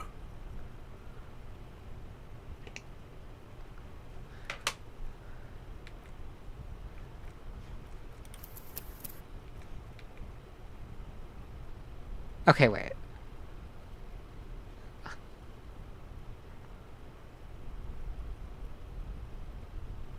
Oh, nice cleanup. YouTube is going to love this one. It's not that bad. The dust got in my throat. Okay. Is it worth retrying this, or should I just keep going?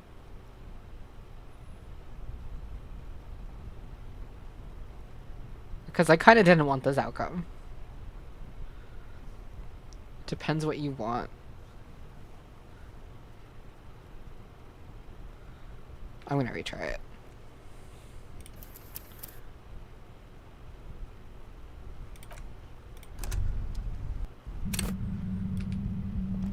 I'll just speed run the... Suddenly, your entire body the whole thing is paralyzed. It's like... I know you can't say it. As she says the word of nobody, that's not going to help. You can't... I'm using... The X blasted from that... Saw my... A pale signals are so precise at the... She likes telling you. I built it my... That's it. Oh, yeah. No. Yeah, I stuck my head in there, but yeah, let's... So she thinks of you. If you've got... Goddamn fine. The gun... Well, there's only... Be careful when you make... I heard you in the passages, so... Her tone is bitter. She thinks she's been... So nice. This could have... That's her admitting. No. Who ratted me out, by the way? Oh, but she couldn't have known I was on the coast. Oh, fuck. How the fuck did the rest of you get by? I did. That did make her forgive them. A little. Like what? A strong moral compass. I didn't like him. Hardened mercenaries are... Yeah, sure. I hate she didn't... I'm listening. Man, I was with... You mean the length of a toilet break? Wow. Now I'm curious. Don't know it. If Valley... The shot couldn't have... She had... That didn't go super... And? The gun's trigger-happy Jack. What did you think? That I'm going to... Sure does. The breach? No. This is such a... That isn't... No, they're not practical. Yeah. Evident. Who doesn't? Oh, you probably mean Claudia's rooftop. Sure, I thought the view's pretty bomb. It's very... Yes, I'm sure. No. Gifts of... Nope. I never... No, I did not, so... That would maybe twist them. Okay, Beneath it, she's relieved Tommy didn't betray her. Man. She delivered... I got lucky. There. It's going to be easy. Based on what I've heard about you, yeah? More questions. How should I... Those... Who has it? He was still... I'm just redoing all this so I have the information logged in case that's necessary. Made him look as though She took it. All right. She sits down with a drink. Oh, yeah. No, she asked me... You made it look like it'd been... What? Yeah. She lied to you about that. Yeah. As I keep... But... War? She doesn't... Fuck it. I'm not... I saw... So this is what she was scared to tell Titus. I didn't catch this one. This cop Yes, you. Everyone says you're his peon, his human can opener. Through the sudden sharp pain in your head, you hear the lieutenant mumble something to himself. Fucking hell. And why me? You hear through the wire. No, Kim! It's especially bad suddenly. Felt like a vein exploded.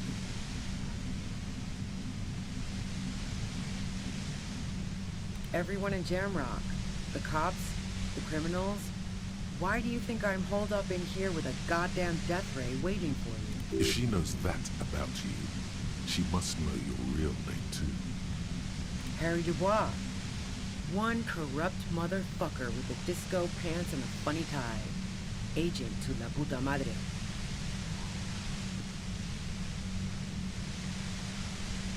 Is that a joke or a threat? Yeah, sure. She doesn't believe. I'm sure La Puta Madre himself will explain it all to you soon enough.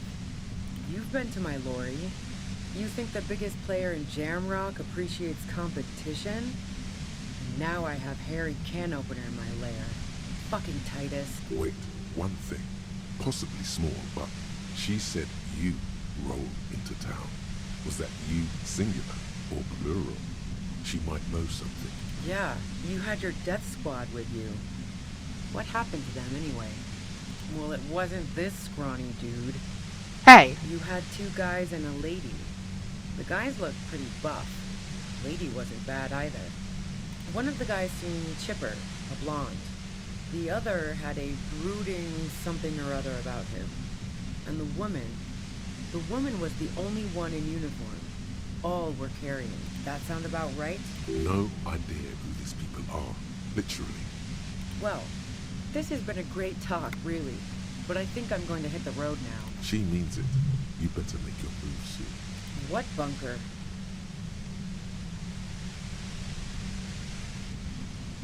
Don't know anything about it. No one's been around since I set up camp. But I'm sure I'm not the first vagabond to... Keep calm. Breathe in. After the pain recedes, it's a little clearer.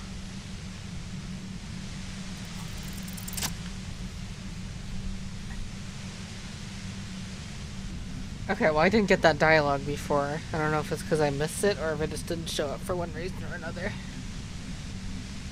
Wait, I like how this is already knocked over. You did it. The compressor lies broken on its side. It's quite... All good, officer. She looks... Oh, fuck it. You should know the words to say. Again? One more. One more time. One more time. I got this. I'm the speed run speed freak. Your entire body okay? is paralyzed. I'm amazing at this game. It's a pleasure, officer. As she says the word no, buddy. That's not going to help. I'm using it blasted from that pen. Saw my pin signals are so precise at the up. She likes telling you. I built it my. That's a Oh yeah. No. Yeah, I stuck my head. Yeah, let's. So she thinks of you. If you. God, fine. The gun. Well, there's only. Be careful when. I heard you in the passage. So. Her tone is bitter. She thinks she. This could have turned. That's her admitting the bullet was an emergency. I heard you in the past. So you. Her tone. So nice. That's one knife. This could have. That's her admitting. No. Who ratted me out? Oh. But she couldn't have known I was on the coke. Oh. How the fuck did the rest of you get by? Like. The strong mob. I didn't like him. Pardon. Yeah, sure. I hate she didn't. I'm listening. Man, you mean the length of a toilet? Wow. No, don't know. The shot could. She had. That didn't go super. And the gun's trigger happy jack. What did you think? Sure don't. A breach? No. This is such. A knock. That isn't. No, they're not Yeah. No. Gifts? No, I did not. Who doesn't? Oh, you probably. It's very. The view's pretty. Yes, I'm sure. So. That would maybe twist the knife. Okay, good. Beneath it, she's relieved. Man. She didn't. I got lucky. There. It's going. Based on what I've heard about you, you are. Yeah? More questions before doing it. How should. Those rings. Who has it? He was still. She took it. All right. She sits down with it. Oh, yeah. super. No, she asked. You made it look like he'd been hanged. What? Yeah. She lied to you. Yeah. As I keep. But. War? She doesn't. Fuck it. So this. Yes. Through the sudden sharp pain in your fucking hell. And why it's especially bad suddenly. Everyone in. If she knows that about you. Harry Dubois. Is that a joke? Yeah, she. I'm sure La Puta Madre. You've been to my. Wait, one thing. Possibly small. Yeah, you had your death squad with. Well, it wasn't this. One of the. That sounds. No idea. Well. She means it. What bunker? Don't know it. Keep calm. Breathe in. After the pain recedes, it's a little clearer. Yeah, it sucks I can't quick save. Listen, I don't think I can. Alright, back to the funny cutscene. Arya in the sky. You did it. The compressor lies broken on its side. It's quiet in your head again. It still hurts like hell, but... Arya in the sky. Help me roll something good for this guy. She look. Oh, fuck it. Problem. Ma'am. Oh, yes it is. She's truly desperate. She thinks she has no other options. You need to give her options. You know.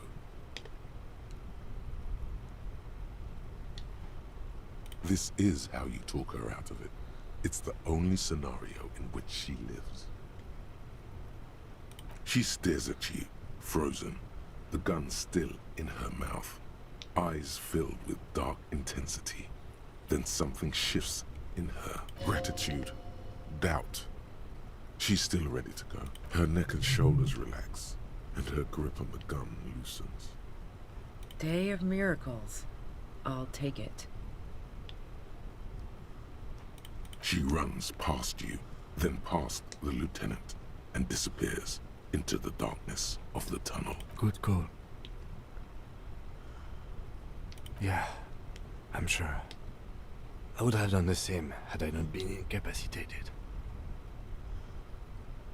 I have a feeling we didn't. Her tent. We should check it out. Nice. I think I want to put this away now. Back to the crowbar days.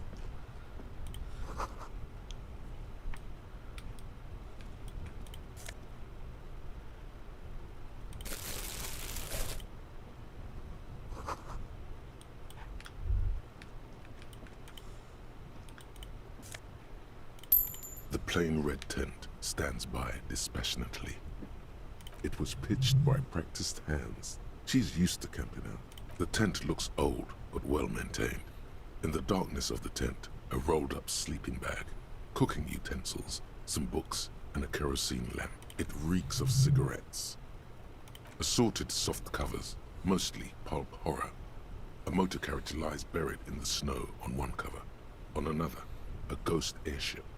You also see a collection of radio enthusiast magazines. See anything? Rager Monthly, Journal of Material Science. More Technological Digest. One of the magazines doesn't have images on the cover. It's not a magazine, it's a leather notebook. You pocket the worn brown leather journal.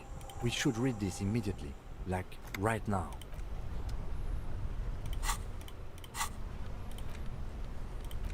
A thick journal. The cover is worn like someone used to carry it around in their back pocket. It's made of full-grain leather. The lower left corner of the back cover sports an embossed brand name. Schneller. Schneller is a stationery brand from Gottwald, beloved among architects and engineers. She's got good taste and must have taken whatever she recorded here seriously. The journal falls open. About 2/3 of its ruled pages have been filled. The large cursive of someone who writes quickly and confidently, perhaps too confidently. Many phrases and even paragraphs have been crossed out, with tiny corrections scrawled above and in the margins. It's a mix of logistical notes, diagrams, and personal reflections, all dated. It's good she left in a hurry. We could learn a lot from this. Hard to tell exactly. It's mostly noted down in code. Looks like contact information, quantities, directions. There could be useful information about local operations in those notes. We have a junior sergeant at my station who's good with codes. I can give this to her after we finish this. Esoteric radio technology. The most recent ones probably pertain to the latitude compressor, sketches, calculations of distance and density. You make out a familiar spiral shape, short wry observations of people and places, probably a way to pass the time on the road. Also, what appears to be attempts to sort through some difficult decisions. There are a few passages with many questions in them. The first entry is from August 2nd of last year. It reads simply, I know my position is precarious. All I can do is make myself as useful as I can while looking for a way out. Remember, no one is indispensable. Nothing on March 4th. March 5th, though, well, that's bound to come back and bite me in the ass. I'm bad at this. Loyal to a fault. But that's another matter entirely. You have no idea what she means. These are personal notes. Don't expect to understand all of it. That name isn't mentioned as far as you can tell. Small wonder. Would you talk about La Puta Madre in your journal? You do see an M, though. La Puta Madre. M is mentioned on March 9th and March 15th. Great. M's peon is coming to town, no doubt to investigate the lynching. But also, I feel it in my gut to finally put a bullet in my head while I'm napping in my lorry or on a smoke break. Well, I won't stick around just to twist my own neck by constantly looking over my shoulder. Then again, isn't that what I've been doing ever since I got the call? The call? Did M call her personally? Why, been holed up here for 3 days now. I'm used to being alone and all, but I don't know when I'll be able to leave, or if I'll be ratted out. They will rat me out, of course. I've made it a point to believe in the best in people, the boys, for example. But experience tells me, did M feel truly betrayed by me? I was feeling threatened. He'd have to know if he threatened people, they'd take measures to protect themselves. Even I know that. Economic measures, first of all. Gotta make a living, right? I can still hear his voice in the receiver. Taste the plastic. The entry ends abruptly. The most recent entry is from today. It reads, even when I leave here, if I leave here alive, what's my next move? Staging a lynching is a crime, even if I'm not accused of murder on top of that. Forever on the run. Not really my idea of the open road. Man, I was really looking forward to winning. It looks like she might have been framed.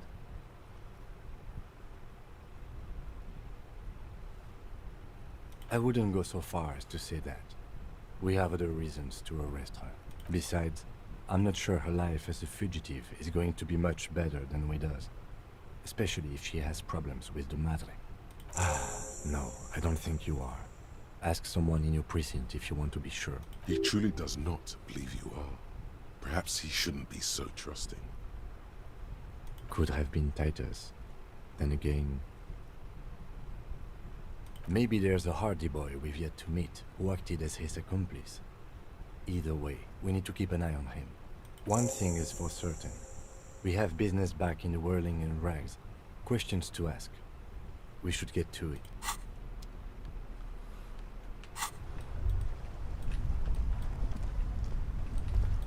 Well, I have no idea what's going to happen now.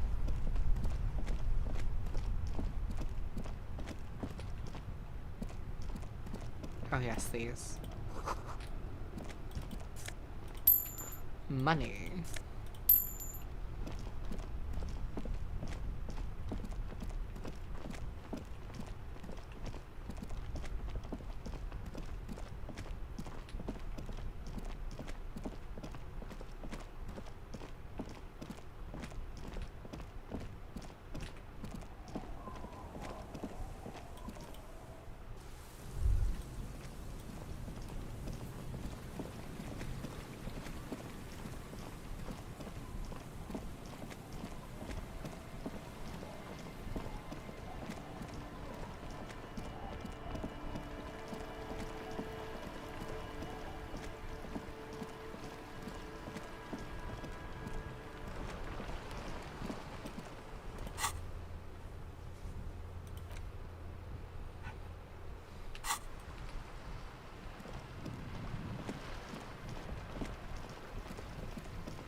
It's so funny how, like, specific you need to be placed to use the fast travel.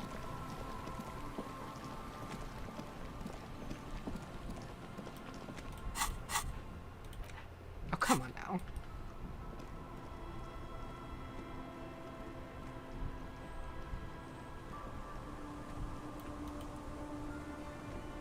Our tenant, please. Huh?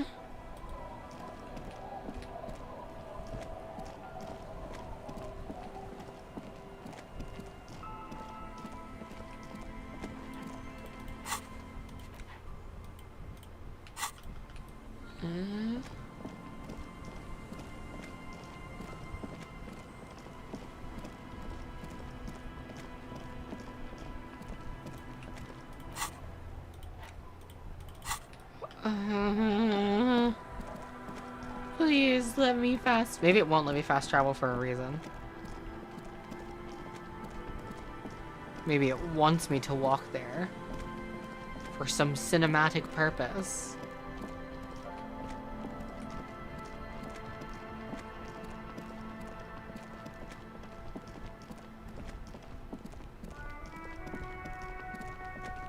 I'm all out of shits to give, loincloth. Welcome to the fucking reckoning. Huh? Put your damn gun down. People are gonna get hurt. We need to talk this through. Shut up! You're not gonna talk yourself out of this, loincloth shit fuck.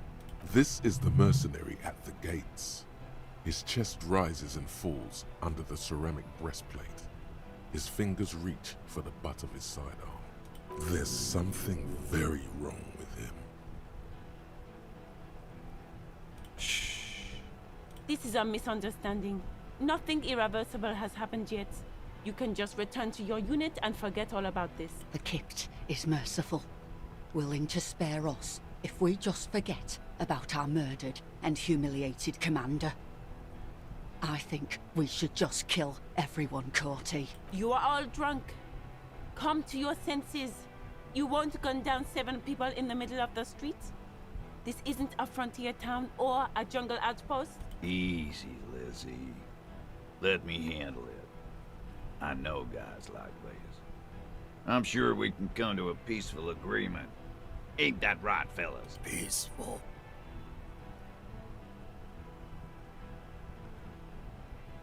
Oh, that one. I was like, where's that one coming from? Nest in your abdominal cavity like a little wild mouse. The masked man's words are barely intelligible, but you can hear them. Fuck, there's a third one. How did we miss something like this? The lieutenant is genuinely worried for his life.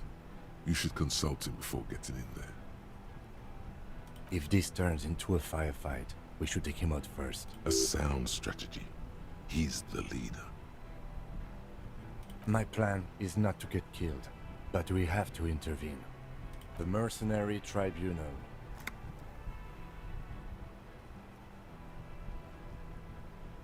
No, we have to step in. This is not going to end well if we don't. Get lost, comedian. You cops had your chance. Now it's fucking time for some justice. I think he's calmed down a bit. Pig fuck!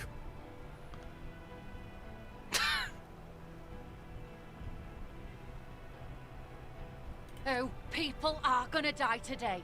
We're not leaving it like this. These tribals hung him up for everyone to see.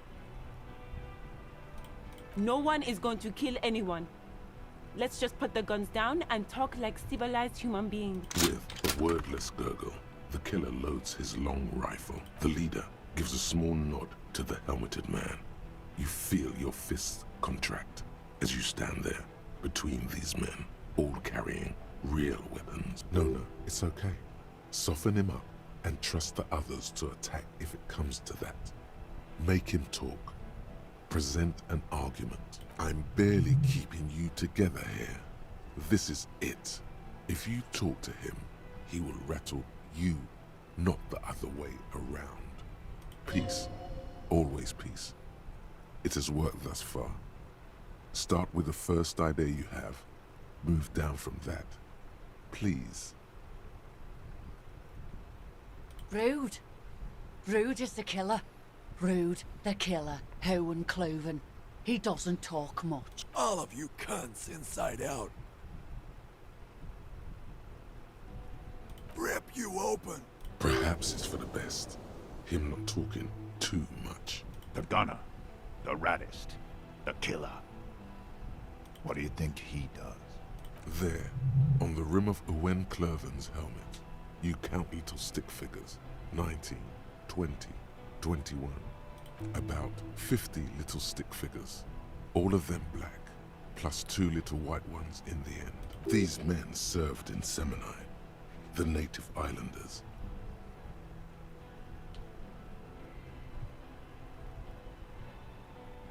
You're a tit-sucking pig. I'm gonna show you, killer. What are we waiting for? Let's blow that pig fucking mouth off his face. Lance Corporal, just fucking shut up and wait for your order.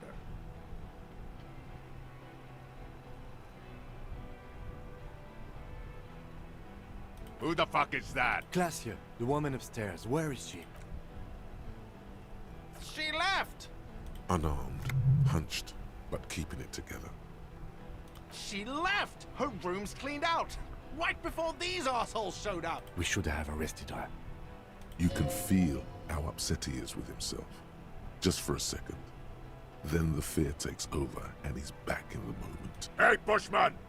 Your little cunt isn't gonna help you out of this one! For God's sake, tell him the Hardys didn't do it.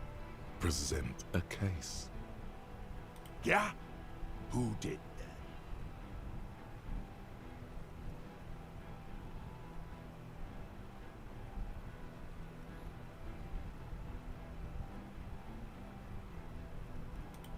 The bird. You're fucking telling me a bird killed our cunt? His fingers are twitching. That's a draw reflex. He's about to draw.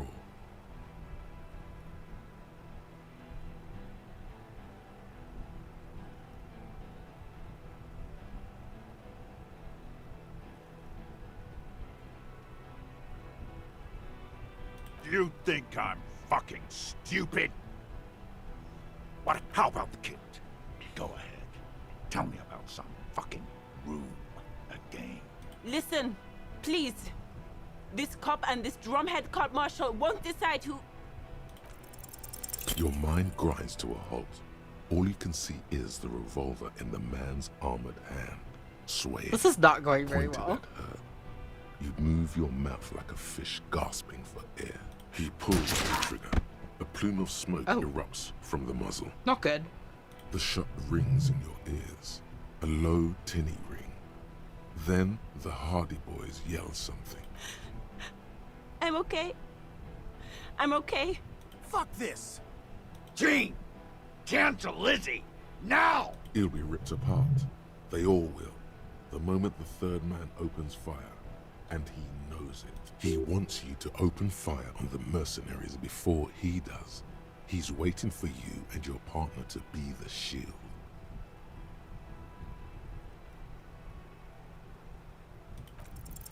Alright, here we go. This is an illegal tribunal. Krenner would never sanction this. Who's the commanding officer? Take your pick. You only have time for one argument. Choose wisely.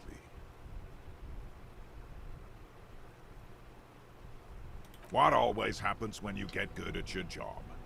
That name meant night raids. Fucking extrajudicial funky time. Burn villages. Shit that sounds bad on the radio. The same thing happened when we were called whatever the fuck it was.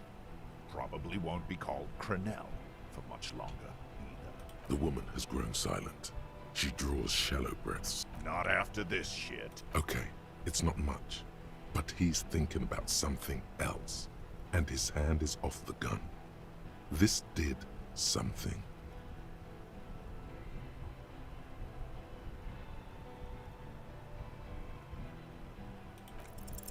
Of course, nothing bad will happen. Talk about his dead friend, He seems stable enough to take it. Even better, it will further destabilize him. Don't fucking talk to me about my brother, Loincloth. Okay, yes. Immediate failure. Things are worse now. He's observing your every motion carefully. You think I care what that company cunt thinks?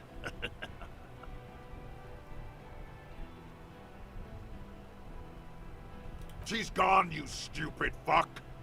Sailed off 5 minutes ago. She doesn't give a shit about you, Silo. Stay cool! How is she? I'll be okay.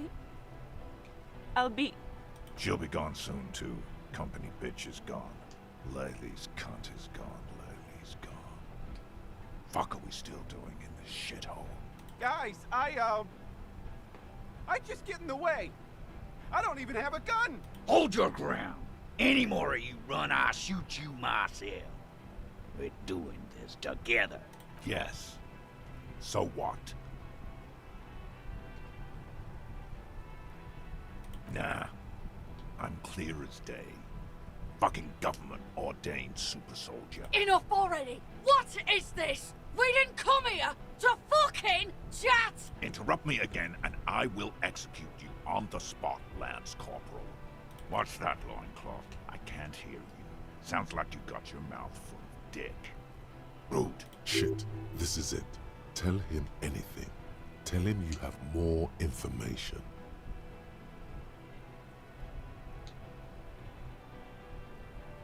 Rude. Kill him.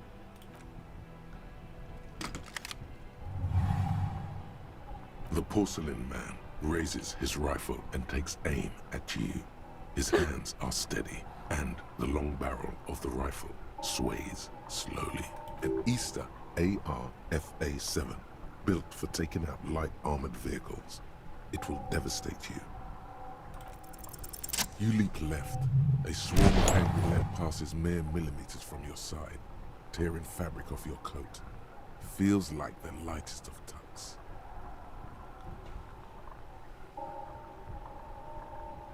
The man tilts his head, trying to see through the clearing smoke for the next shot. Watch out.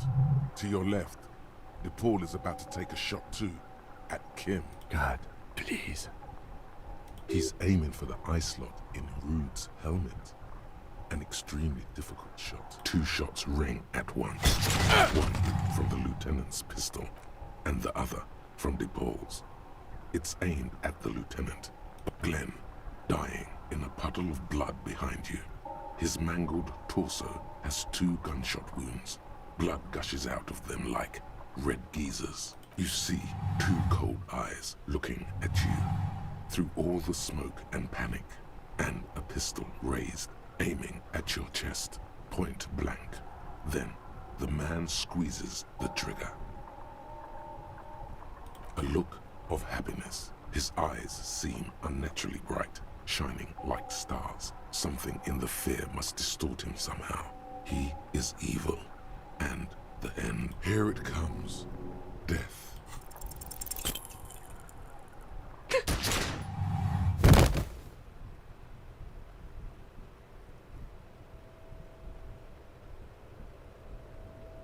You can't. There is no time. Something inside your pelvis explodes. Your entire lower body is on fire, and your legs can't support you. You fall down like a rag doll. The pain is too immense to scream. It pushes the air out of your lungs. Everything goes dark. A distant blur as you recede into it. The Hardy Boys are yelling. Someone is running, jumping over you. In the background you hear gunfire shatter glass, and then a man in pain. A familiar sound. It's Titus with a splat like meat. You hear bullets rip into him. His voice, still giving orders, grows fainter. A gurgle. Feels slick and warm with blood. The pain is too strong to know what has happened there. Even clutching to your consciousness takes everything you got. Most of what's down there. It's all gone. Open your eyes now. You have to see what's happening. Nothing. A persisting darkness. Dancing lights of pain. Distant shadows cast by them, like a hellish play. You're bleeding out.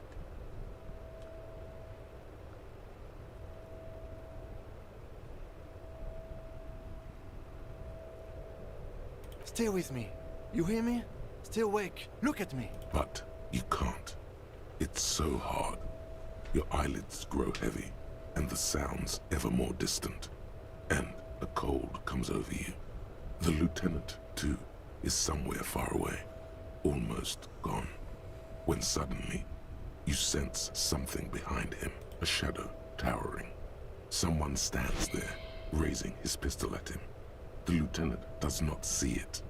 He's pushing down on your wound with both hands. Scream immediately. He's gonna die.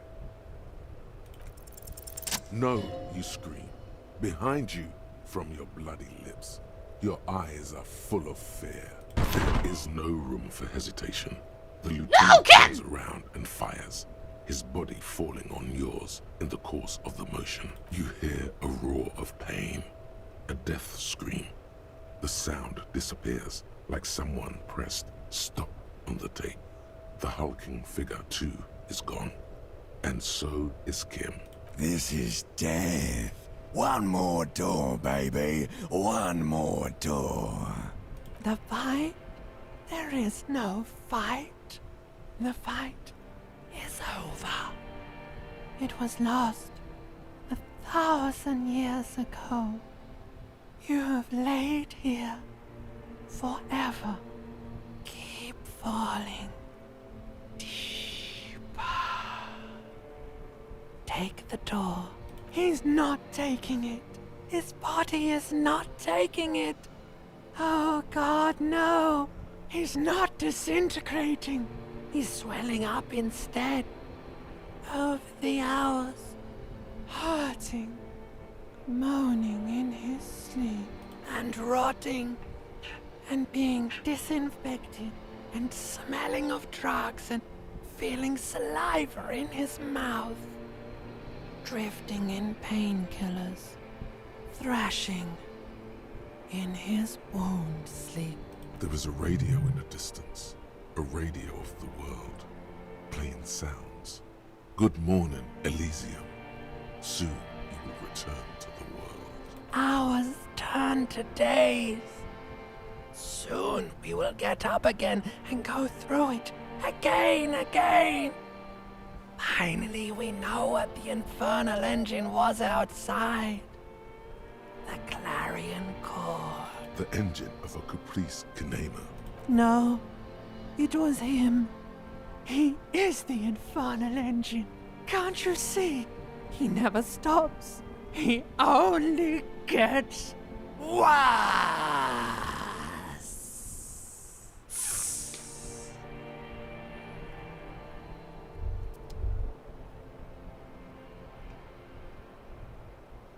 You see the lieutenant's familiar shape in the orange jacket. Huh? It turns double, then triple, from the pain. Sunrise, Parabellum. It's not ouch time yet. You just got the Dramamine pill an hour ago. Wait until it wears off. Dramamine. Then it's not What that happened? bad. Neither surgical nor organ damage bad, but still under the counter bad. Mr. Gart cleaned it. It took him an entire day. 2 days, in and out. You've been up enough to take Dramamine and curse. And drink water. Yes, the joke wasn't funny anymore. I took it off. The close proximity of death must have made the lieutenant contemplate his life choices. He's done with the jacket. Sunrise, Parabellum. Sunrise, prepare for war. It's an old revolutionary saying. The gates of the harbor are boarded up. The streets are a little more empty. Apocalyptic violence is yet to erupt, I am relieved to say. I think we may have held it off, for now. Barely. That's right. Ouch, indeed. What happened? We tried to take the diplomatic route and hoped they wouldn't attack first. They did. The major gave the command. As retaliation, their rifleman tried shooting you. He missed, or you dodged. Then I shot and wounded him, while Glenn took a bullet in the spine. It was meant for me. Glenn did not survive. This is not the first person to die in his place. He goes on. Titus, Fat Angus, and Theo charged. Angus and Theo died before they made it to intensive care. Titus died in the hospital yesterday. Alain and the young musician, I forget his name, they are all that's left. Yes, you were bleeding out by then. You warned me. I was able to disarm Cortenard before he got the jump on me. I was not able to kill him, as I should have. Crenel took him. A stray bullet killed the bull, though. And that's what happened.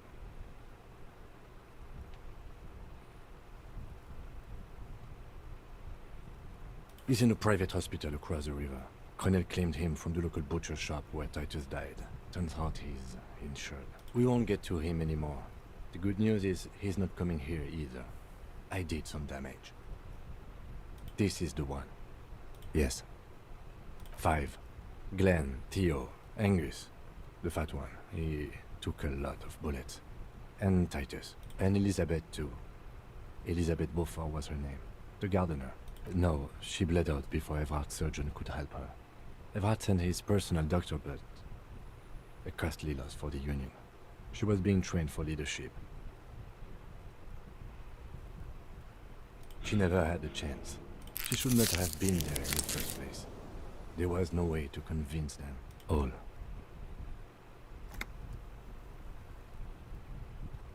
Yes, officer. 6 people are dead. It's not a success. No, you said 7. But what's done is done.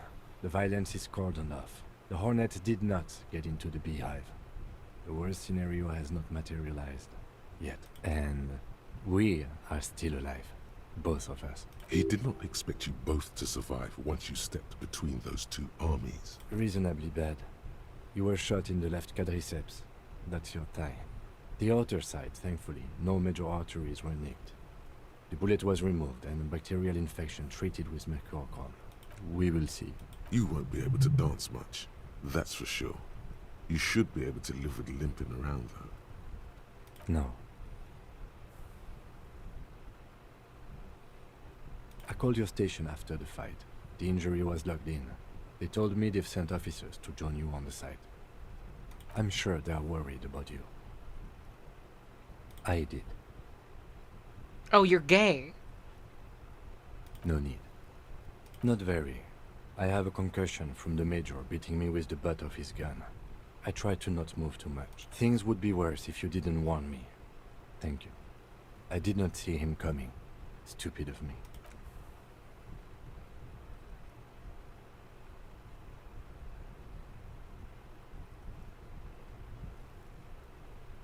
Easy now. Your balance is way off. You feel like you're about to fall over on that thing. How are you? The lieutenant looks at you, teetering on your feet.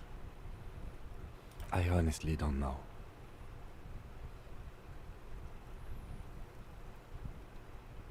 We can't talk to Everard. The harbor is in lockdown. Everyone in there is outside our grasp now. And Joyce has left too. Yes, she left yesterday morning.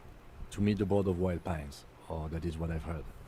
There's a pin somewhere in the machine that keeps Connell from sending in a death squad. Maybe it's her. Maybe she kept her hand. Either way, Ruby's gone. And Classio too. We really should have arrested her, you know? I don't know. I think the dangerous theory you presented on Classio, or whatever her name is, was wrong. We have not found a motive or a weapon for her. Honestly, I think our investigation has not produced a single credible suspect.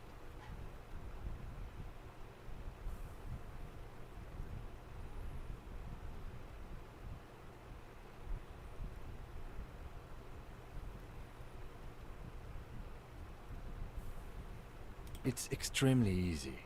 There are thousands lying around. We found one, all completely unusable. It's precisely how easy it is to find one that makes the bullet useless. We could find thousands more if we wanted. All of Revachol is full of them.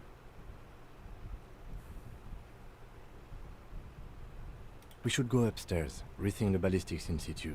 I agree with this. What else? Yes, God curse the footprints, not solving the case for us. Au diable. I don't know.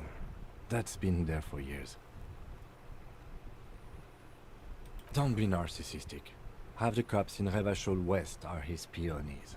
Even if you are, it is not a decisive factor in this case. That does make some sense. What? Every piece of garbage in the city is not connected to the case. You don't have to keep everything. He's wrong. I'm afraid we may not be able to locate communism, detective, on account of it being dead. A nod. He arches his brow. The ceiling fan patiently spins overhead.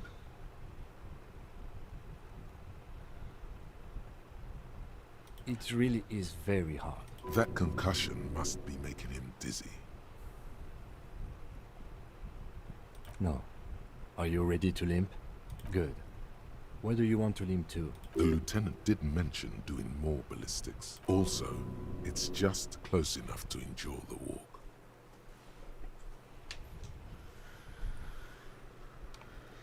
Why not?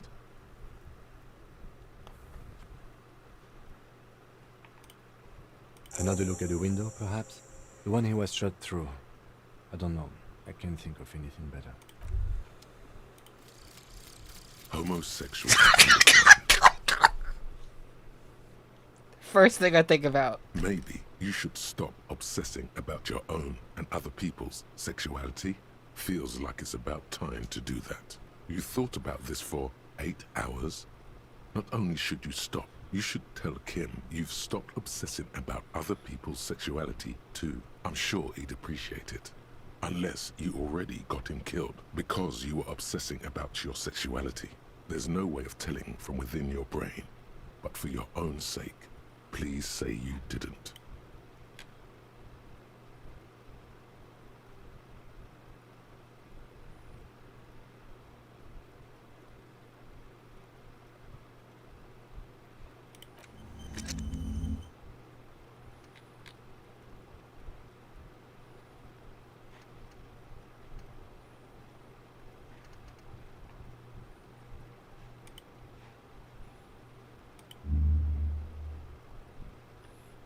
So now we're gonna research anti-object task force.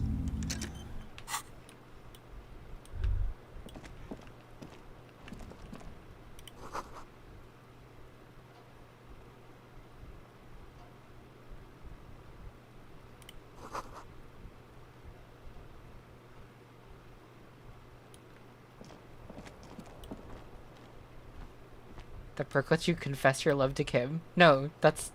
You're lying. You're lying. You're lying. You're lying. You're lying. You're all lying. Stop gaslighting me.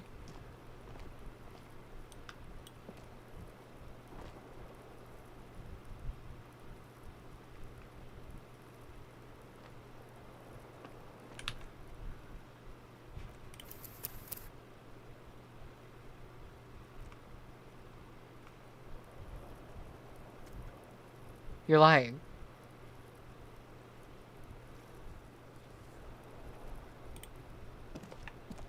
Yes? You're lying. What about me? You're lying. Good. Let's change the subject. You're lying. Don't say. Don't say.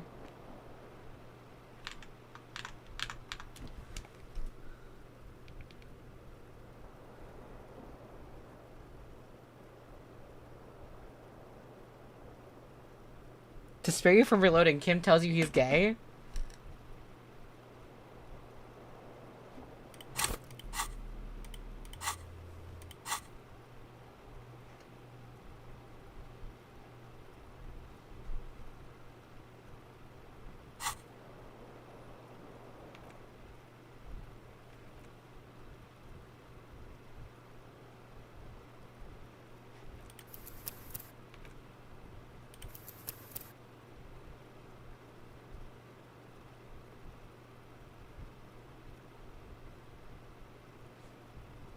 I can do this.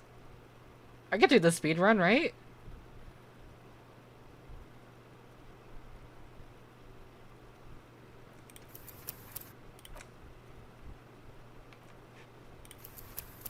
Let's speed run it. Maybe we'll get a... Maybe something better will happen.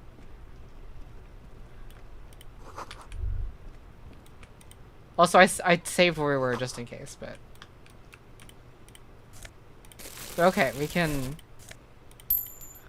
Let's fucking speedrun it. The plane, it was pit. The tent, it reeks of cigarette. Assorted. See any? Rhaegar in pocket. We should read. The plane, it was pitched by a thick journal. The cover is worn like someone used to carry. It's made Schneller. She's got good taste. The journal, for the large, perhaps it's a mix. It's good she left enough. Hard to tell. There could be useful. Esoteric radio. Short, the first, nothing. You have no that name. Small one. Great. Then again, the call, being hold up. Did the entry ends. The most, even when I leave it. It looks like she might have been. I wouldn't, beside. No. It could have been. Maybe there. One thing.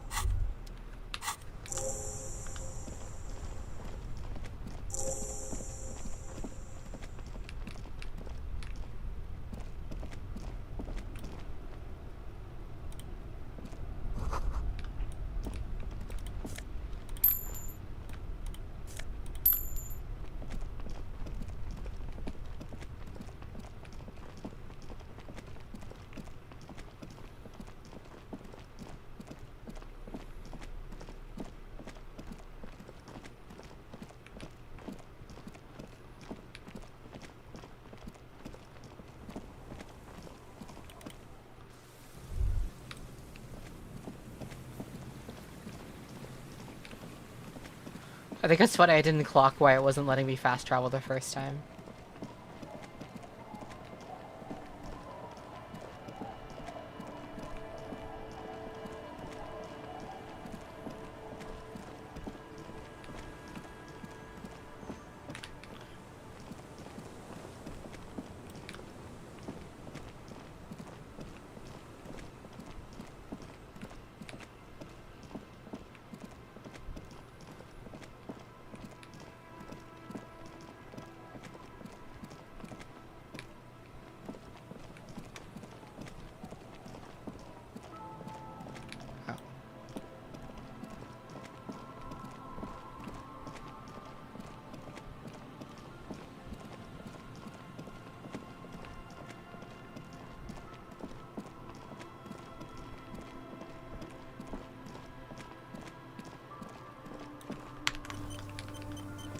Save first here.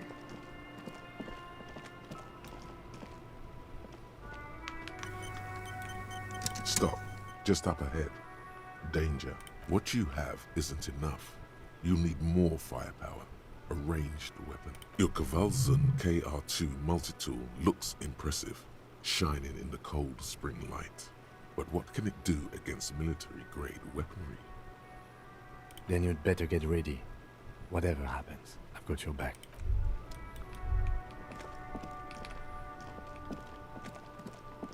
Should I sell a gun in here?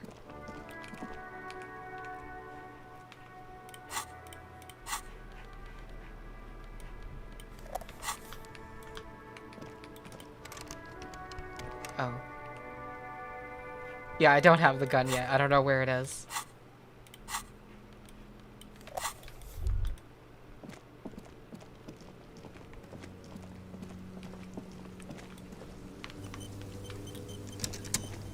I'm all out of shits to give, loincloth. Okay. Put your... Shut up! There's something. This is a misunderstanding. The Kipt. You are... Peace. Nest in fuck. The lieutenant is genuinely worried for his life. The mercenary tribunal. My plan is not to get killed. If this... A sound strategy. Get lost. I think he's come. Pig, fuck!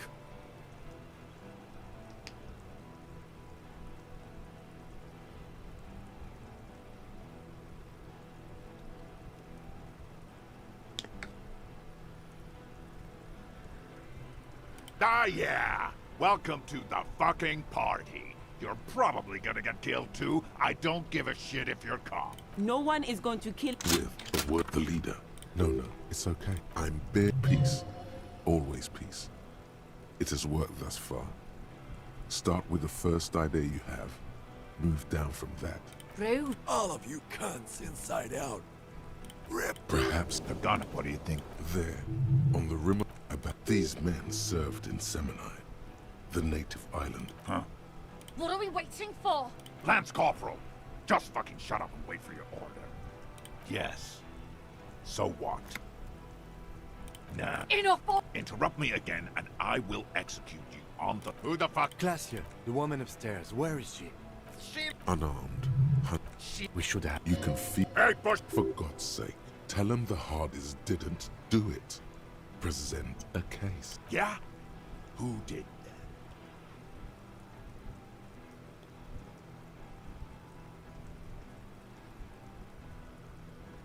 that? His fingers are twitching. That's a draw reflex. He's about to draw. You think I'm fucking... How about... Listen, please. This cop and this drumhead court marshal won't decide who... The Hardy boys confessed to hanging him. All together. Titus said we took him out back and hanged him. He said it loud. In a public place.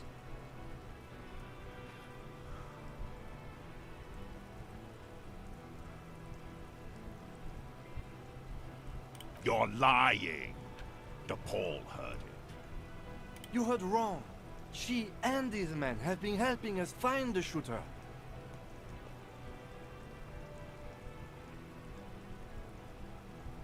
Fucking liars. The shot rings in your ears. A low, tinny ring. Then the Hardy boys yell something. The young woman stands and looks behind her. The shot has flown over her head, crashing a small pane of the glass window behind her. I missed.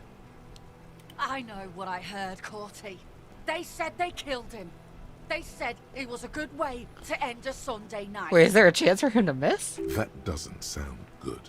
You need to change the topic now, or there will be another shot. What topic? Shots have been fired. Act before it's too late. This was a clean. All right, here we go. You only have time for one argument. Choose wisely. Pops, you have no idea about the rights Crenell extends to us. If I fuck and kill you, hang you to that streetlight by your shit pipes, then that's called a necessary display of force. No one's going to give a shit about dead loincloth. Okay, it's not much, but he's thinking about something else, and his hand is off the gun. This did something. Of course, nothing bad will happen. Even... Don't... Oh, you think I care what that company cunt thinks? Fucking waste this! What's that? Shit, this is it. Tell him anything. Tell him you have more information. Brute. Kill him.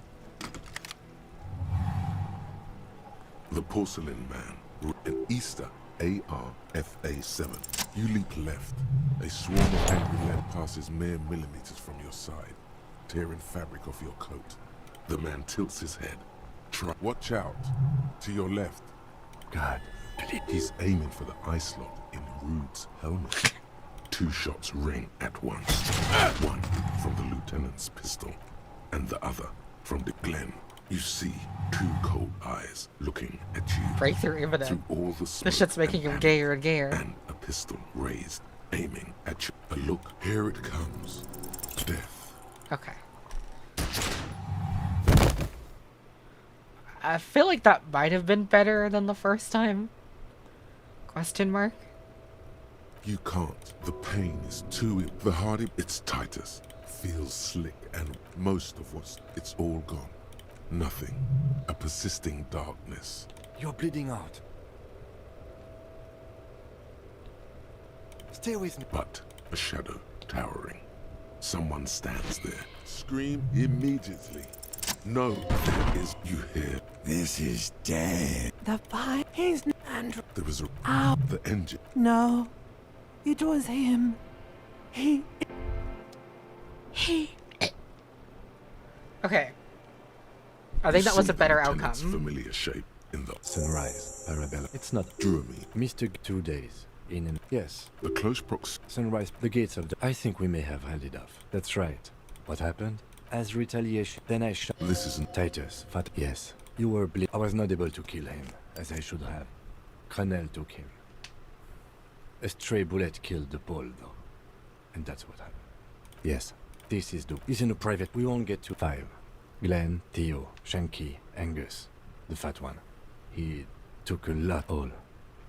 Yes, officer. 7 people are dead. I think they switched the lines. But what's done is done. The violence is cordoned off. The Hornets and... He did not expect you. Reasonably bad. You won't be able to dance much. No. I called your station after. I'm sure they are worried about you. I did. It's part of a detective's task chain. Actually, you can. You can even remove a fractured bullet, it seems. Not very. Things would be... Okay, I'll take it. That was a worth speed run. Your bal. How are you? Your disco days should have been done quite a while back, Lieutenant Liefreiter. I honestly don't know. We can't talk to Everard. Yes, maybe it's her. Maybe she kept her hand. Either way, Ruby's gone. And Classio too. We really should have arrested her, you know? Guard confirmed she left 20 minutes prior to the tribunal showing up. I don't know. Honestly, I think our investigation has not produced... Don't be not... That does make some... What? Every piece... He's wrong. I don't know. Yes. We should go upstairs. It's extremely easy. We could find thousands more if we wanted. I'm afraid we may not... A nod. He arches his brow. The ceiling fan. It can feel that way. That concussion must be making him dizzy. No. Good. The lieutenant also. It's just close enough to... Why not?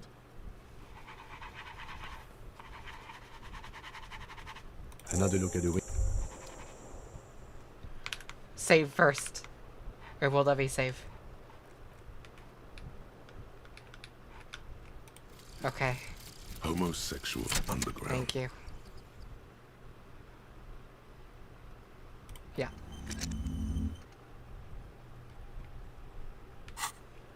Okay. Yes? Okay. Great. Imagine all the time you'll have for work now.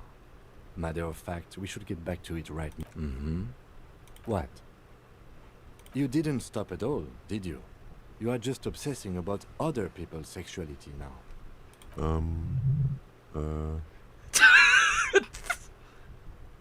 But am I? I'll spare you another 20-hour mine project. Yes, I am. Now let's get back to work. That's the truth. Yeah. Yes? What about me? Good. Okay. That was worth it. Thanks, everyone.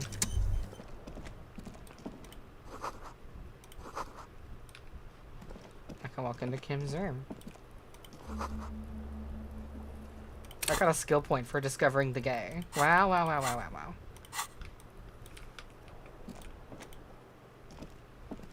The fan stands.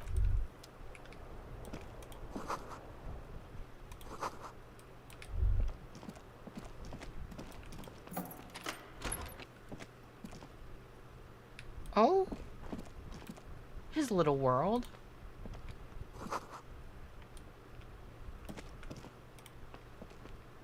These papers bear the stamp of the RCM.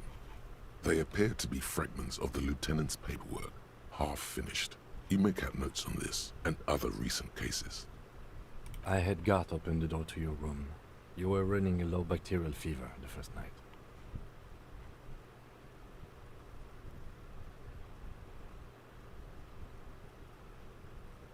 It would have been easy were it not for my concussion. We both got lucky, considering the odds we faced. Let's go. I am sure neither of us feels solid enough to keep loitering in this room. I am sure...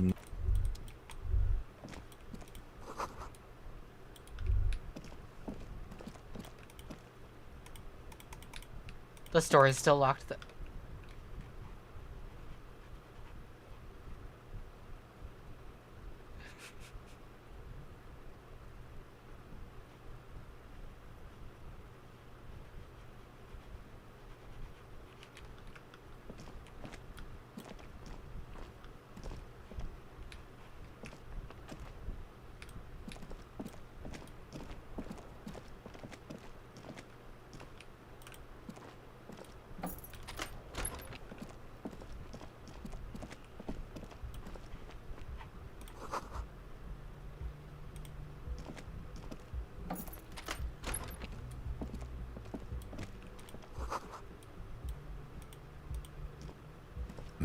to the stack of bills, you see a note. A few lines jotted down in large, uneven handwriting, just as the writer was about to rush out the door. I'm sorry, I fucked everyone over. P.S. I didn't kill him. P.P.S. Gift upstairs. A gift? I am not drawing my gun, yet. But I don't like gifts. It's hardly surprising.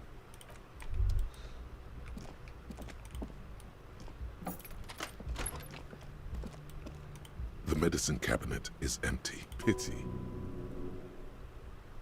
I always took you for more of a drunk than a chemical abuser, Lieutenant Hilfreiter. Mm-hmm. She certainly had her priorities straight when she was packing.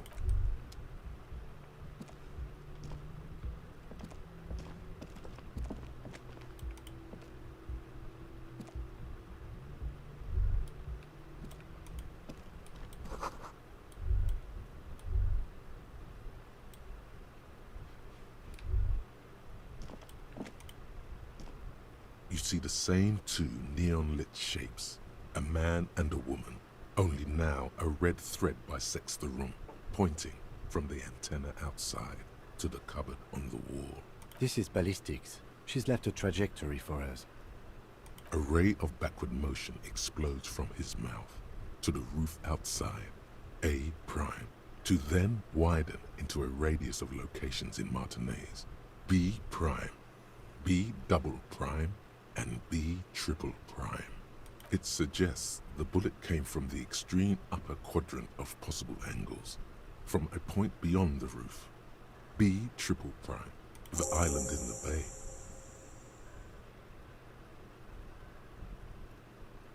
Unless she thinks the perpetrator was standing on the ring antenna. That is where the thread seems to point. I remember. She was there that night. She would have known precisely where the bullet hole was in the glass. She had a long time to think about it after, standing on that roof, staring at the glass. It also looks like there may be more to her skill set than we know. The question is, should we trust her? I don't know. At this point... What difference does it make?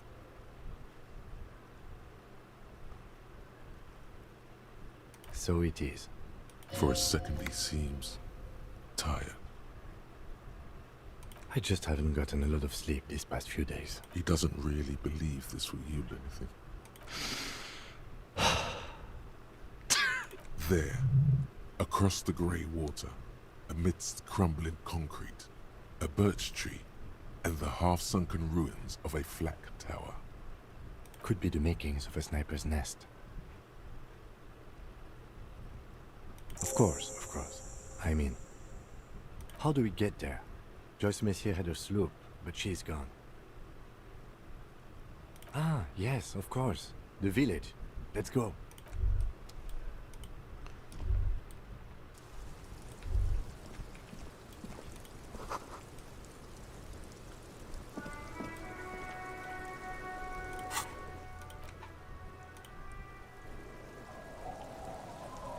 Actually, maybe I should. I want to teleport back, actually, because I'm curious what I'll see on the way there.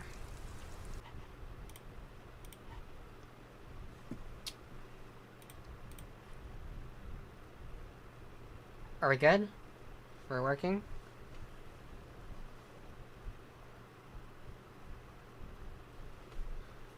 Are we the most excellent? Hello. Okay. So I've learned that, for whatever reason, the current iteration of OBS, the current, version, seems to start working after a couple of hours, and I just have to restart it. That would make sense. Okay. Really quickly. Let me... I'm not using Streamlabs, no. It usually doesn't... OBS doesn't normally do this. It's kind of a new thing with the latest iterations. I'm just gonna go grab something really quickly. I'll be right back. Can you watch the abortion lits for me?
Nice.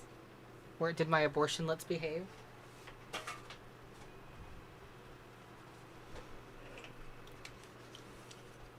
That was so heartwarming.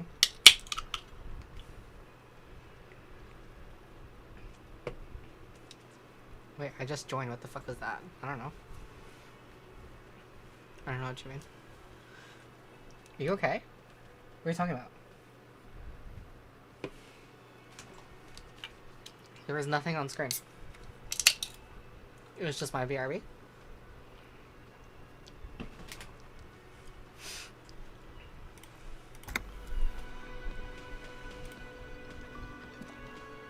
Oh, you're up. It's good to see you back on your feet. Did you like your room? I cleaned it for you. You're welcome. I thought it would be nice for you to wake up in a clean place after you, let's be fair, defended this establishment and its clientele from gunfire. Defended may be putting it a bit generously, though. I had a great view of you doing nothing to stop those psychopaths. Then I crawled inside. Bullets started flying. Anyway, I wish you a quick recovery. Also, you and your partner are staying here free now. This establishment supports cops. The stay is free, the drinks are not. Just felt I needed to specify that. Oh, you know, people don't tend to stick around after shootouts. Turns out they're not good for business. I don't remember everyone who comes here, and many people wear sunglasses inside lately. Must be a fad. Ah, them. Nice people, but no. Lena said they were going back to Jamrock. I saw them pass by outside. This was before the fight started. I'm glad she got out of here before all that. Bullets flying and stuff. People inside were quite terrified, you know. I had to take action and step outside too. Yes, you know, and I went outside and took care of it. Everybody calmed down. Felt like the right thing to do. He's almost completely forgotten what this began with. I mean, you're a detective. Perhaps you can track them down. Shouldn't be that hard. Exactly, but all in due time. Crypto business is not a priority right now. You'll see her again one day. You know it. Things went like they did for a reason. Yeah, I was. Yeah. That's because I'm a bad ass. He nods back at you, even more stoically. Just two badass men nodding stoically. Physical instrument. Make that three. The lieutenant is nodding too, hands crossed. Okay, Kim. No problem. They'll come back. They always do.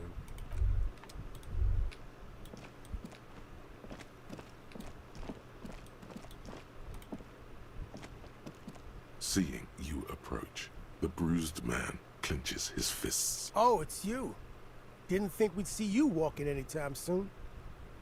Elaine, look. It's the cowardly cop. Huh? What? He's very, very drunk. Our condolences for your losses. Does he look like he's okay? He does not.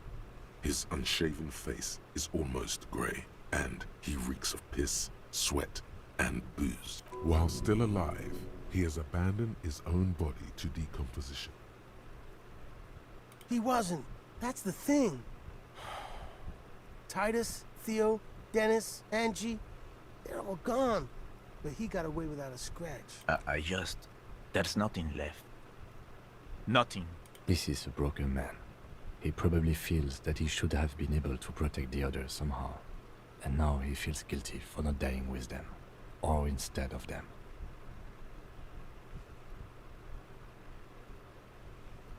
I'm not suggesting much. All I'm saying is, he lost everything.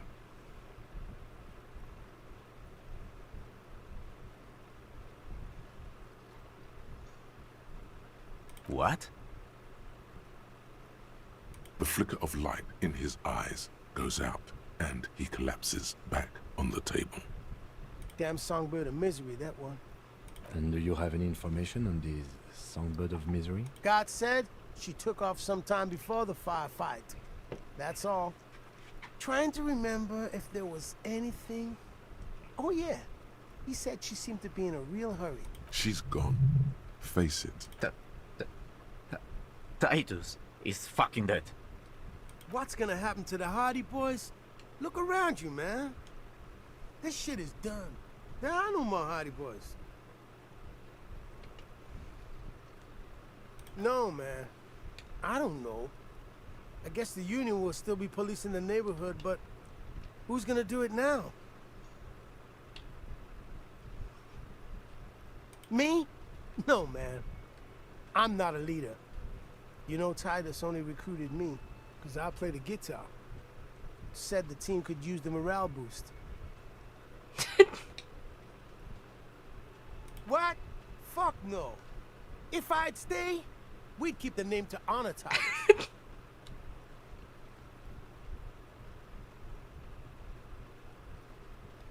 Man, you have no idea how this works, do you? But yes, if I don't stick around, then it's all over. So I guess I sorta have to now. He's not a drinker. Another good thing about him. Yeah, man. You know, you got this. You got this. I haven't got shit, Al. This is not completely ludicrous. Him and Titus were the only detectives of the bunch.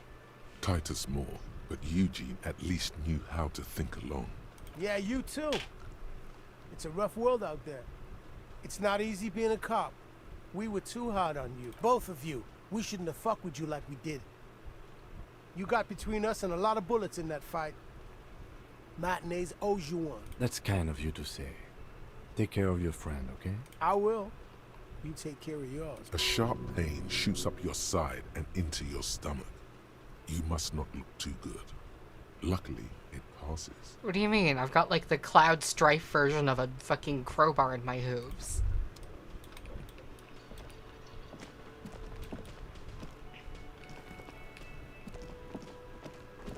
Alright. What's it gonna be? Am I gonna click on this guy and he's going to say it's all about the money? What is the point? What is the point of this guy?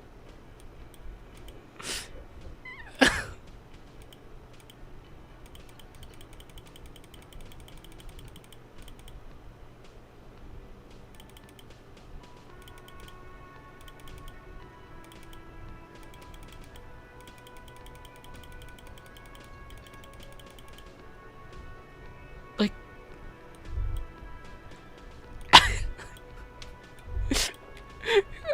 he looks like fucking, he looks like, a Jeff Bezos, but like in a fucking jean jacket.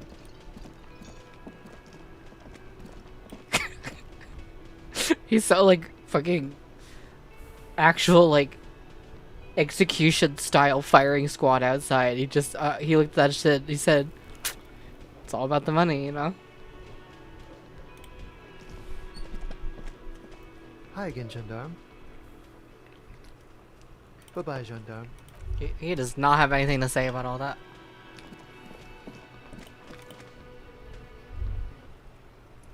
Okay.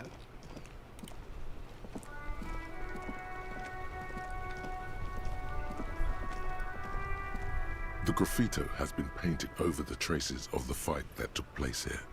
It smells of blood and heavy fuel oil. This was Cindy the Scar.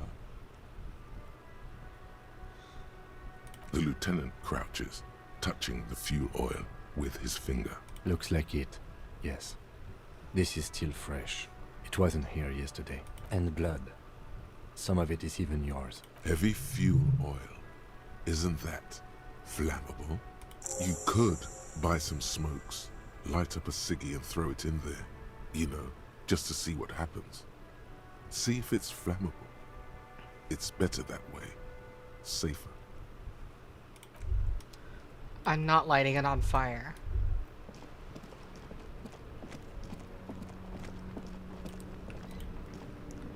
My man, you're alive.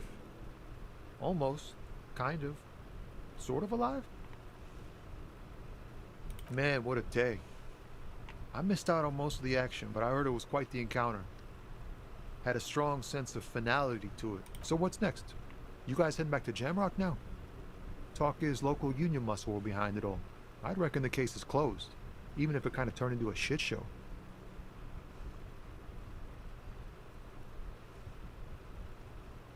Hey, that's just what I heard. Old wives' tale.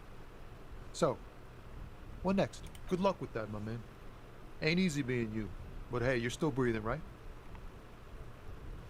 Okay. Is it wise to share information about the case like this, sire? The lieutenant throws you a quick glance. What are you doing? That's probably for the best. You keep your job to yourself. With a job like yours, you have to.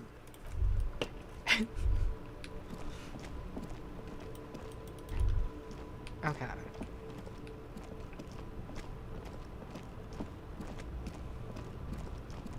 Can we still go on this?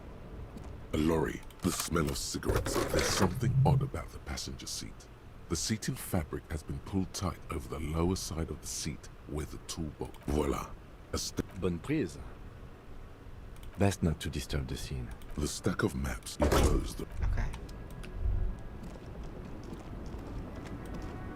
This one's gone. No, graffito I think is just a word for that they're using in this game as a world building thing.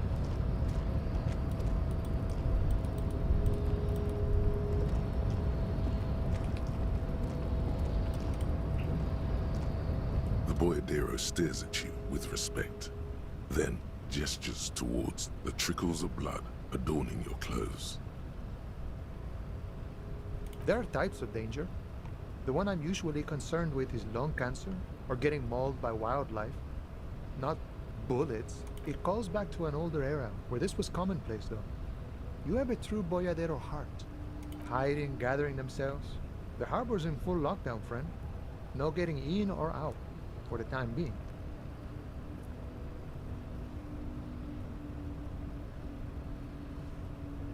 No, man. Not today. Today is war. He says it matter-of-factly, like it's no big deal. Time will tell. I'll tell Everard you dropped by. I'm sure he'll be glad. I'll be okay here, doing lookout. Quite the sight, aren't they? Getting to like that red I am. Don't worry about me. I live to alleviate the worries of our brothers. See if any insane killers turn up. Then I'll run. And live. You know it, friend.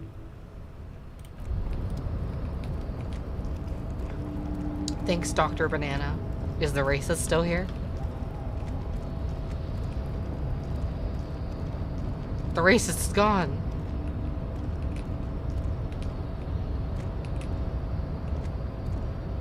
And there's nothing else to do here except this box. Had $1 in it. It was all worth it. It was all worth it.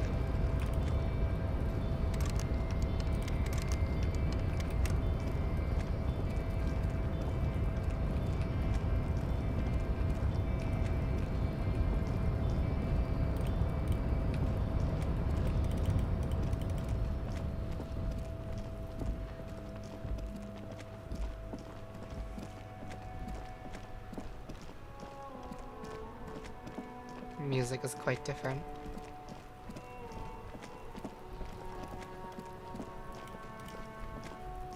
Everyone says you started crying in the middle of a firefight and then bled like a pig. I guess that was cool.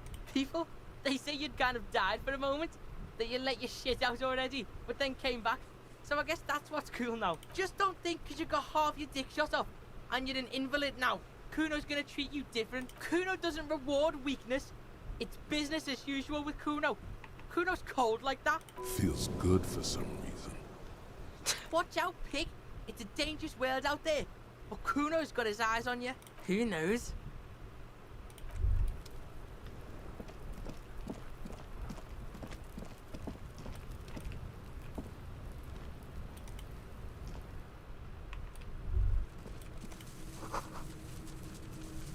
All around you, the hisses and chirps of locusts fill the musky air. The earthen floor of the shack has been shaped into mounds of mud, dotted with little holes for windows, like skyscrapers, spires of dirt and sand rising.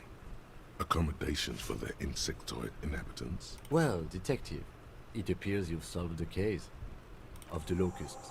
For the missing locust case, which is a sub-case of the imaginary insect case. So at least that's going well.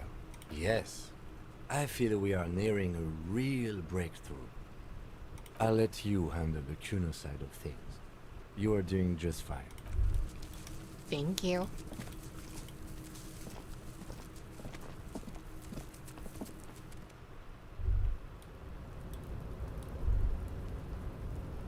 Wait. Oh, I can't go over there, can I? Yeah.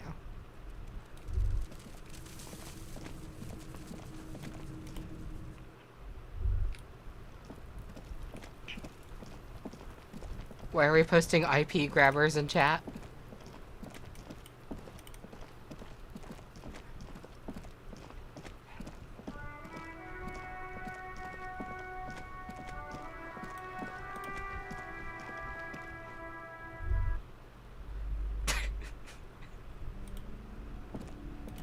Oh my god!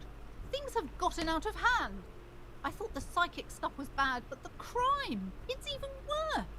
I haven't been able to come to work for 3 days. The shop has been locked. No sales, gangbangers running around, shooting everyone.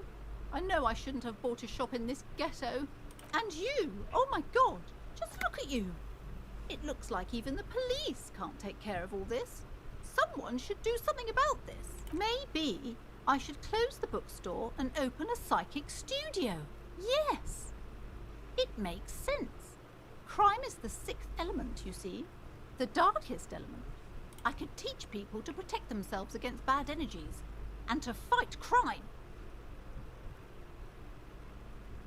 No, you're right, officer. You've convinced me. It is a great idea. Thank you for the inspiration. In the meantime, do buy the books. As many as you can. They would... Hi, Ace Detective. Okay, she doesn't have anything to say about the death of all magic. Or something like that.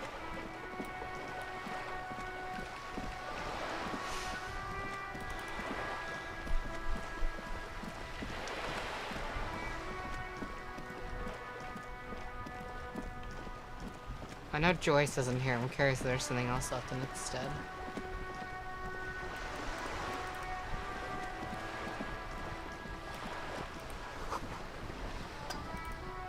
Okay.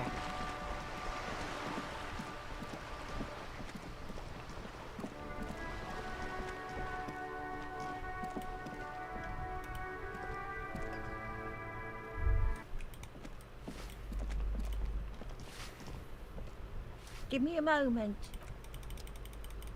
No.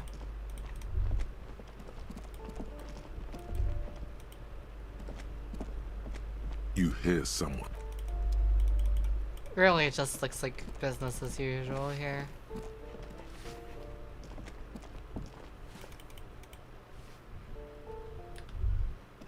And Cindy's gone. Or is she here? Or is it bankrupt?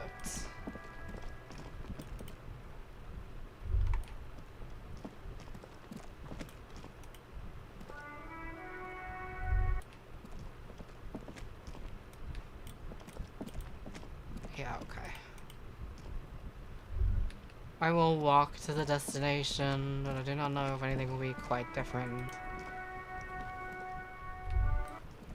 Or is it all about the money? It's all about the money. Communists are gone too. What a world.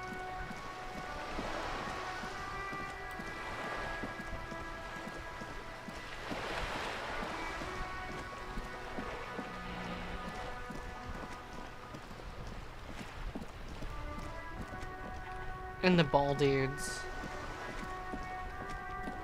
Fuck is this guy?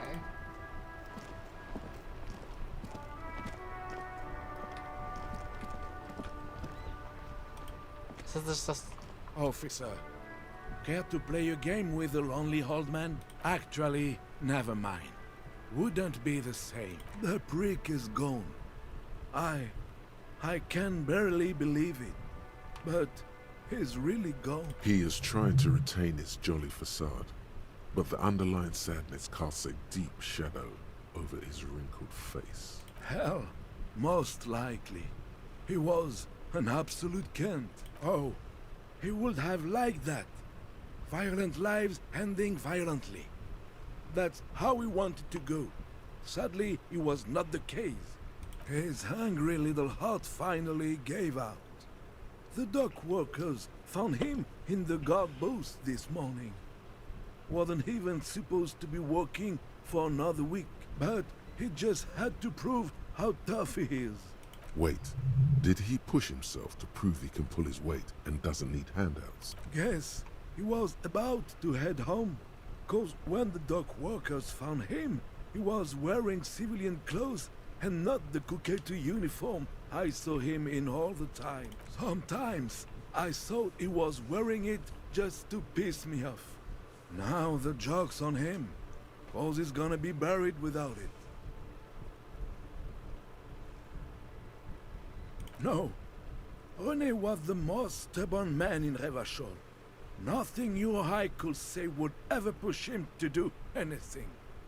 The man was completely immovable. He has doubts, but right now, he just wants to move on. I repeat, an absolute cunt. Even his old army buddies didn't want him around. He was like an old viper. The only people who could stand to be around him were Jenny and me. She saw something in him when we were just kids, and she never lost sight of it. And I thought if the most beautiful being in the world can love him, then there must be something worth holding on to. We've hated each other our entire lives. So much, in fact, that... Yes, I loved that angry prick. He didn't deserve it, Okay. but I did. You know what his last words to me were? Some right-wing royalist slogan. In Guillaume's time, you'd have been shot without trial. That's what he said to me. He lived a cunt, and he died a cunt. Let's leave it at that. Wow.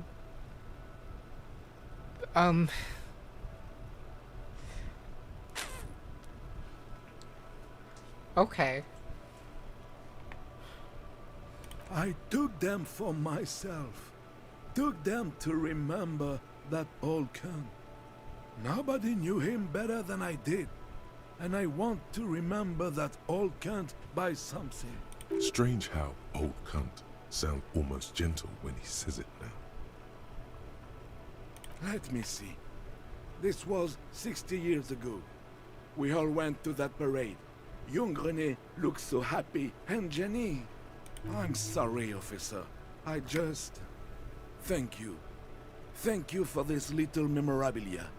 It really means the world to me. That was nice. A small thing for us, but invaluable to him. He probably didn't even know René had the photo. Old people die, you better get ready too. Yes. We are both very sorry for your loss. It is what it is. Part of life, really. But to know someone for 79 years, then one day they're just gone. I just don't know anymore. About anything, really. But you must need something.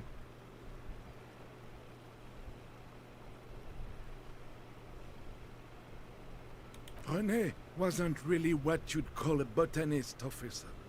And believe me, he didn't like Insulindian lilies. That's their old name, dating back to the time of kings and crests, and all that other stuff he loved so much.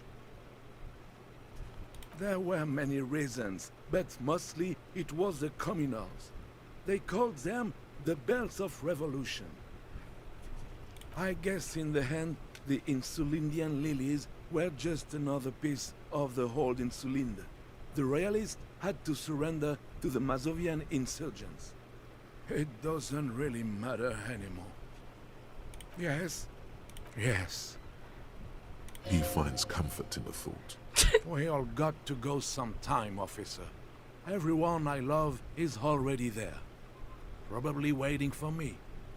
I'm not afraid to die. It's been a good run, and I really miss my friends. We are both very sorry for your loss.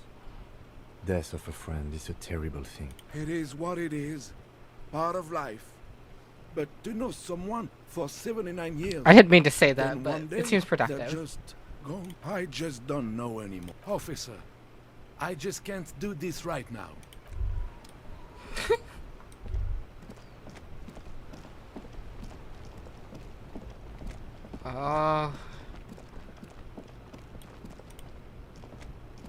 Wow! A cop limping down the street, bleeding from the shoulder, face bruised, looking like hell? You know what that is? Cool! That's cool!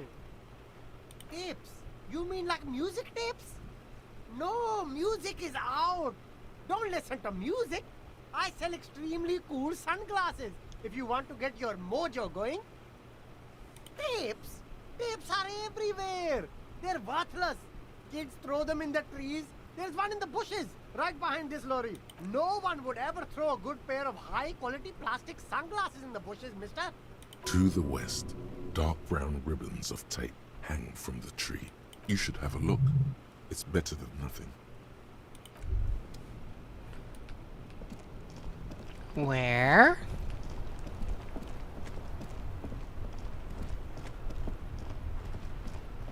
West? Is it this way or the other way?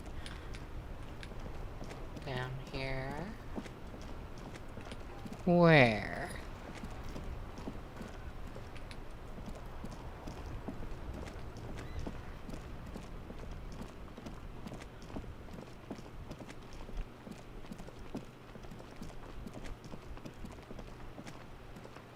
Where?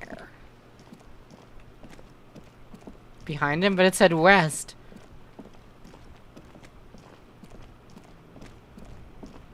But you would be right. The hawthorn tree on Rue de Saint-Gilles Lane. Bronze-colored ribbons of magnetic tape are caught in its branches, fluttering in the breeze. Just like promised, you've stood here for what seems like eons, guzzling the sickly fumes of lorries and carriages. Patting the tree reveals a small sticker which has almost been worn to oblivion. It reads, RCM Emergencies Desk, number 8102. Underneath a slogan, Mankind, be vigilant. You tree-hugging pansy. Hey. The bronze ribbon twists around and within the branches in an intricately natural pattern. But there's something. There's a twisted logic in this mess. You see the ends of the ribbon, the way it flows, how it twists and turns. It's all starting to make sense. It'll be easier to remove now. With slow and deliberate motions, pulling, bending. Imagine what I've rolled low at a 57. Managed to I mean, a extricate 97. the Same magnetic tape thing. from the branches. It curls up into a mess inside your pocket. If only you could find a way to re-spool it, so that you could hear what's on the tape. Maybe Roy from the pawn shop can help you with this. What's the tape for? How? It's broken and unspooled. Do you think your new buddy knows how to fix it?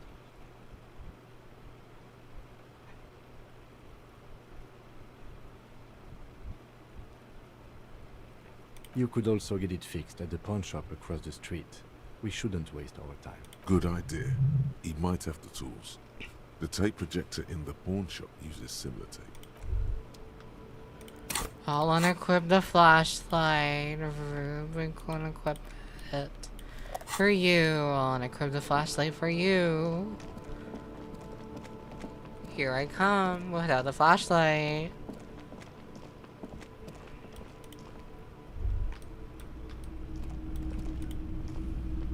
I see you were wounded in the recent altercation.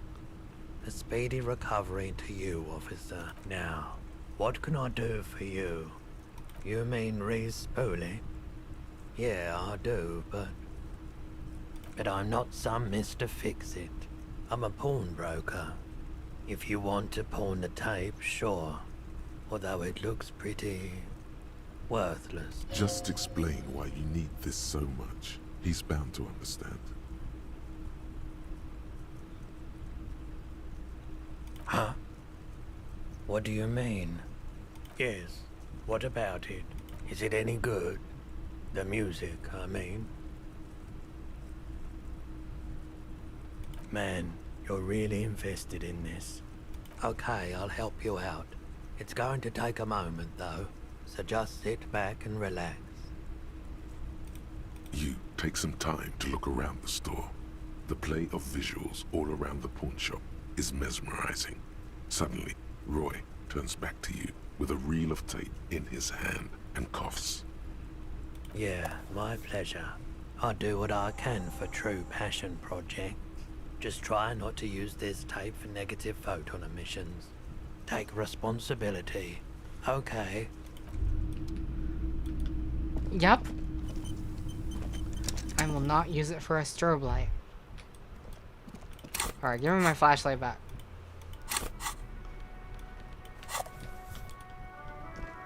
Thank you. Oh, this way.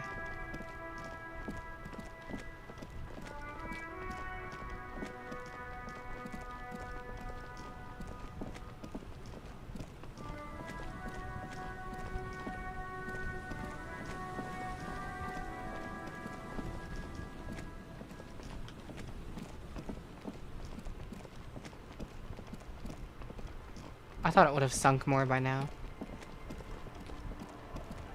Nah, I'd win.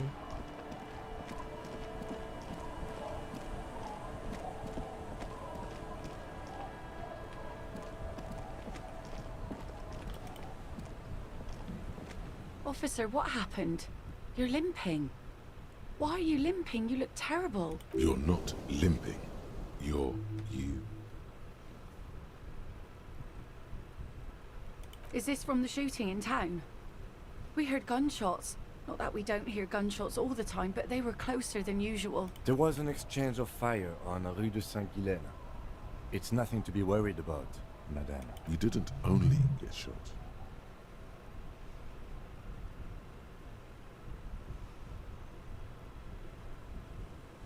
Of course.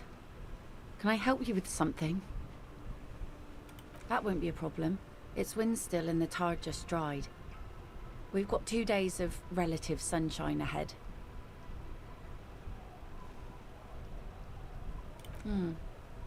Used to be some kind of fortification there before the war. For the communards. An anti-aircraft gun, I think. Bombed to bits in the landing. I haven't been there myself. Always steered clear of it. Hasn't been there herself. Who has then? My husband used to drink there. Him and his drinking buddies. Always seemed like a bad place to drink to me. People died there during the landing, you know. My mother told me. This must be one of the many fortifications that was used in the dying days of the revolution against coalition forces before they took this city. The kids sometimes go there too. I know they do, on rafts. I tell them not to, but they bring back old bullet casings and such. The twins. God forbid they bring the girl along on some rickety barge. Can we maybe ask your twins about that place before we go? Would that be alright? Be my guest. They've a strange way of talking. See if you can get anything useful out of them. I seldom do. Well, most of it's sunken. Underwater. That means concrete underwater. Cut your boat if you're not careful. Be sure to enter from the south side. Water's deep there. Aye, aye, Captain. Well done at your phrasing. I'm sad to hear that. Take care of that with ether, will you? Don't get too many RCM men round here. Be sad to lose the first one. That's cool. You boasting your bacterial infection like that. If you promise to bring it back, and no scraping the hull, I just got it nice and yellow. And no drinking on the boat. And no joyriding either. Of course, ma'am. It's only for a day or two. Official police business. Aye. The crow's feet disappear from the corners of her eyes. Please be conservative with the fuel, will you? Just filled her up, but it's a small tank.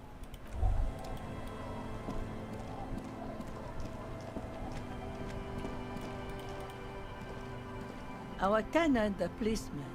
I hope that even I can see that. I told you not to bring your trouble with you, policeman. We've got troubles of our own here.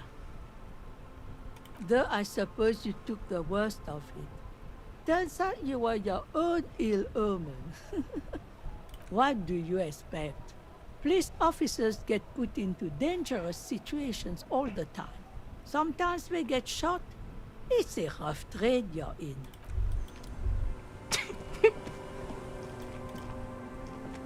The scruffy-haired little boy kicks a stone while the other watches him do it. On that island, that's, nothing.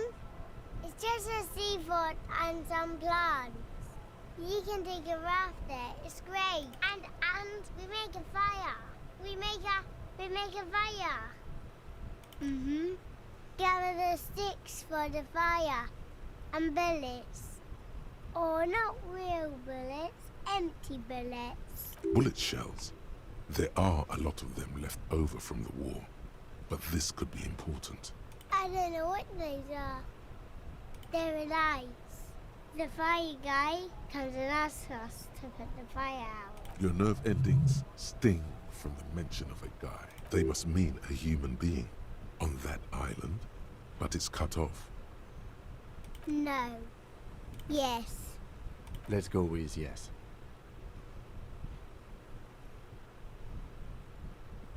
Because he asks to put the fire out. I don't know.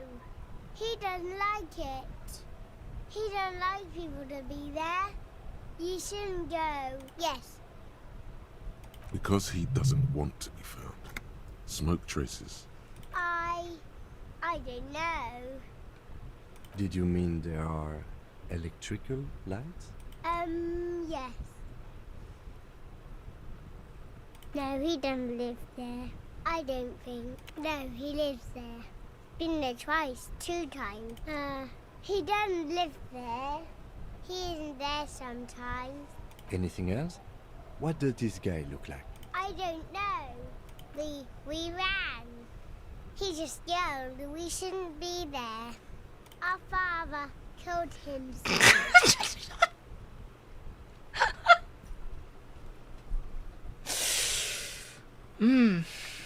I see. Don't say that, he didn't.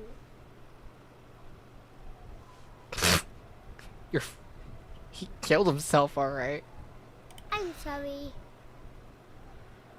There's Lights, fire guy. We should check up on that island. Our father killed himself. It was weird.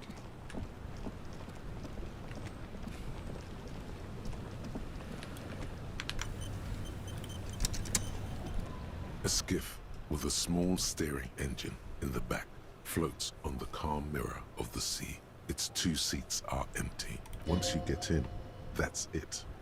One pull of the starter handle, and you're off into the bay. A strange trepidation comes over you. Are you sure you want to go now? Have you made all the necessary preparations? Closed all your accounts? Remember what the net picker said. It's a small tank. You won't be going back and forth on this. Okay, wait, let me do the tape thing.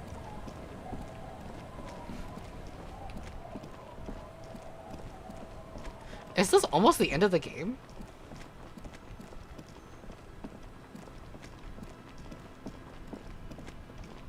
I know this has been a long playthrough, but it still feels too short.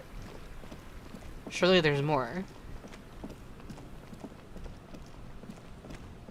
Really, it feels like there's so much so much left that I don't understand. Good morning, comrade! Yeah! Harder car! Yeah! Remix time! Tape goes here, into deck B! A hand on his ear, he listens to the audio through his headphones and shouts. Wow! Did you get this from Arno himself? A great excitement is bubbling to the surface within him. This is big. Listen, I'm just going to show it to you. Ready?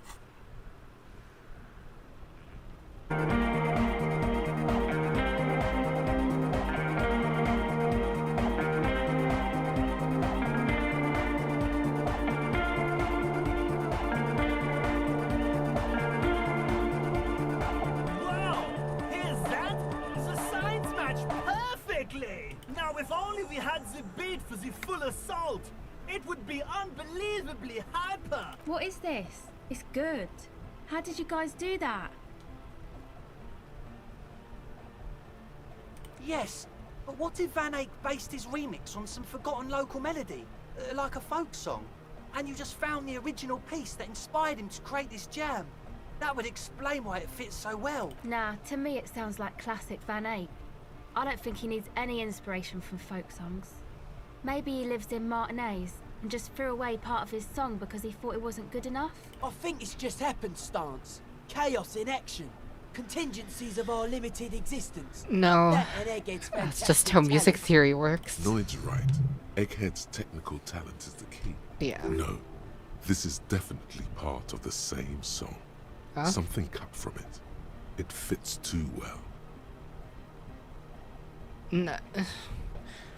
Music works like that, though. Like, so many different songs sound really great together without any reasoning, and the reason is actually just because of note relationships that are very common. Like, I feel like there's only 3 or 4 primary chord progressions that popular music goes through, which honestly is a very cool thing. Something I think about is like how a lot of popular music like does use only these few chord progressions. I remember when I was younger, I was like, oh, that's stupid. There should be more variety, etc, etc, etc. But as I got older, my brain instead of realized was like, holy shit, the amount of like incredible songs people can do with just the same fucking chords is like one of the coolest things ever, isn't it? It's not like a bad thing at all. It's just like, that's awesome. I keep wanting to reuse the antonym chord progression and other things, but I keep forgetting to do it purposefully, because it's one of my favorite chord progressions. It's a very simple one. I think the antonym chord progression you can technically do playing 2 notes at a time, so it's not even chords technically. It's just a melody. It's like a perfect 5th, up 2, down 1, or something like that.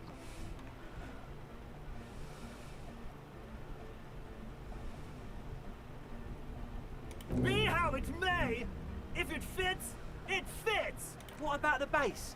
Do you have any ideas for that? Yeah, I remember. You said it needs more bass. I think you might know the answer.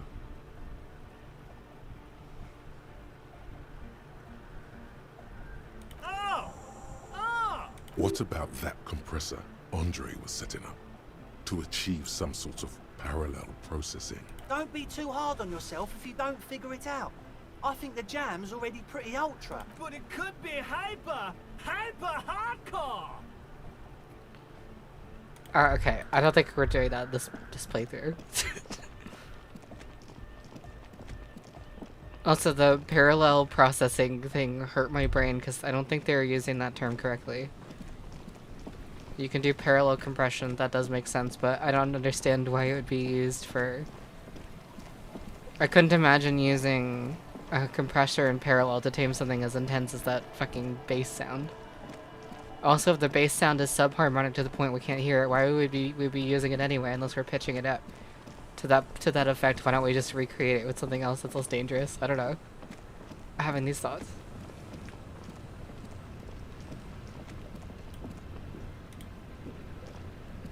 The skiff float once you get in. Have you made all... Remember what the net picker said? It's a small tank. Okay.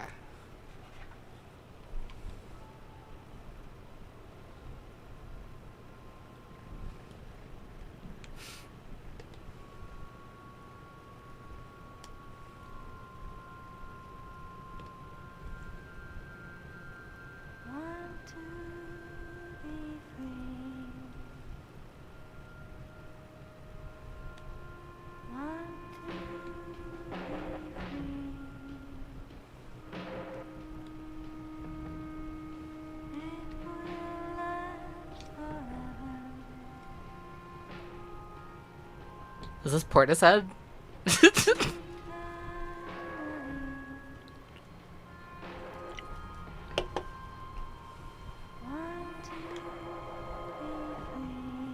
This feels so fucking Portishead.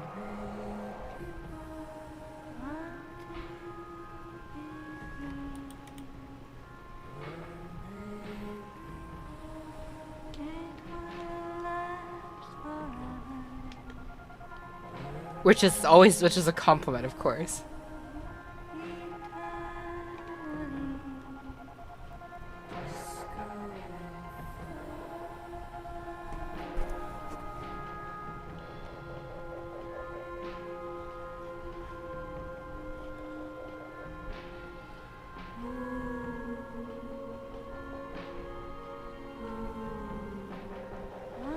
It's actually, okay, it's actually really scary how much this sounds like Portishead. I'm actually scared.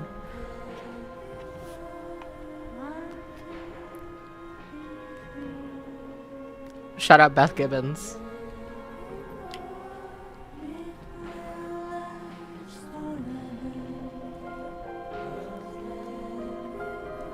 She also had a banging record last year. Banging in the most existential sense. Sorry, I'm ruining the ambience. I'll let it play.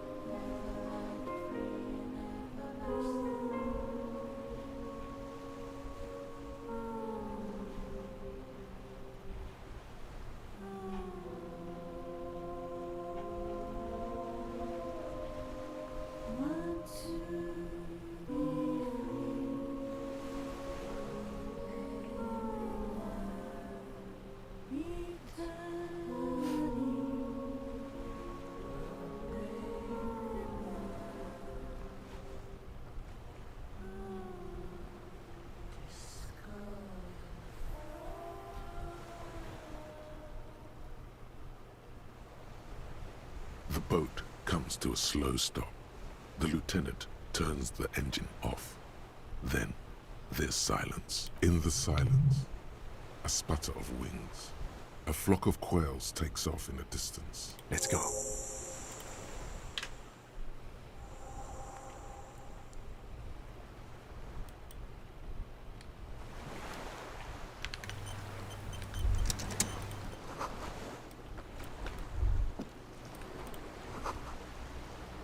The chain trails off into the ocean, connecting the island to the supply depot on the coast. Ah, yes. So it seems. For bringing munitions to the island, maybe? And supplies? You could also lock the bay when you raise the chain. As a defensive measure, lock it off that side of the bay. From enemies. Enemies of the commune of Revachol. This sea fort was a revolutionary fortification, I believe.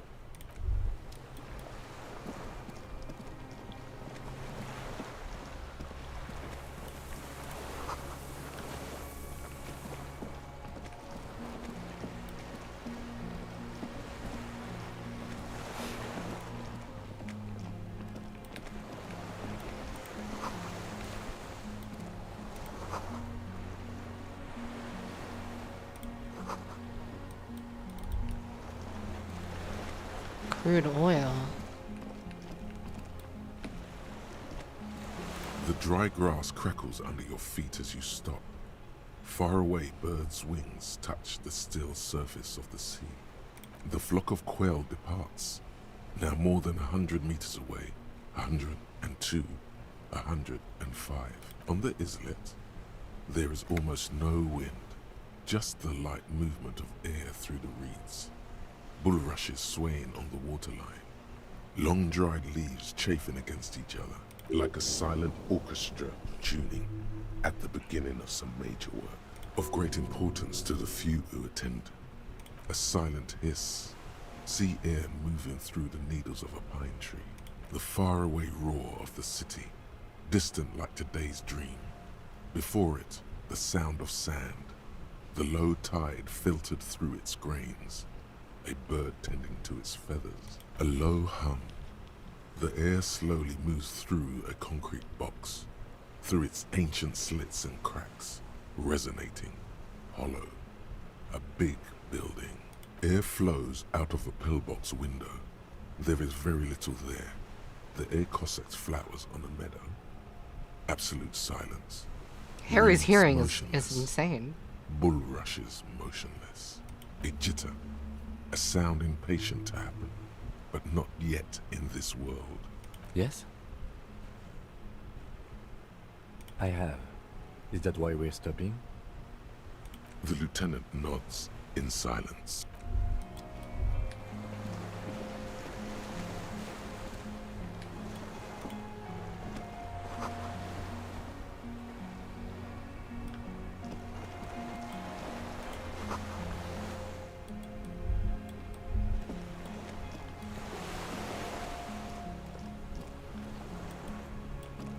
ICM? This feels familiar somehow. Insulindian Citizens Militia. It's the official name of the Communards Army. The black and white army of the revolution. Sounds an awful lot like. It does. The RCM may descend from the ICM. It's impossible to say. It was chaos after the war.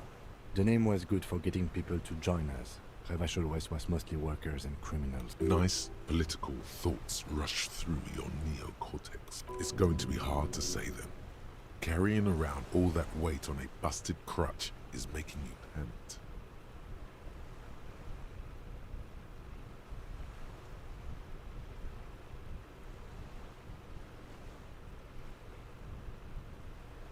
There were all sorts of groups and groupuscules back then. It doesn't really matter. No, an upside-down star.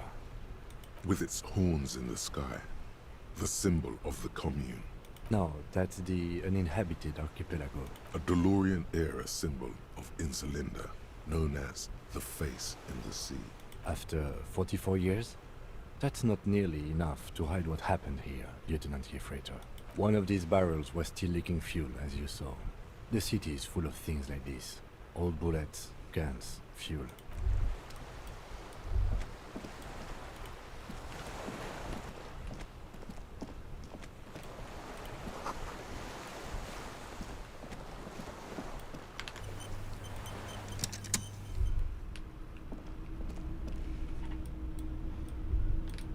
Uh-huh.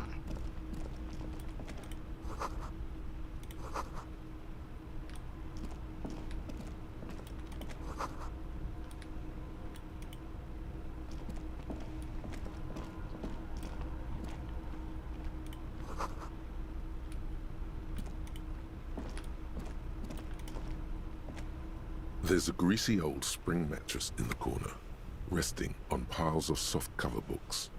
White linen and a pillow are visible under a worn-out caracal blanket. Someone has been squatting here. The linen is fresh, recently washed. You force the rest of the sentence out through pain, thick as molasses, no longer able to hear yourself speak. You know, officer, you can rest here if you are feeling tired. I will keep watch. You could use some rest for what's ahead. You face the concrete wall. There's less light there, in the dark corner. Like a dog, you lie there. The blanket feels cold. The entire room does. Concrete and cold. Minutes pass. Half an hour, maybe. The sounds of the sea beyond grow distant. Your eyelids close, until you feel yourself standing up in the darkness. right next to the mattress. Slowly, the world begins to hatch from the blackness. It's evening. Sleep.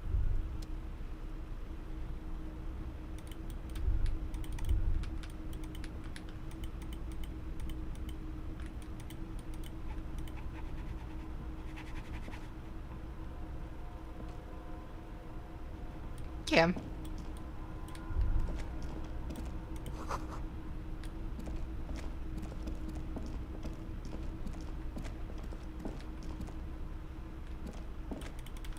Kim.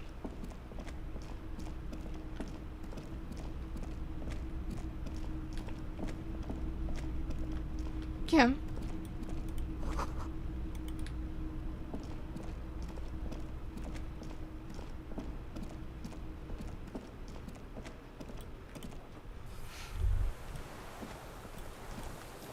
Kim.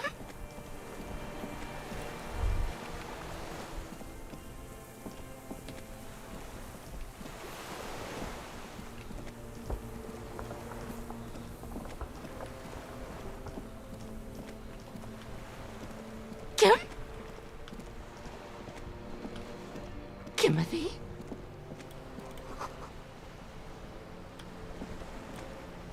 The chain.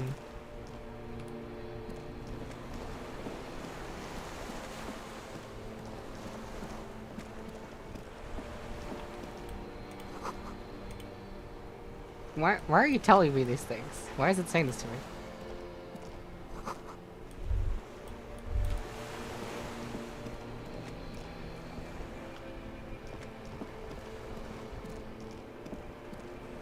Huh?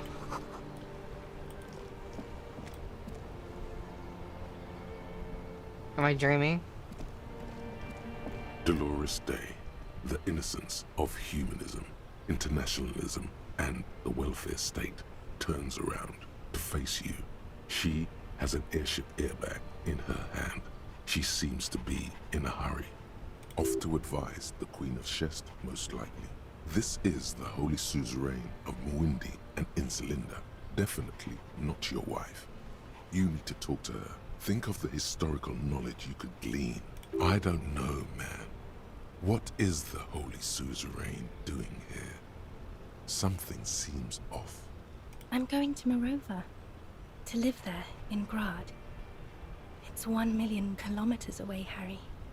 Might as well be another lifetime. Just my scepter, my globe cruciger, a spare silk gown, a toothbrush, travel documents, the crown of immortality. Oh, this. This is just a wreath. The crown of immortality is made of rarefied light, mana and raw palladium. It was passed on to me by the rulers of late antiquity. She looks at the suitcase, not knowing what more to say. Then, over her shoulder, silence. Her nuptial gown flows in the wind, wraps around her holy body. Anyway. I'm sorry. I was heading to the aerodrome. I just don't have time to... She means she doesn't have time to tend to your emotions. Hey. I'm doing really good, actually. Both professionally and romantically. I've come to a fulfilling and peaceful period in my life. Well, how are you doing, Harry? Don't say that. I know this positive thing sounds stupid to you, Harry, but it works. We all have an obligation to be happy. You too. And you will be. She sighs and looks over her shoulder. No, Harry. No. I don't want a massive, epic showdown. I want to go to the aerodrome. I have tickets for the 10:20 flight to Morova. I miss my wife Tails. Really? We don't have anything to talk about anymore. Every combination of words has been played out. The atoms don't form us anymore. Us. Our love. Our unborn daughters. It's all gone. I have to go to the aerodrome. I have to leave Revachol and you. And you have to be alone. In hell. Forever. That's just the way it is. Oh God, whatever you do, don't try to kiss her yet. Not after that. You're still reeling. You'll fall over if you try now. I don't want it. It looks expensive. I don't want it. That's not what figurines do, Harry. She looks at the headless found rider between your fingers and doesn't know what to say. The figurines don't do anything? Anything at all.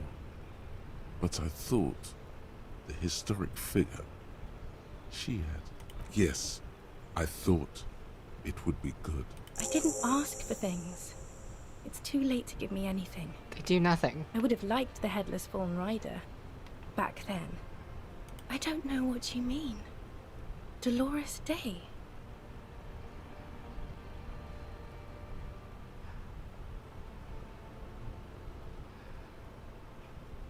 Wasn't I Dolores Day just a second ago? Now I'm the X thing? You're confusing me. Look, I have to be at the Lausanne Aerodrome at 10:20 p.m. I still have a light rail to catch. I haven't even bought the tickets yet.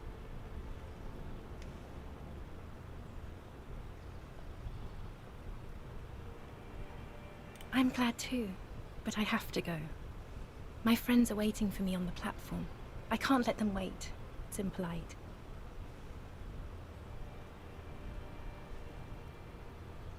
I will. 1,000 times you beat an animal. 1,000 times you've raised that fabric. What is underneath has always calmed you, centered you, made you sane. In your mind, you could still climb inside her bed. Still the only man. Oh, Harry, you shouldn't have done that. Call me like that. They shouldn't have. They really shouldn't. I was in Morova already. Safe. In the warmth of the night. Wrapped in my future love. There, I think of you less and less. Whole weeks go by without me remembering you. Months already. Soon it will be years without the hurt. I sit there in Morova, in the holy gratitude of my bliss. I put my hand on my belly and smile. The air gets cold around you.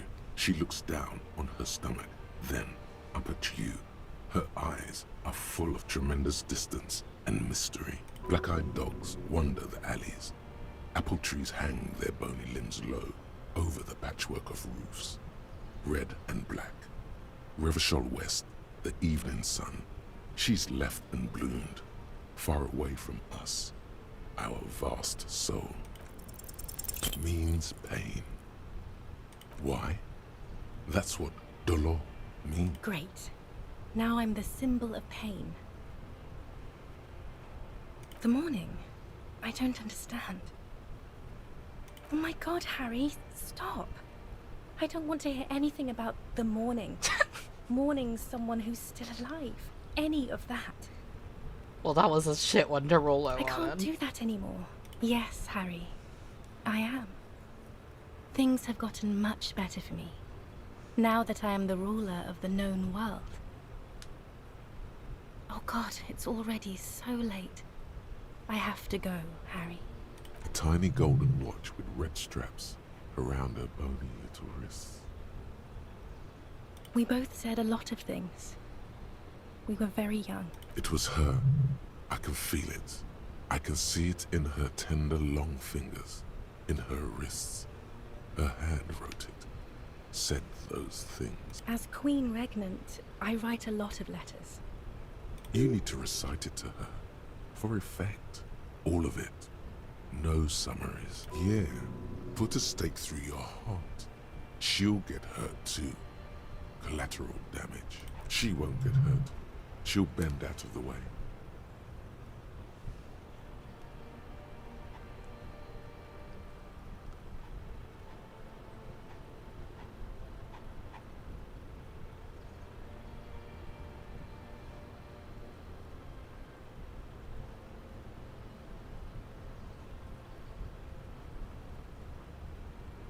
Okay, Harry. Okay, it was morning and you slept. The room smelled of cigarettes and Rowans. There was hoarfrost on the ground when I left. It was autumn, the first one we had together. But you have to understand, it was 1,000,000 years ago. No, it was 100 million years ago. I was someone else then, filled to the brim with love for you, hanging on your every word. Oh, Harry, you were the coolest. But I am no longer that person. This has taken her place. It will devour you. Harry, I will eat your mind. The light of the video rental shines through her dress now. A DeLorean figure, cut in black, moves below. It's still her. Her legs, her breasts, her hips. The coolest. With your leather jacket and your boot-cut pants, smoking in the bus stop. I wanted you to be the rest of my life that day. And you were. Some of it, at least. You were my first. My first kiss. My first time to have sex. The first and worst time I fell in love. I will always have that with me. It's a fact. But that is all it is. It's like a ticket stub, Harry. It doesn't do anything anymore. Yes, let's talk about that too. Let's bring it up, the zoo. In Le Jardin, the day we went east of the river, to the aquarium first, I was sad about my mother. I don't even know why. The shimmer of the fish tank on my face, the octopuses. It was just a day then, but to think, were we there now, you could touch my hair, kiss me, talk to me about anything, go virtually anywhere in the world. Not like now. Now our interactions are limited to pain and regret. It's here, Harry. We are on Voyager Road. At the end of it, 300 meters from the stop. We used to come here to rent videos. There. You could not pay the electrical bill. It became a lightless tomb. The years you spent training for the militia, my parents' money, it was not good. Surely the alcohol didn't help either.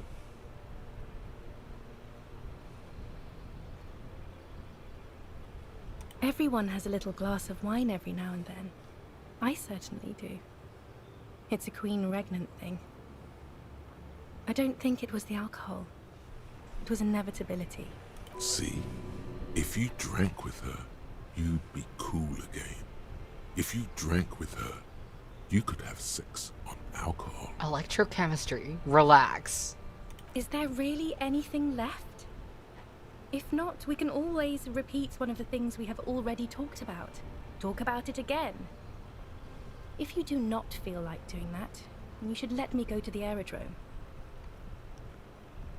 I have to, Harry.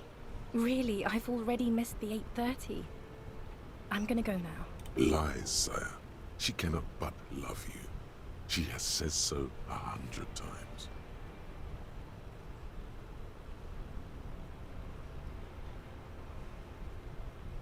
Light, life, culture. It's so much better than here. Everything here reminds me of you and the horrible times we had. The nights we stayed up fighting for our dying love. I have to wipe it all off me and be clean again. I want to be a good person again. Not this. Not what you made me into. No, you don't. You're just being a martyr. And I'm really going now. The time is up. I must be on the 10:20 flight. I won't see you, but you will see me. Oh, Harry. This is a dream. Can't you see? I'm already in Morova by now. Who knows how long ago this happened? A year? 2? 5 years ago. Right here, tomorrow night. Once this dream starts happening, it keeps happening. 3 times a week, at least. And Harry, it really, really looks like it started happening again. There's the video rental. I'm suffocatingly beautiful. And young.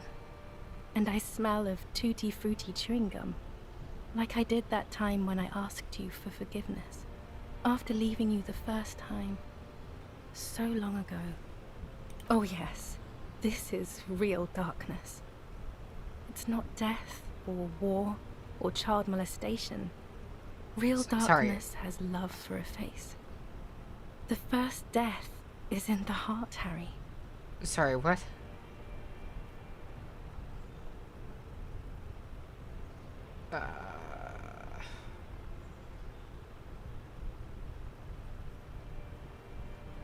What the fuck? Now, what was the point of throwing that in?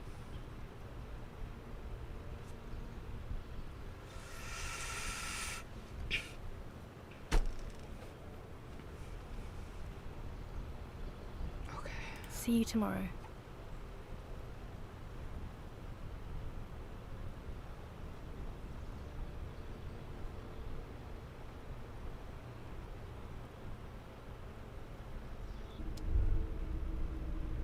Oh, thank God, Kim.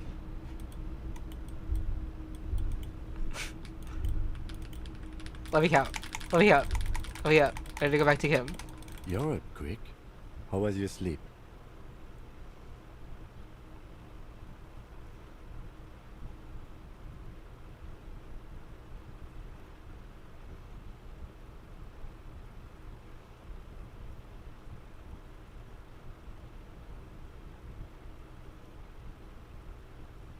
Okay. He's still worried. You must have really thrashed and squealed in your sleep.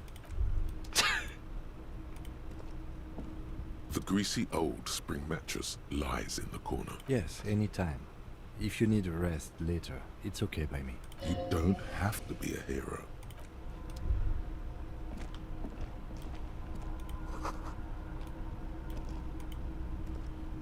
Books and magazines lie scattered on the floor and on a makeshift cupboard. They are not particularly well organized. Most are soft covers, serialized fantastique and detective stories from the 20s and 30s. This disparate digest includes the classic Animal Adventures, popular depictions of man versus nature by amateur naturalists T&T Harpin, husband and wife, widely read by people from all walks of life. Who doesn't like nature? Who doesn't want to survive among what is mostly commercial fiction and serialized stories? You find a magazine cathodique for electrical engineering. Then it's back to pulp. Light erotica, an international thriller about circuit benders. Someone's made themselves a home. Oh yes, under the bed, there is a rather extensive collection of critical theory. That is, dour, life non-affirming left-wing literature, published by small imprints such as Abattoir Firm and Ouzia. It's not exactly like reading. Ouzia. Humanitarian sciences. Stands out. Not a lot of critical theory around in Ravachol West anymore. Your incendiary remark has failed to provoke him. Wasn't there some in the communist students' room? Well, yes. That one student did. The little books seem inconsequential next to the big pile of frivolous entertainment covering them. Whoever has lived here, they have some education and a certain set of interests. Interesting. Soft covers. Soft covers. Oh, that's probably the same thing. I didn't realize.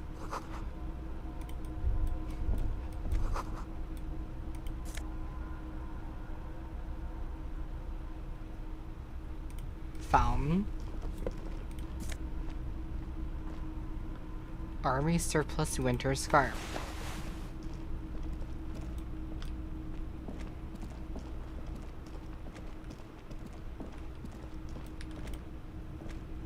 An old old cylindrical generator is nested above the ammo lift, with makeshift electrical wiring running out of its side and across the floor. The cables disappear into the wall to your right. The lieutenant puts his hand on the metal barrel, checking for warmth. It's cold now, but someone has been maintaining it. The wiring has been repaired. Downstairs, somewhere? A hollow ring. The canister is empty. Dust falls from the generator and down into the ammo lift. I don't know.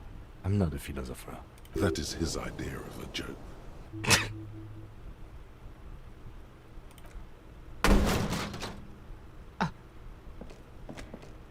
A small agony. Minuscule bones may have fractured, but it proves the point. He nods approvingly. He even smiles. Someone with basic electrical skills has restored it in order to keep the room warm. Maybe it's the fire guy. The wind outside picks up suddenly, with a faint howl. Inside, it's warm. The lieutenant assists you, holding the canister up to the fuel tank as you tilt. Dark brown, viscous fluid pours out, and the room fills with a chemical smell. There's a red starter switch on the side of the cylinder and a start rope on the other side. The lieutenant flicks the switch. The recoil start wakes the old generator up. The machine sputters like an old warhorse before settling down to a rattle. That should do it.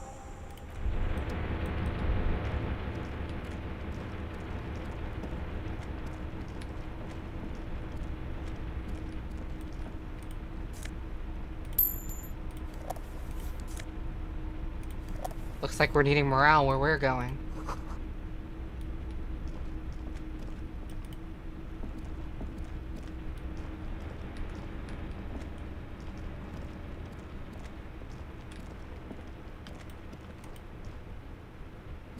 Green paint flecks off the monoblock aluminium cabinet. There are rows of switches on the front panel, a frequency band, and even a keyboard. The keys rattle like teeth.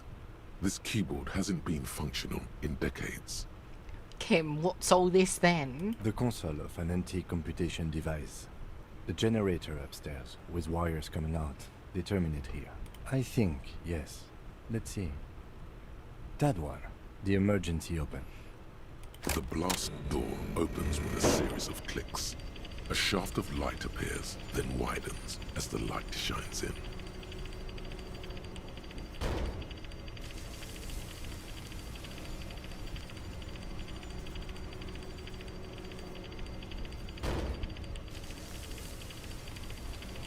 Big ass door. Big ass door. Love it. After you. Don't worry. I have a gun. I don't know. A thin wisp of smoke rises from a charred black fire pit. The wind picks up, then dies down again. Extra good that I do.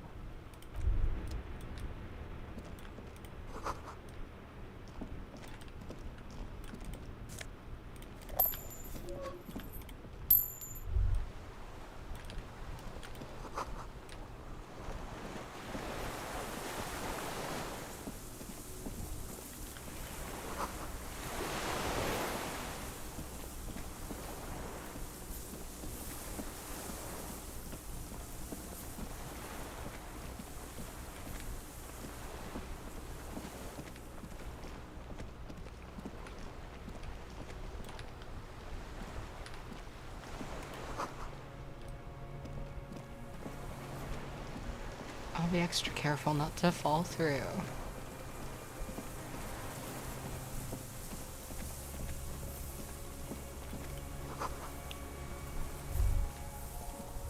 Can't walk in? A strange feeling, looking at the water. Maybe you should just wander off into the sea. Leave it all, and walk in with a bottle in your hand. In the still mirror of the bay, you see Martinez, reflected. Tall edifices of ruins reach into the water, like shimmering towers. And the shacks too. Pine trees and motor lorries, upside down. Islets and posts, like stepping stones, lead into the water in front of you. Go, step in, It's been too long. Always. Perhaps there's someone there, under the water, waiting for you, where it has always been, smelling of tutti frutti and betrayal. Maybe you know it's going to hurt. Yes, cold and still. But love is warm, like the inside of her mouth. Yes, yes, yes, yes. Shut up.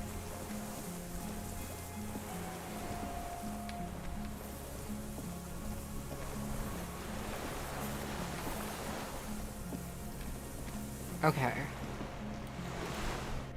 It's time to play the video game of Disco Elysium.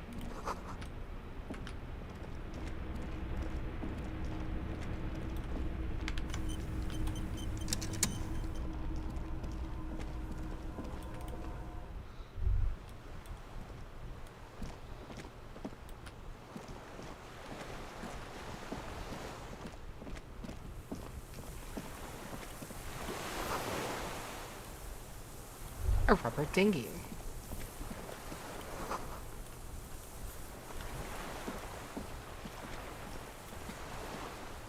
Raw as a sniper rifle. An old man, wearing tracksuit trousers, leans on the frame stock of his rifle. He gathers a big ball of spit in his mouth, then spits it out into the extinguished fire before him. He raises his black eyes, hooded by creased eyelids, to meet yours, unclouded by cataracts. His eyesight is sharp.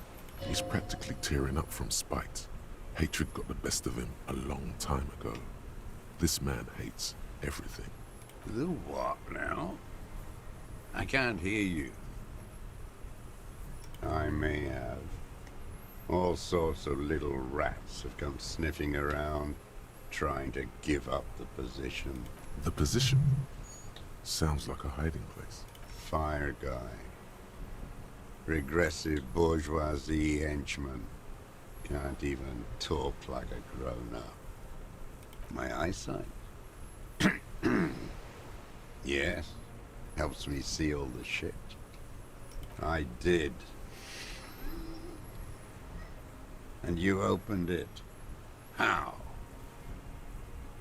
I should have burned that console down. The boat engine. On the water. It's not nice. It's a piece of shit. But it gets the job done.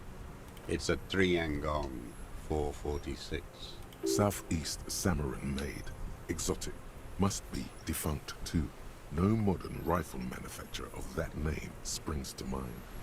A Samaran rifle.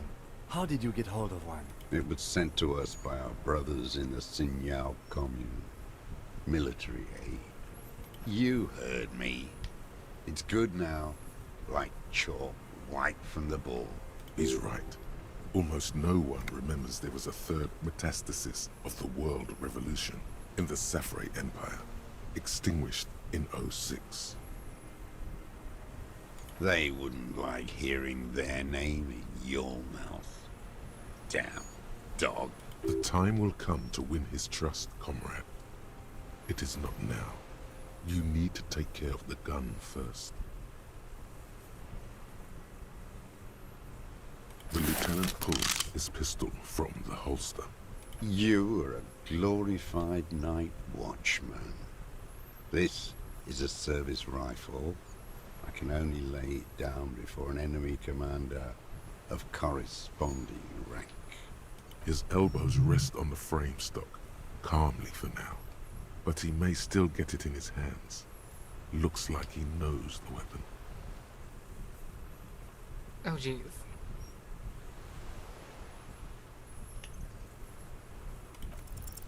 It's a good line, but your voice slips on, Commander, producing a little squeak. Sounds like you're afraid. A big-time operator of the pederast army. How about I keep it, huh?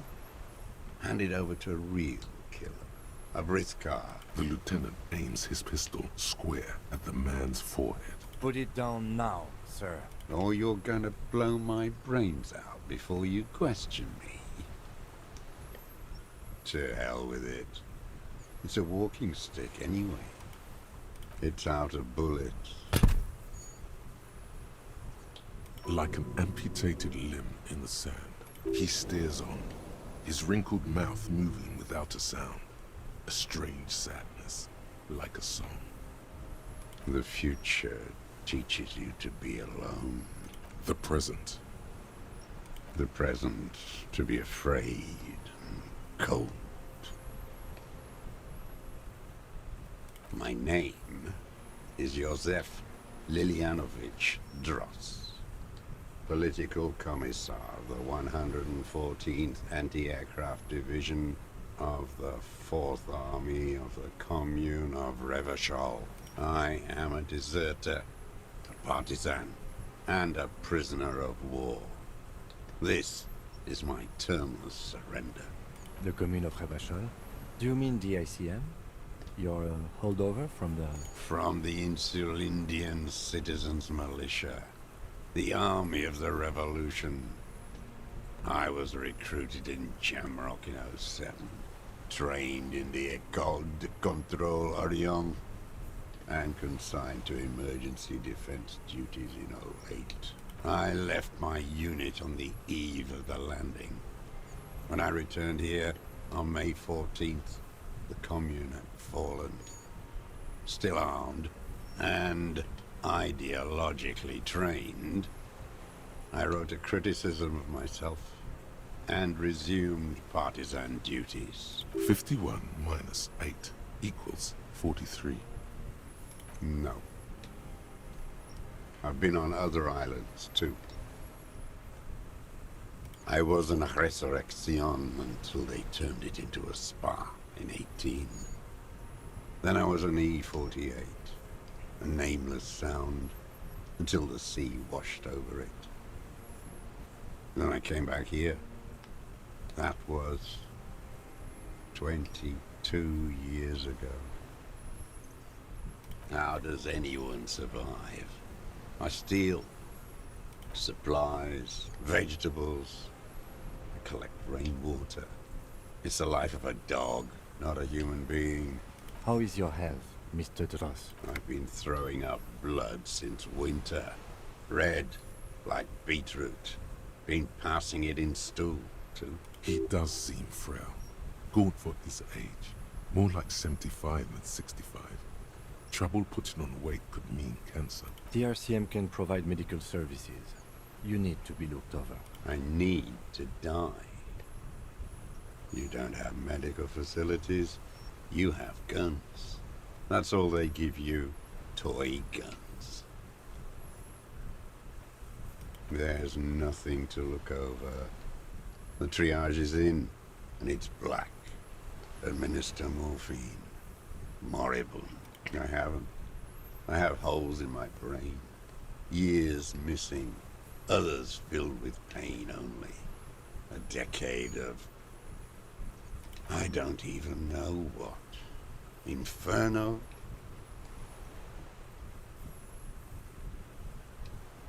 I would imagine it gets tremendously difficult, mentally, to live in isolation. Traitors.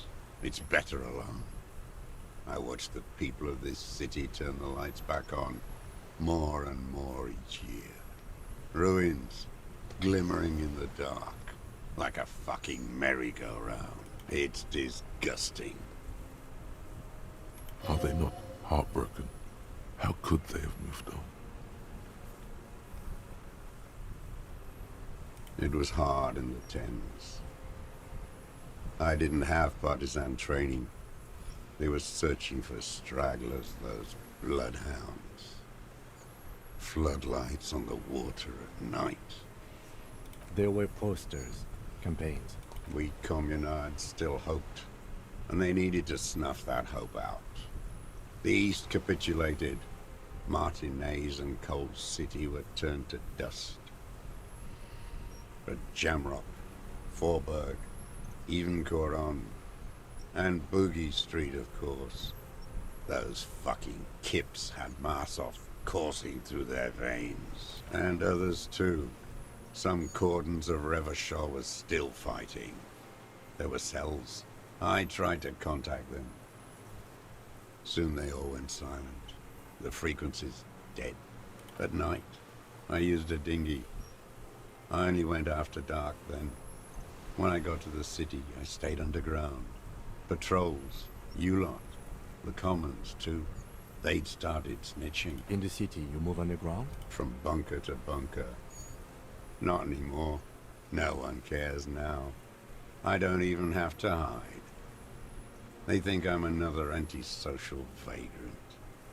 I could walk straight into that town if I wanted. I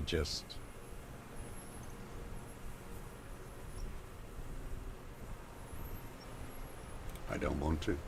They're all traitors. Pigs, rabbits, and dogs. Men without ideals are only animals. He does not want to see life moving on. People forgetting, drinking, laughing. So you finally found it. There must have been a small squadron's worth of arms in there. Elmer Graves, right? Useless now. Rusted away. So you've been there? Sleeping.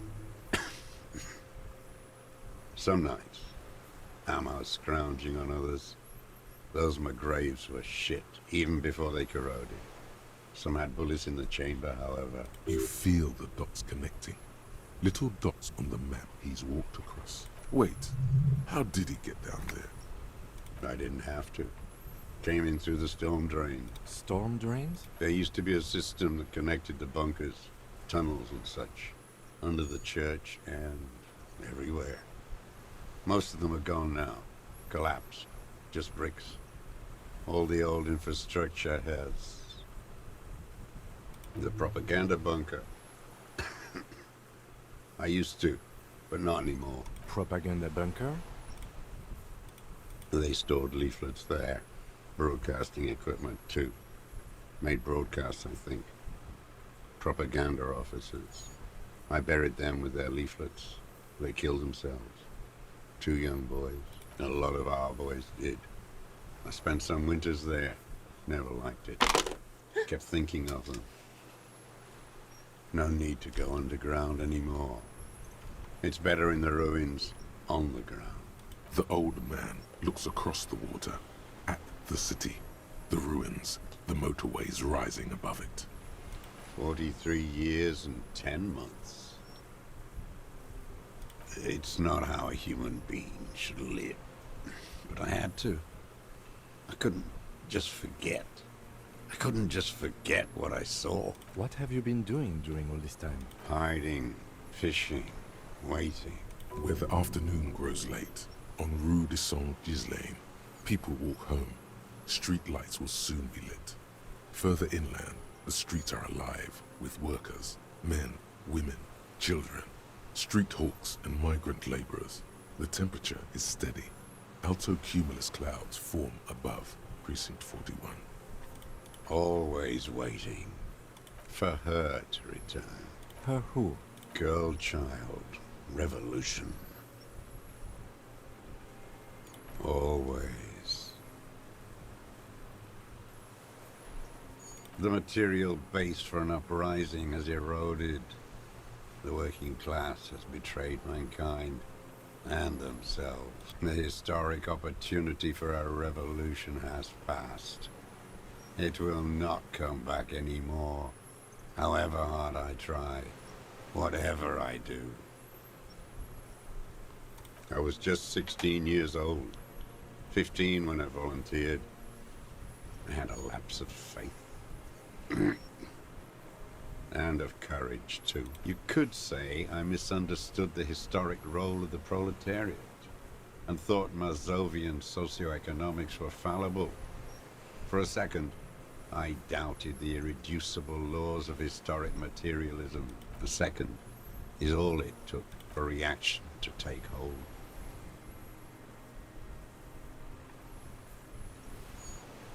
Petty bourgeois terror. It's in all men. It's the same thing. You haven't seen it. Not really. Not naked. It's impossible not to be afraid. And this was when? May the 13th, 08. 44 years ago. The horizon was black with Coalition airships. Their petroleum rose to the sky, and it looked like it formed the clouds. Storm clouds. When they started shelling, it was dark magic. The combined might of international capital. All at once, all the greed and terror in the world tore into Revachol. It lifted streets from the ground and turned houses into ghosts. We were in the flak tower, huddled on the floor. The artillery was 80 kilometers away in Ozon, but I knew the commune would fall. We would all be turned into ash. So I said I was going to the map room. I ran. I climbed the chain link across the water and hid inland, in the bunkers underground, like the weakest of the weak. A mouse, frightened of the ordnance all night and the sound of the rotors in the morning, whirring. Airships. I climbed out into hell. The landing was complete. The chain was submerged. I had to swim back. The fortress was half submerged too. Shattered. They'd all drowned in the lower levels, or got torn to shreds above. The anti-aircraft gun had malfunctioned. So had I. I left them without ideological direction. It was real. I'd seen it. I'd seen it in reality. The mask of humanity fall from capital. It has to take it off to kill everyone, everything you love. All the hope and tenderness in the world. It has to take it off just for 1 second to do the deed. And then you see it, as it strangles and beats your friends to death. The sweetest, most courageous people in the world. You see the fear and power in its eyes. Then you know that the bourgeois are not human. I had to fight it. I had to never stop. It's not an island, what? It's a defensive fortification of the commune of Revachol. And I am its last surviving defender. The congenitally deformed King Philip II built it to restrict access to the Bay of Revachol. We captured it in '02, retrofitted the fort with an AA gun to defend against an airborne landing. Against the whole world. Coalition military called it Operation Deathblow. I later found out on the radio they called it Deathblow. You're one of them. Tell me, who speaks like that? We had 50 million people on Caillou alone. Sure you are. You're RCM. Answer me. Who calls an operation against 50 million people Deathblow? Iblis. The Iblis trigger? I finally found him. Right? The black-eyed angel. You're with the RCM. The coalition-appointed mob that enforces bourgeois morals in Revachol.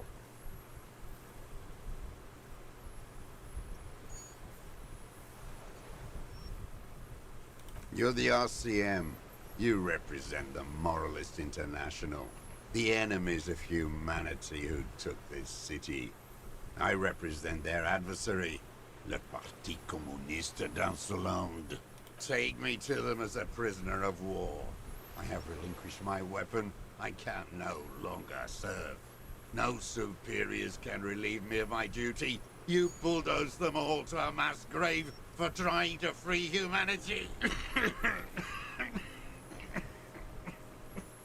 A spray of blood from his mouth on the black charcoal in the fire pit. Rene, the royalist on the coast, said,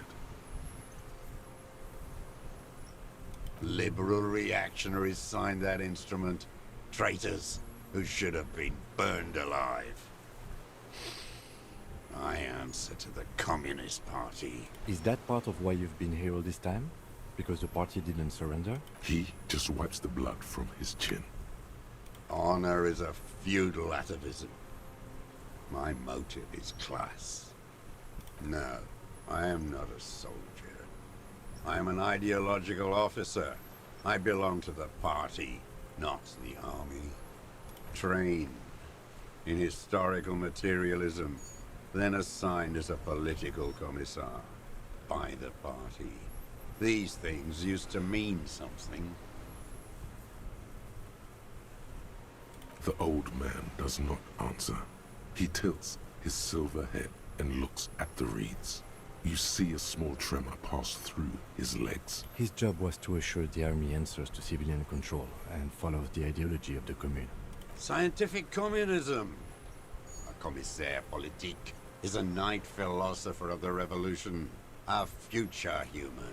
Awakened from shutdown by the promise of ideology, he nods slowly. Then another tremor.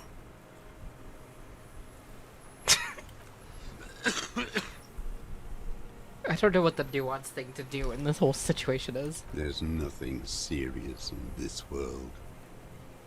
It's a farce.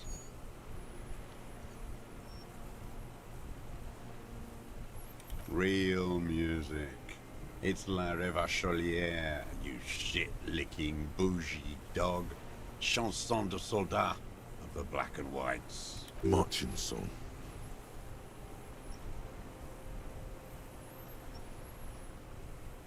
There you go. One of three. In Grad, they sang Brave Children, favorites of history. And in Sinyao, it was some Samaran shit, I guess. Everyone has. They named a fucking perfume after it. Talk to her.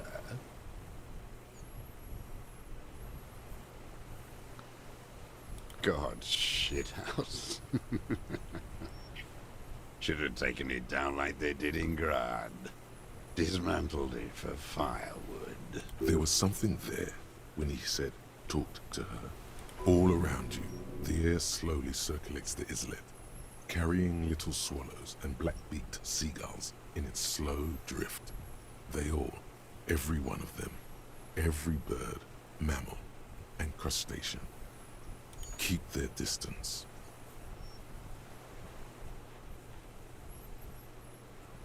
I've seen kids lose their minds and start talking to the city, asking it to protect them when the shelling gets bad, calling it La Revacholière. Cities can't talk. It's bourgeois idealism. I don't want to talk about this shit anymore. How did it go? Something about shooting rabbits. I don't know. I can't remember. It doesn't matter. It's gone now. He waves erratically with his hand, annoyed that he can't remember. A little tremor passes through him. It was dear to him. He resents forgetting it. I've used it for killing people. Killing people? It's a gun. That's what they're for. You want a moralist euphemism? Defending your family and your property. I haven't done that. I've used it to kill people. Interesting. During or after the war? There is no after the war. Class war is never over. So he's continued killing after hostilities ended. Okay. Okay. Good job, Logic. You figured it out. Who can relate? Woo, right? This is it. You can feel it, like battery acid on the tip of your tongue. Something you haven't felt in a while. But this is what you live for. This is the shit. The great serotonin jackpot. The solution. Go in straight. No euphemisms. He doesn't like those. No. Be careful now. Slow and steady does it. Make him repeat it first. Don't mess this up. Remember, he wants to tell you. Get personal.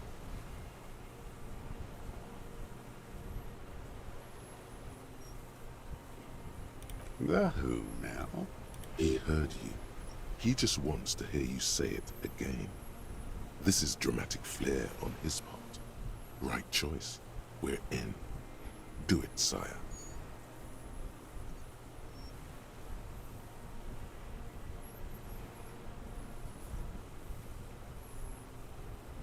Oh, yes. That one. Ugly piece of work, that boy. Did you kill him? I am a son of a welder and an officer of the commune of Revachol. I do not collaborate with murderers and pederasts of the liberal regime. Exhaust him with proof. Pile it all on him. Get a confession. The scent of blood in the air. But what else? There was something you can't remember. Something about the tracks. Suddenly, all those tracks are so confusing. Go with something else first. You're lost, Dwat. You're lost.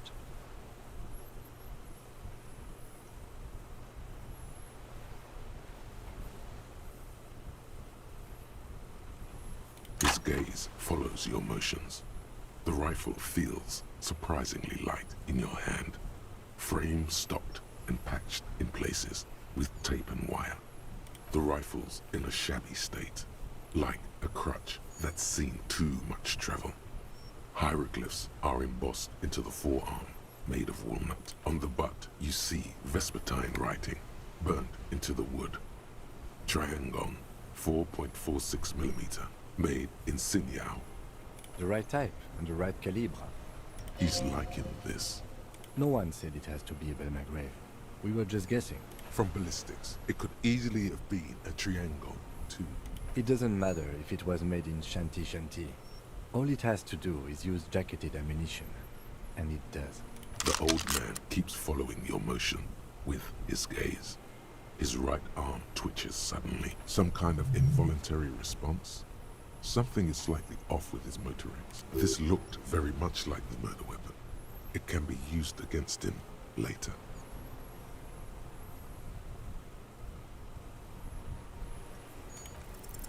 For a 60-year-old man with stomach trouble, who spent his entire life alone on an uninhabited island, he's prone to erratic hand gestures and clearly malnourished.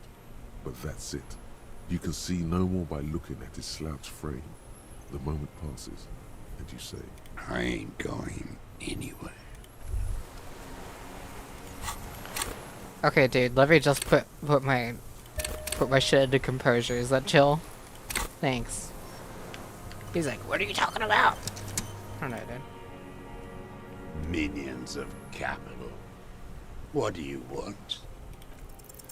What strikes you about this gaunt man is not the stomach pain, or the cough, or the malnutrition.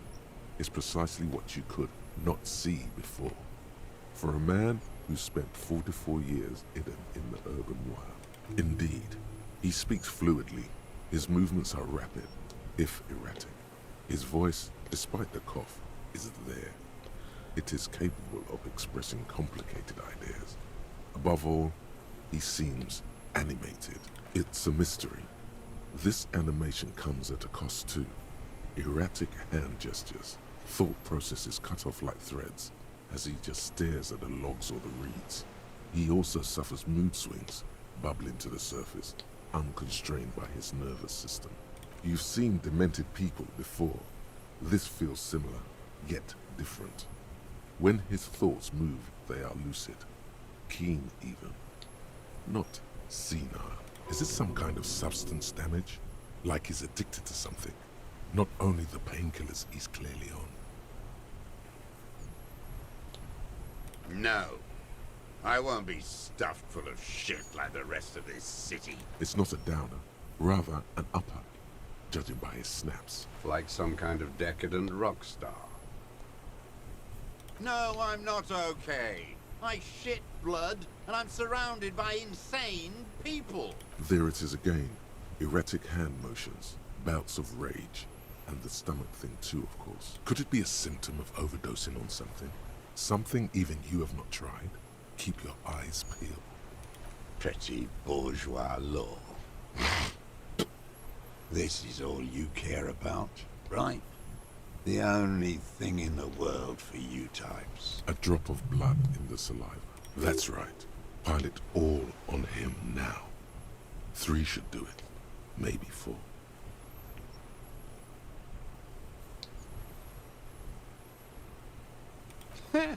Not a lot of guns around that use military-grade ammunition, are there? It's a real gun. Not like your musketeer pistols. You look like imbeciles. Why don't you ask them to give you real weapons? Going against automatic rifles with these toy guns. Oh. Of course you got those boys killed. Damn, he saw you. He's watched it happen. He would have a good view of the tribunal from here. It's not just empty boasting. Like, fuck you did. You didn't handle anything. I watched it happen. You let those beasts rip right into them. Got the fat kid killed. The old man, too. None of those people mean anything to you. The vultures feed on this city, and you prepare the meal for them. You're getting diverted. Push the gun. Only the gun matters. So you watched the fight? Did you like what you saw? The mayhem. It was all your doing, your plan. You got them killed. You don't know anything. You know what? You're right. I'm convinced this made the shot. Should we call it? 4.46 jacketed ammunition, modified for range. We have it. This is it. Good. This feels good, doesn't it? Tearing things up like this. When you have the murder weapon, you have the killer. Murder. Stupid twat. The lieutenant looks at you with worry in his eyes.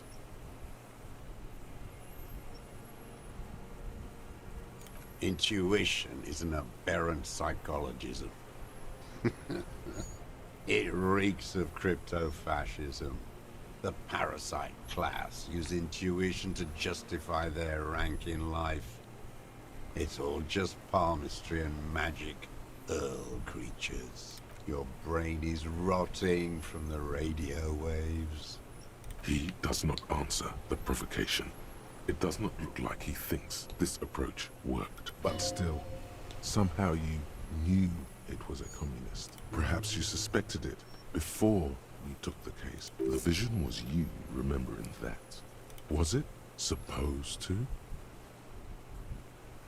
The inland sea is dark, vast, and on the surface, meaningless. Standing there, slack-jawed, brain festering.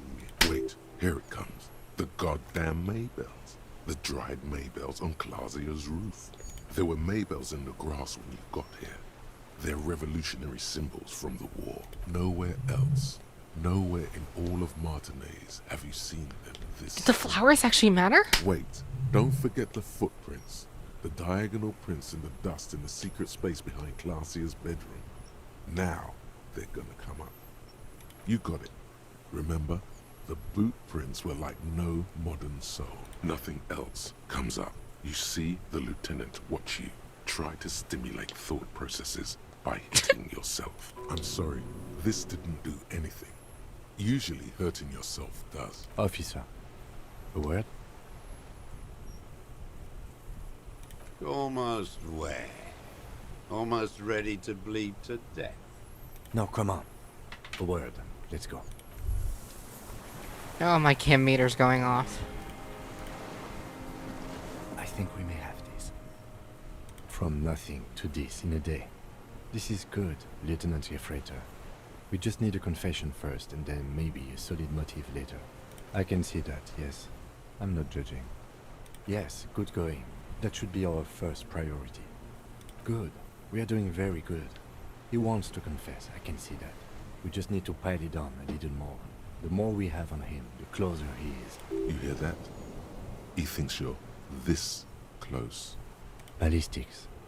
Let him cook here for a minute or two. We can have another look around the island for a sniper's nest. I think we should check out the post. Remember, he wants to tell us, but he doesn't want to help us. It needs to look like we already have everything. There is palpable excitement in his tone. He likes him for this. A lot.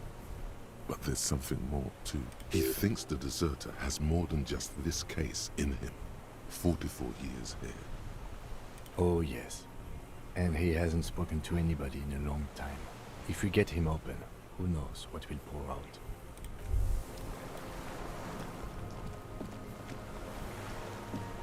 So we're looking for a sniper's nest? Would that not be on just higher ground? Not be here? Where would it be?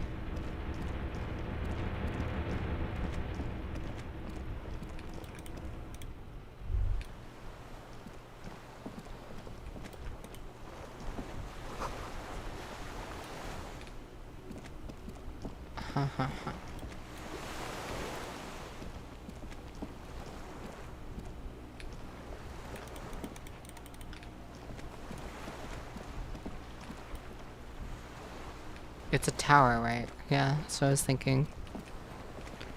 But I can't seem to platform over there. Can I?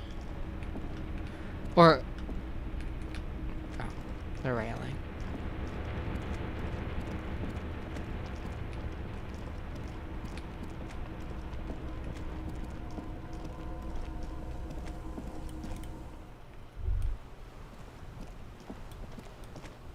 Can we go out further this way? Oh, yes. We can go somewhere. Yes, yes, yes. Huh? Okay, I can't get there through here. But how to get in? Do we just go the other way again?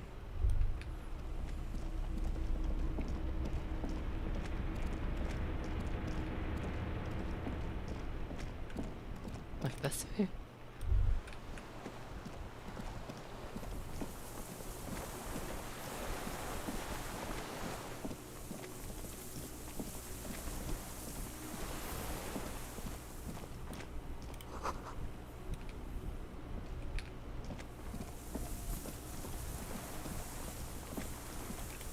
Oh, we can walk up there. It did not look like it, but we can.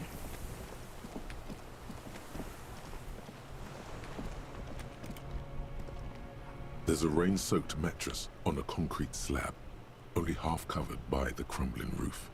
At the head of it, double embrasures, firing slits like two eyes in the wall. This looks like a good place to aim from. A single-person mattress, modern, civilian use. Brand name, Marjorie. There's a fuel stain on the cover, along with cigarette burns, and an empty can of beans on the ground next to it, filled to the brim with cigarette butts. The bean haver. The silhouette of a tobacco picker adorns the paper filter. The brand, Tio Moteri. Yes, this guy gets around. There's a firing slit in the wall in front of you, like a little window. Quite old and grimy from years without cleaning by anything other than the rain. The springs screech as you lean on the mattress and crane your neck to look out. A small piece of Martinez coastline opens up in the square in front of you, like a tiny landscape painting. 1 kilometer across the water. The ruins look familiar. A towering skyscraper, its top floors shaved off by artillery fire. Capeside apartments. Rue de Saint-Ghislain, 33A and 33B.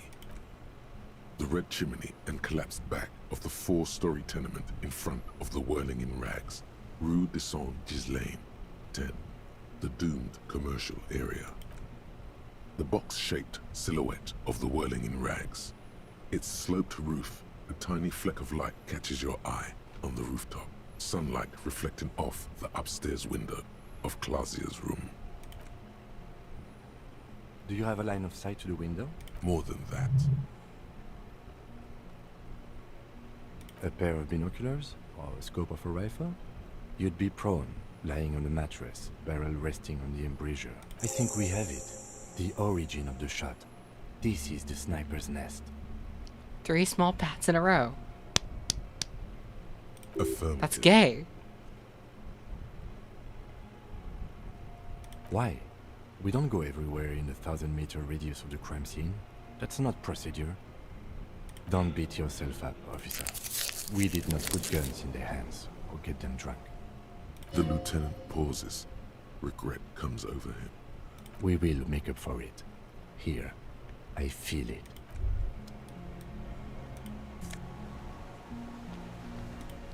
What is the point of grabbing these things?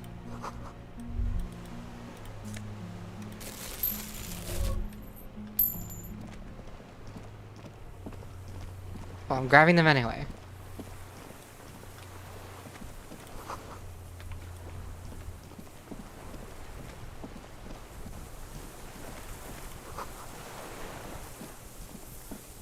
The reed sways strangely. Fucking Harry really, really wants it to be the Insulindian Phasmid. With his gay little strut.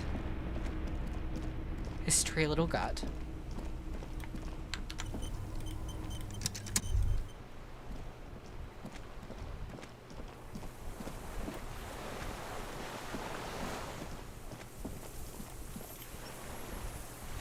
Minions of capital. What do you want? Petty. A drop of blood. That's right. Pile it all on him now. 3 should do it. Maybe 4. Everything is brands with you individualists. Who cares what brand my shoes are? Sansa. Some shit. Show me the souls, please, Mr. Doras. Fucking imbecile. The maker is called Sansarique, and the size is 42 to 44. These are not the unusual horizontal patterned souls you saw in the dust on the floor of the hidden room. They do, however, seem to be about the same size. The size fits, but not the soul.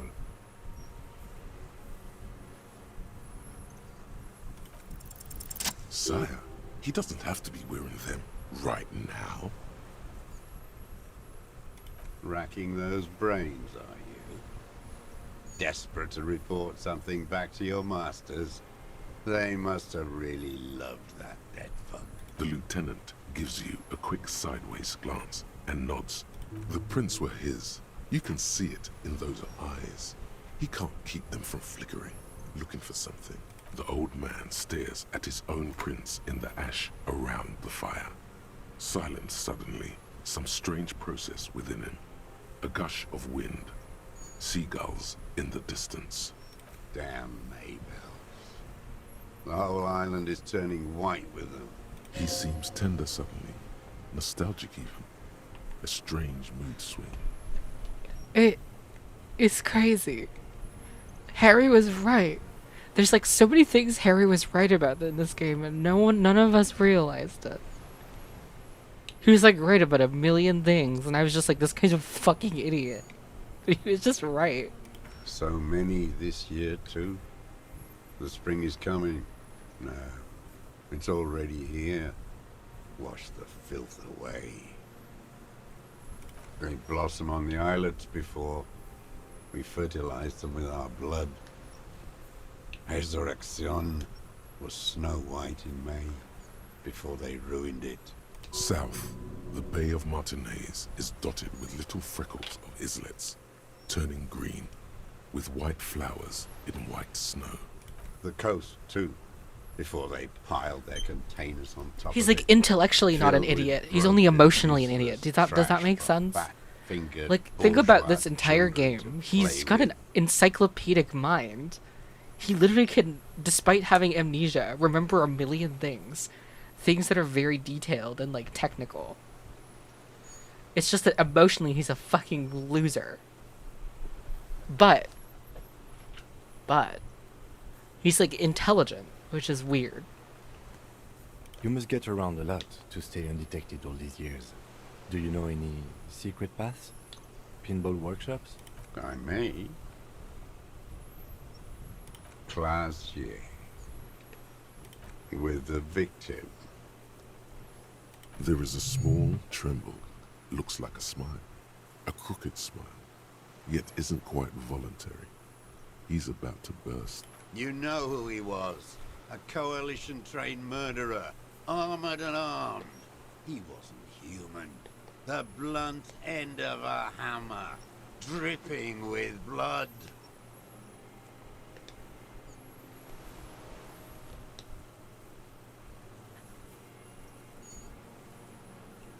We don't know about one. But I can't know if, like, Claudia was lying about that just to not get involved with the authorities either, so question mark. Beating us to the ground. Moaning with joy. You hounds get so thorough when a company-trained killer dies. I haven't seen you on this coast for 40 years. You know, maybe I should have killed one sooner. Got your attention. Now you stop eating druggies and prostitutes in your basement. Now you come to investigate. Not when they die by the hundreds. This is it. Shot him. Shot him. Say shot him, not killed him. Oh, the inhumanity. One paramilitary less in Revachol. The lieutenant raises his right arm to hush you, while the lieutenant listens, holding his breath. I had them in my sights. Both of them. Him and the whore. I was breathing with them, in phase. And I pulled the trigger and flew on the air until I landed in his mouth. I didn't think I had a shot like that in me anymore. I did. I saw him kneel there with his mouth full of death, and that stupid look on his face. And his dick still in her. Nothing. I went to sleep. Next morning there were Maybells everywhere. The world was white. Or what's left of it, anyway. My last spring here. I knew the fascists would come to avenge their own. And so they did. Mr. Dross, are you aware you're confessing to murder? Yes. And you were looking at Dan, the victim and a young woman, having sex? Through the scope of your rifle that night? Before you shot him? The old man nods. Why? Because that's what they were doing. The motive. This is where the motive is going to come from. I don't understand. Do you, detective? I don't understand this part. I'm always looking. Are you always looking through the scope of a rifle? I'm just trying to understand. A rifle's scope has the best magnification. And if you don't like it? Yes. Think of it as a form of critique. He will not stop now. These dialectical materialist types never do. Exploit it. You got him going. Connect every little piece now. Wrap this up like a gift.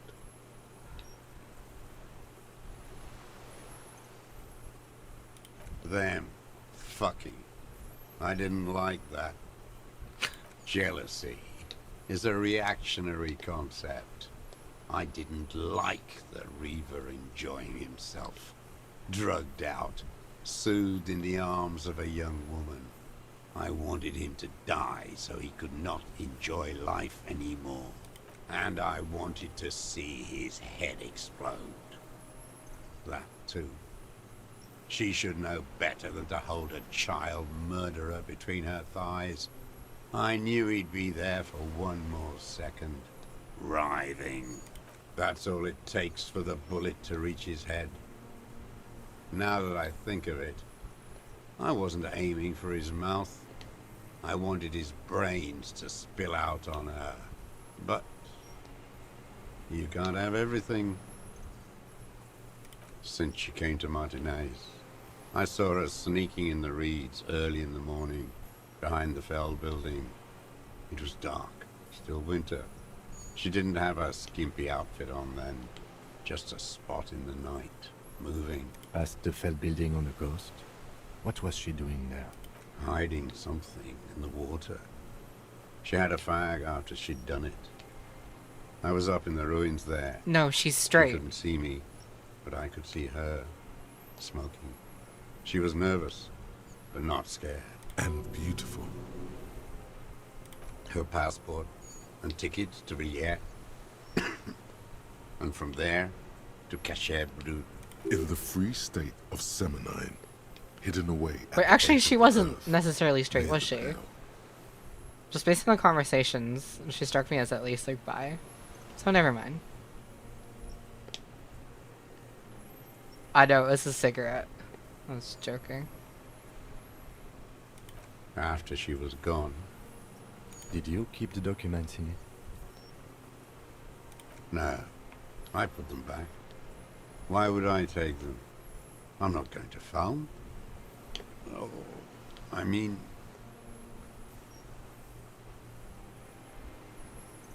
in the water. Behind the campsite there. I don't remember precisely. It was in the winter. It was cold out. A strange confusion comes over him from time to time. Some kind of aberration of the nervous system. I did. She had a face like an archipelago, with those birthmarks. And a body hard and lean and bruised all over. Black and yellow. I could see she's taken a beating. I could see who she was, too. A spook. On the run.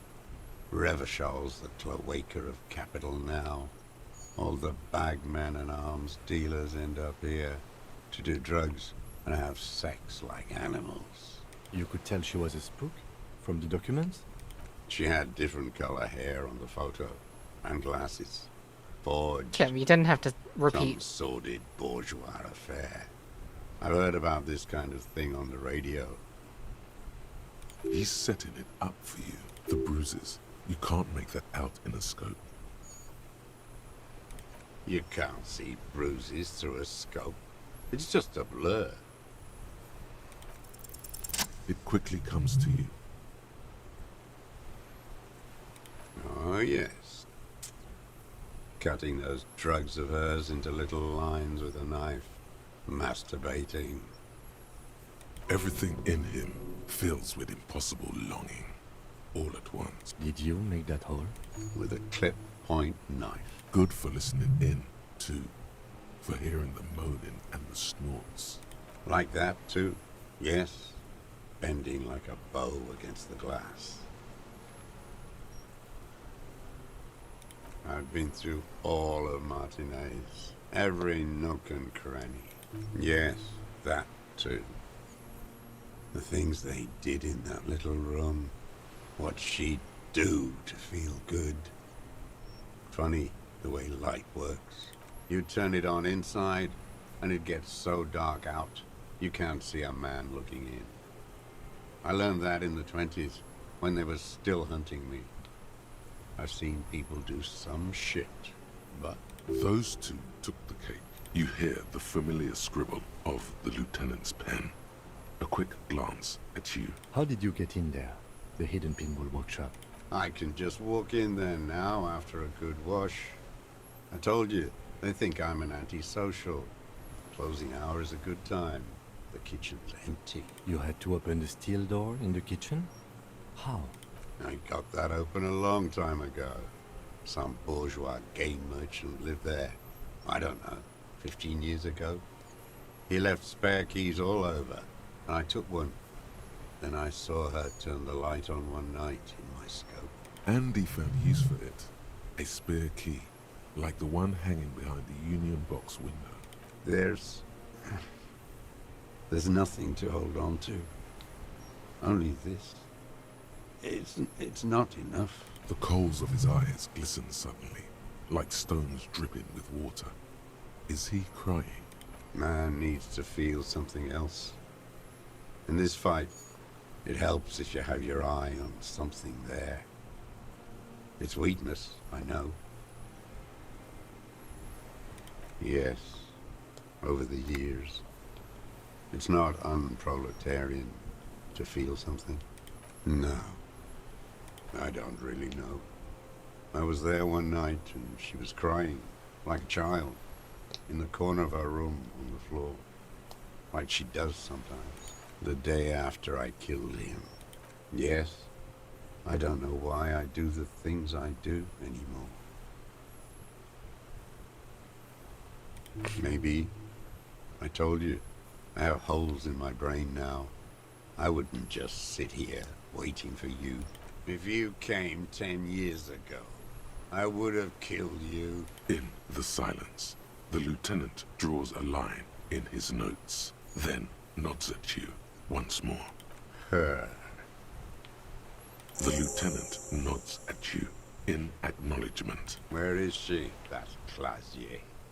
I haven't seen her there for days.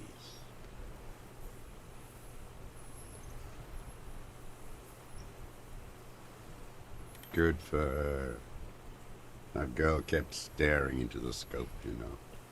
In the end, this last week, kept staring at the island at night, crying or smoking on the roof, like she knew I was here. It doesn't matter. Midtown, across the Bay of Revachol, the oceanic wind washes 40-story towers. Above them, Lucerne Central Aerodrome, a cocoon suspended in the sky by a web of suspension wiring, encircled by hybrid aircraft. On the platform, a young woman is withdrawing from amphetamines, barbiturates, and alcohol.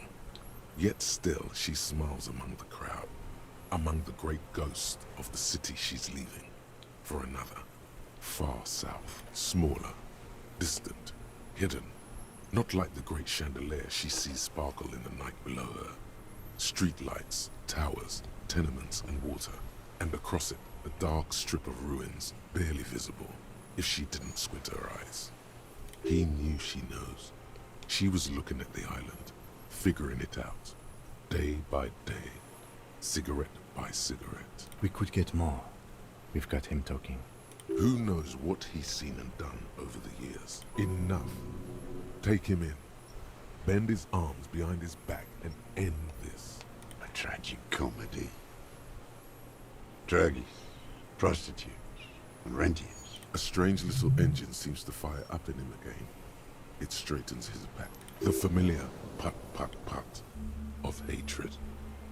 Specifically, the whole city is a charnel house. Stripped clean and draped in neon. But Martinez is the worst. Because of the racists. Everyone is a racist in Martinez. It's their favorite thing to do in the whole world. Listening to race-themed radio shows. In the ruins, in their lorries, pumped full of steroids and Radio Revachol 92. Race this, race that. It's all sanctioned by that Social Democratic Union and the farce of a Social Democrat who runs it. Yes, the fly larva in his container. He let some nihilistic advertising yuppies erect a statue of Philippe III, a syphilitic murderer, on the town square, to spit on the working class. Not since the serfs of ancient Pericarnassus has history produced a more inert social class than the Martinez proletariat. The rest of Revachol at least pretends to rebuild. These people still live in ruin. Intense, like animals. Like those boom-boom morons on the ice. A pity they didn't drown in that tent of theirs. The worst of them is the blood-drenched Sucrion on her yacht, licking her lips. The old whore's gone now. Her gun-toting porcelain men are dead. So, actually, no. The worst is that old cop parading around in his uniform, throwing balls all day. It's not enough that the racists and liberals are dancing on our graves. The old loyalist ghouls still parade the ruins too. Every morning he's there, while the parasites he fought to protect are off in Ozon, or Quayamoran, or some other island they built their palaces on, feeding on drugs and having sex with their own children. That's all the rich really want. Sex with their own children. Throughout history, even the royal bloodline of the suzerain, it's all just an excuse for them to have sordid sex. At least that old cunt Frisell is now dead. We did good when we pushed him under that horse car. If only, in the 30s, those disco whores. The disco whores are too much. Hatred shuts down his brain's language center, leaving only a nonsensical sputter. Disco is last straw. There was something about the statue and nihilistic advertising agency people might be worth investigating. Boom boom morons on thin ice, going under. Those are the tent kids. Whores. Okay. Syphilis is a disease Philip III contracted in a whorehouse. The statue is an abomination. The bacteria entered his brain and made him squander trillions on sparkling wine, cocainum, and monuments of himself. His son, Philip IV, the Insane, contracted syphilis in the womb. That is technically possible, although Philippe III was not actually syphilitic. He was just mad. And he still went on to govern Revachol for 25 years. We lost 2 million lives toppling that mode of government. And those grotesque statues too. Hundreds of them. What a keen remark. Yes, it is, isn't it? It's still there. Do you know why? That's right. Some advertising cockroaches erected a cynical deconstruction of it. We tore it down with honest working-class plastic explosives. And there it is again. Art is a bourgeois establishment. It's an affront to humanity. Every gallery should be bulldozed, and the artists should all be given 30 years of hard labor in Yekokata. Wait, the bullet hole in Philippe's heart. The statue had been shot. That was him. It had to be. He's already proven capable of taking a far more complicated shot from here. I did. A needless, sentimental gesture. I should have spared the bullet for a deformed monster of liberal capitalism. Shameful, really. Yes, shameful. So many others to punish over the years. Isn't that right, detective? The fat union man let them put it there. Corrupt as he is. Probably got a fat check for it, too. Shared with the law. He keeps having opinions about the union's leadership. Another hideous disappointment. Unions are the real enemy. The true enemy of the proletariat. Placating the masses. Disappointment. So personal. He displays a familiarity with the union's top brass. That deformed toad? I wouldn't expect him to wipe his own ass. I mean, the brains of the operation. The smart one. Edgar.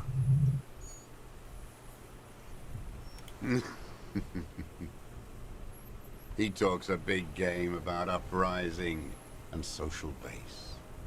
They must have sent the smart one to some university in Le Jardin, where it's alienation this and hegemony that. First against the wall with him. The Clares wouldn't miss a man hidden in their own backyard. Not all this time. Nothing happens in Martinez without them knowing. Of course. Maybe the Clares asked him to. I haven't approached anyone. I hid. It was Edgar who came to me. How did he know you were here? He didn't just stumble in like an oaf. He figured it out. Some kids told him about a monster on the island. I told you, he has brains. Stepped right off the boat and walked down where you came. I even kept the door open for him. Thought he was a man of the left. Wouldn't rat me out. I was right about one of those things. 20 years ago. Neither of them could walk now, could they? They were less fat then. That's around the time the Clares came to power. Edgar did the talking. Paid his respects like I were a fossil in a uniform. Offered platitudes about the struggle. Flaunted his pink degree. Even quoted Marzoff. Never trust a social democrat who quotes Marzoff. Oh, and charity too. They love their charity. Offered me blankets and social housing.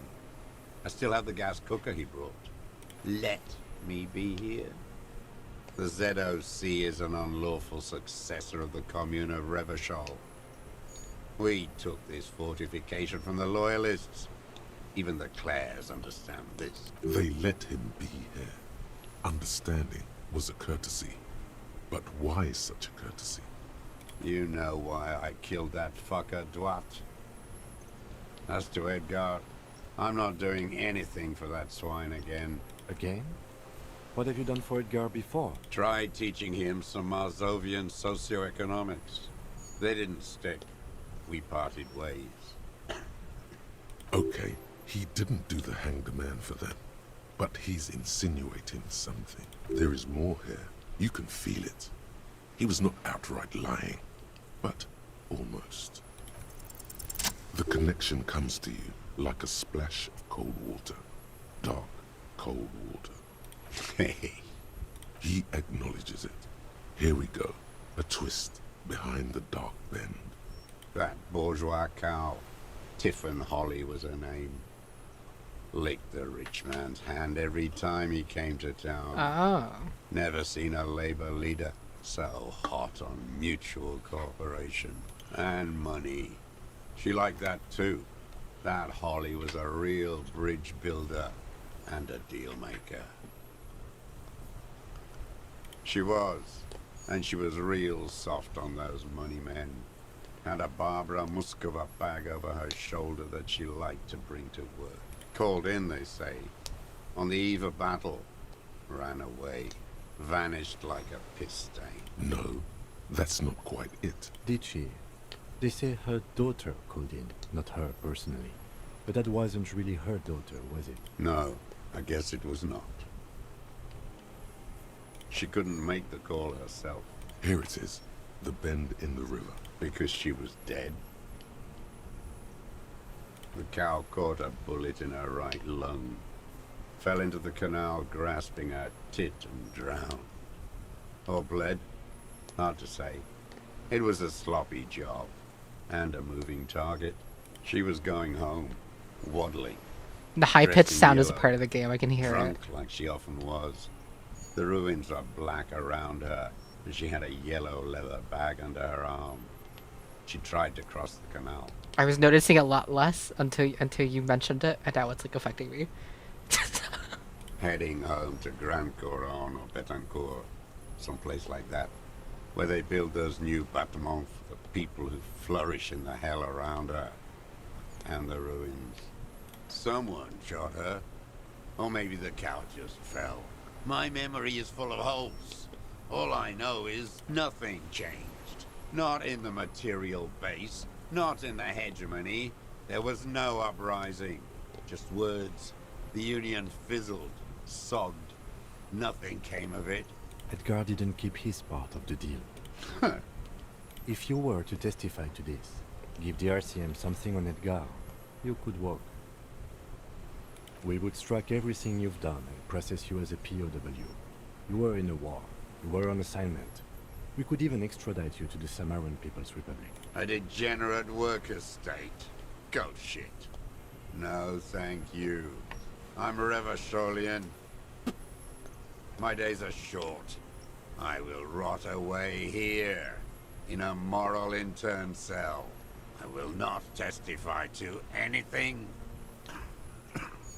I saw it happen, and I liked it. That's all I have to say.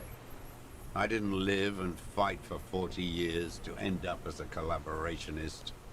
I've heard it on Channel 8, 40 AM, Radio Revachol, late night. Everyone is a blogger in this world. Everyone betrays everyone. They're all already locked up for betrayal. The best ones, the ones with heart, were slaughtered, trampled. The same old freezing hatred. They were boom boom imbeciles.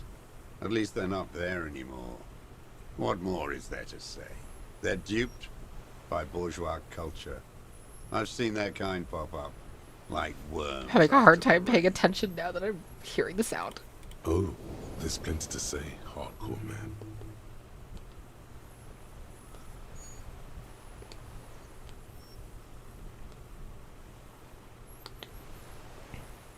I don't think now is the time for this, officer.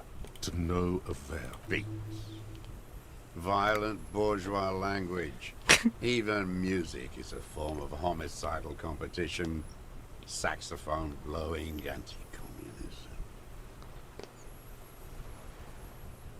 Every fucking morning for 34 years.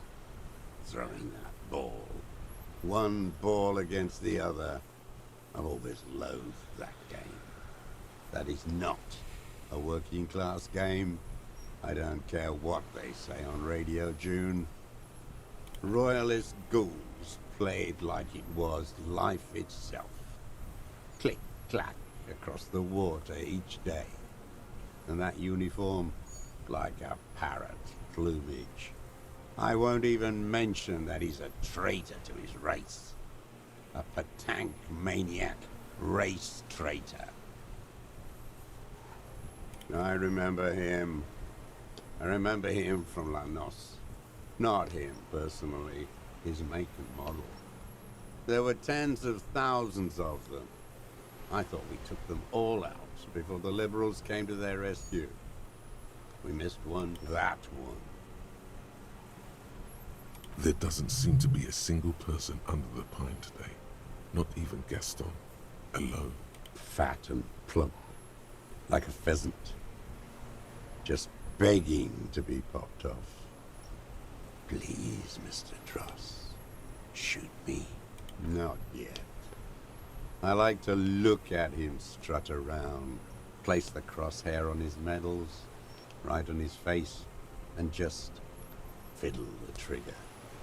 Think about it.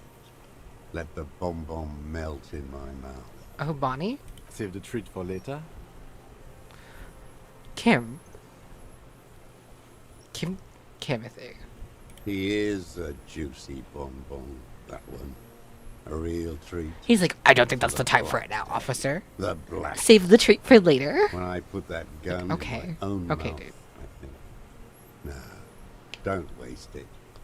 Put this lead in that cock, Rene. For the boys he killed. And then I look at him throw those balls, and I suddenly feel better. I even hid one bullet, so I'd always have one. For him. Haven't seen him around lately, strutting around. Must be down with arthritis. I hope it hurts like hell. I hope he sweats blood. Yes, of course. I hope it hurts like hell. I hope he sweats blood. Must be torture. Not to be throwing his balls for a whole week. He seems relieved. Could he have been worried for him? Yes. Where is he? I hope he doesn't have debilitating arthritis. Or kidney stones. He can still come out to play with balls and get shot in the head, right? No. I waited too long. Wait, I should have said just kidding. I waited too long and now he's dead. I'm sorry, Mr. Dross. I understand you knew him for a long time. They're all dead now. Fuck him. If he really wanted to kill him so bad, he would have done. There must have been 1,000 black days on these islands. His health ailing. All human beings care about each other. I cared for seeing his head explode. Now, God damn this world. I'm sorry. Fuck you. And I blew them all. I'm What so does it sorry you matter couldn't now? kill him, bro. He's gone. Ancient dust. What's really funny is, like, this doesn't even... Saying I'm sorry about sorry you couldn't kill him feels authentic. It doesn't even feel like a joke. You think I haven't seen people die? It's all I've seen them do. Fuck and die. All the other plans we had. To love. To colonize the Pale. It's all fucked. It doesn't look like he is. Okay. Glad we talked about what?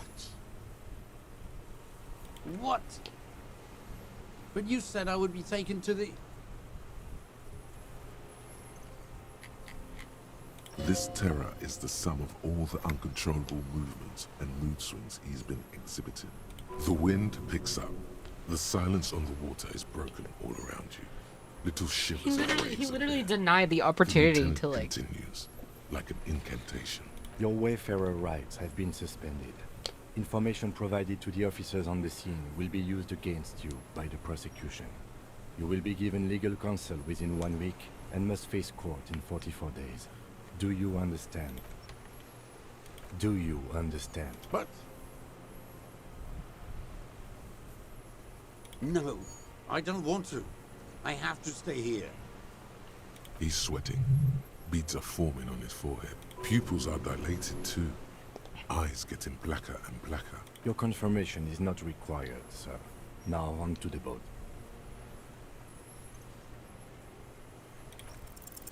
You thought you heard something, but it's just the reeds. Maybe we could all fit in there.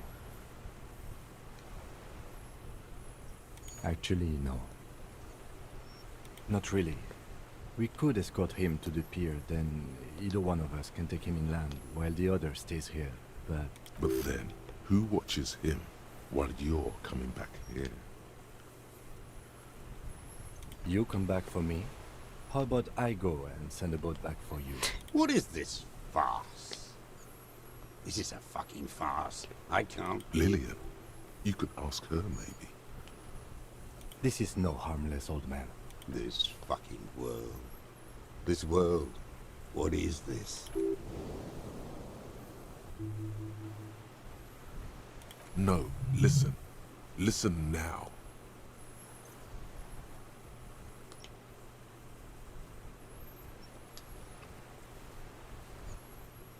No, it would take a whole day on this island. You go and transport the prisoner. I'll be here. I can escort him to the pier with you. This world? What are you talking about? Is this... us? The wind is cold from the east. Your skin is crawling suddenly.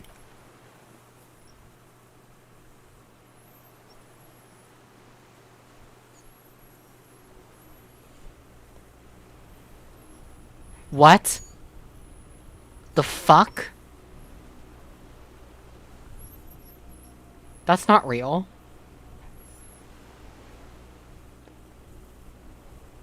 What? A delicate tangle of arms and legs unfolds from the reeds. What? Limb by limb. To then just stand there. What? Moving its scythe-like What? arms in ghostly silence. It's still there. An unfolding What? mechanism of reed-like chitin hovering in place. What are you talking about? There's nothing there. Is he just daydreaming? The stick insect is over 3 meters tall. It looks straight at you with its tiny pinprick eyes and its grotesquely small head. You feel your legs shaking under you and your gun hand move to your holster. But you don't have a gun.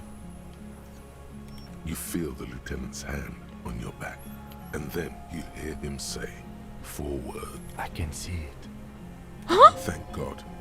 If he can see, then you're not insane. But that means it's really there, spinning slowly, in absolute silence. its limbs long and slender. Be very, very careful.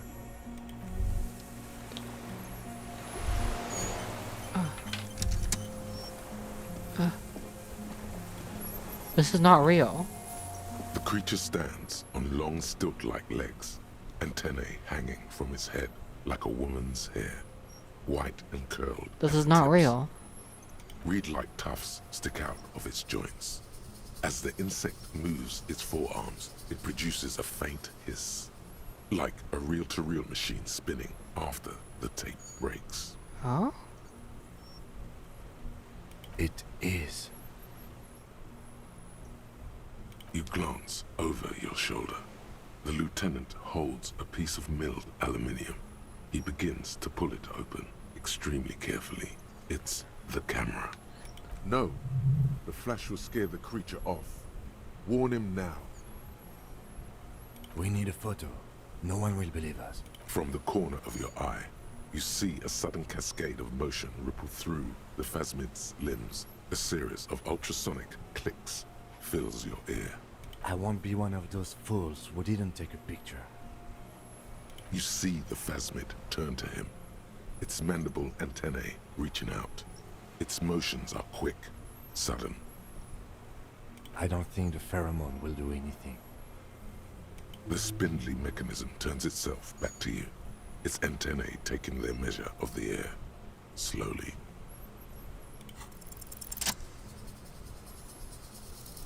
Slowly, with your breath held, you take 2 small steps toward the phasmid. The creature lets out a series of ultrasonic clicks that swarm around your head like laughter, a sort of happiness. The tracheal system on the creature's abdomen expands in front of you to take in and expel air. It's smelling you. Hissing and clicking, it extends its mandible-like antennae to greet you. You're right below it now, looking up at the colossal chitin of its white limbs.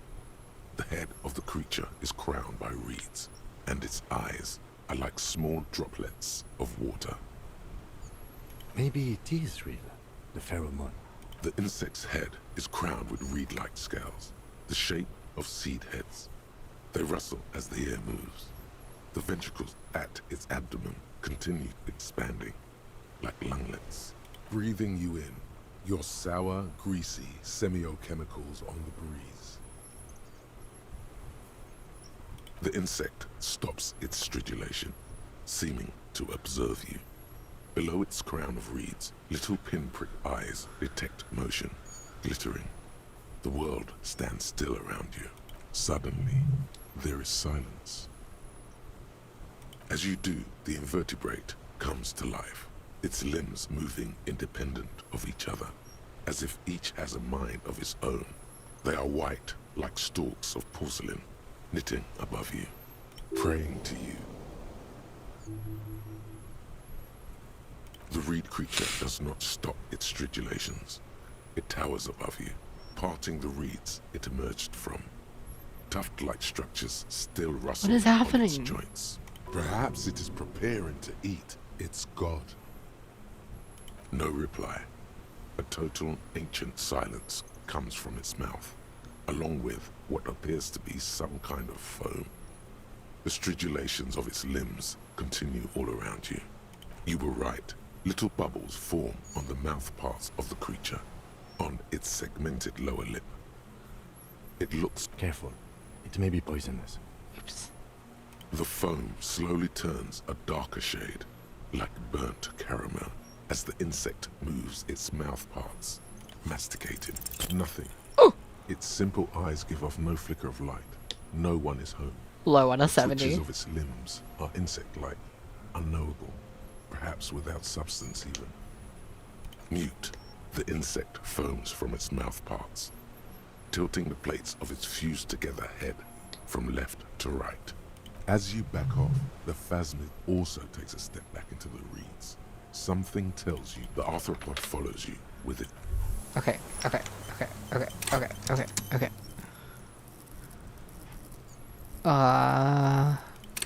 This is maxed out. I've lost the game. Hissing and clicking, The arthropod extends its mandible-like antennae to greet you again. Okay. There is no change in the insect's motion while it's being aimed by the camera. It remains fixated on you. It's saved before the phasmid. 531. Oh yeah.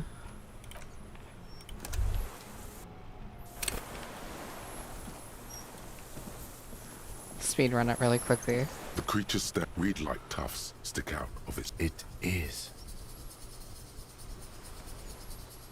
You glance. No. The flash... We need a... From the corner of your eye. I won't be... You see the phasmid turn. I don't think... The spindly mechanism. A sudden... It moves just an inch closer to you. Something in its body language has changed. Just slightly. Slowly, like love, the tracheal hissing and clicking. It may be the breathing you in. You're sour, suddenly, as you do, praying to you. The reed, perhaps it is preparing to eat. It's gone. No reply. You were right. Little careful. The foam slowly turns a darker shade, like burnt Please. caramel, as the insect. I exist. Okay. No, you're awake. I am real. Light is forming me. This is real. I am an unknown species of the order Phantasmadia, endemic to the Insulandia Insula. For the last 350 years, I have hidden in plain sight, masquerading as the reeds, molding, cloning myself, unfolding at night to play with trash bins and boys. It plays with the bins and boys. No one unnoticed by the first settlers and the land surveyors of the suzerain. Also, by the soldiers of the revolution and the officials of the occupation. Even the Seminese islanders who came here first, but did not stay, have not seen me.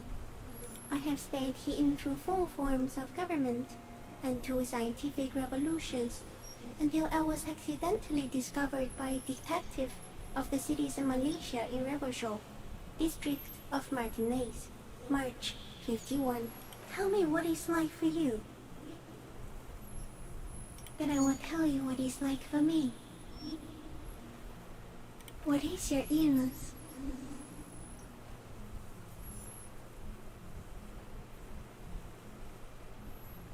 For me, it is not like that. I have states, not the emotions. For example, I experience excitement and unexpected sugar rewards. Oh, I get it. But that is not important. Now I will tell you how it is for me. For me, it is a series of half-lit images, a kind of darkness, being intruded upon, transient, dim, moist, shapes of plants and animals, and internal sensations, a swarm of sounds, tiny vibrations on the inside of my forearms, all speak of complexities totally beyond my understanding. I am at the end of a narrow funnel, weightless, so light, it only feels like something to be me. In truth, perhaps I'm nothing. I certainly do not have a soul, and if I did, it would never ache. I don't know. You're just a shadow for me. Far away, faintly transmitting, but for a curious smell. Few of us can begin to imagine the horror of you. With all of creation reflected in your forebrain. It must be like the highest of hells, a kaleidoscope of fire and writhing glass. Yeah. Eternal damnation. Yeah. Even when you're sleeping. And when you wake, you carry it around on your neck, with eyes open that cannot help but swallow more behind the mirror. I feel great, mute empathy for you. That must be incredibly hard. The arthropods are in silent and meaningless awe of you, Know that we're watching. When you're tired, when the vision spins out of control, the insects will be looking on, rooting for you. That's nice. And when you fall, we will come to raise you up.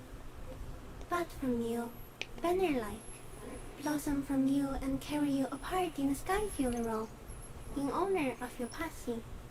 But not me, because I'm just a leaf eater. I get it. So am I. I was born to detect sucrose rewards and semiochemicals. What were you born to detect? He's in a bad state, deteriorating fast now. He thinks I am beneficial to him, but I am not. I only quicken his deterioration, very slowly, and only because he won't go away.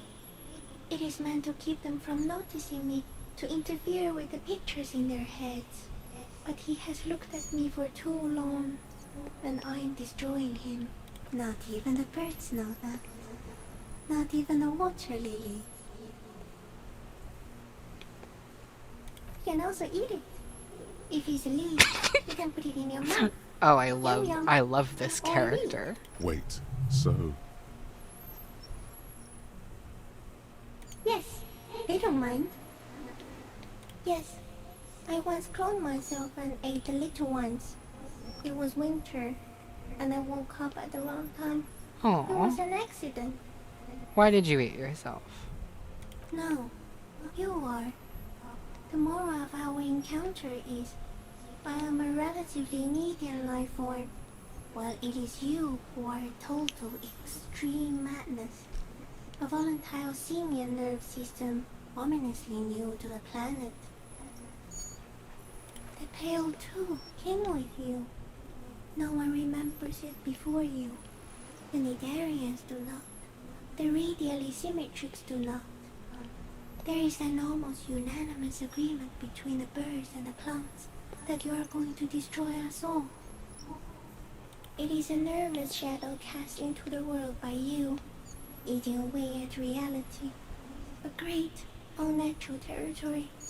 Its advent coincides with the arrival of the human mind. You're a violent and irrepressible miracle. The vacuum of cosmos and the stars burning in it are afraid of you. Give me enough time, you will wipe us all out and replace us with nothing. Just by accident. We suspect it will be something like the oxygen holocaust that wiped out anaerobic life 2.6 billion years ago, when organisms first started breathing. Only much worse. instead of air, you exhale thoughts. There are no trees that eat thoughts. Oh. Everything your eyes touch goes back there, behind the nose mirror. What if you blink? Are we still here? Please don't blink. What if he misplaces us all one day, or just forget?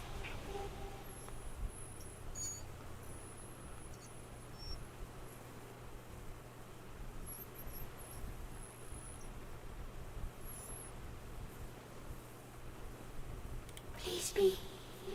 Or one day, one of you will close your eyes and sigh, and open them to see that none of this ever existed. It doesn't look like that, no. You're just staring at it.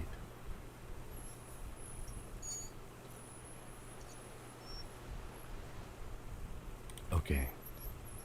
Is it somehow related to the case?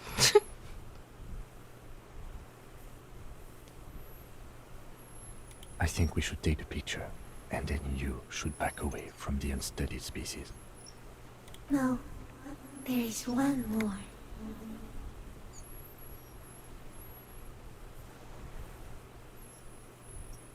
Thank you. I also have one more thing to say to you. That woman. Huh? Turn from the ruin. Turn and go forward. Do it for the working class. You cannot lie to me. Behind you, it smells of fires. So awfully far you were prepared to go in her presence. And it. Okay. She was middle class. It doesn't take a 3-meter stick insect to tell you that. Okay, thank you. is no change in the insect's motion while it's being aimed by the camera. It remains fixated on you. In 3.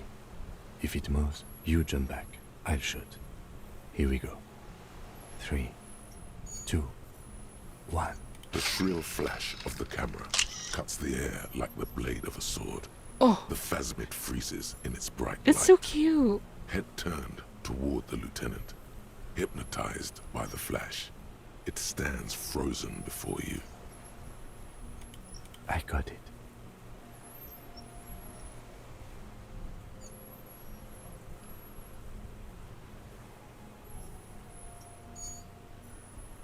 Do I touch it?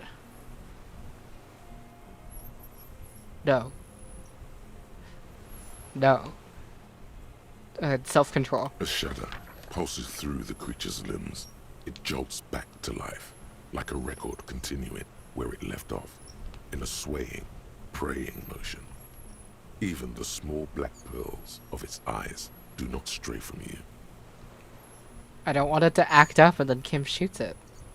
As you're turning away, the phasmid mirrors your movements, stepping on the water, the long limbs carrying its feather weight without breaking its surface.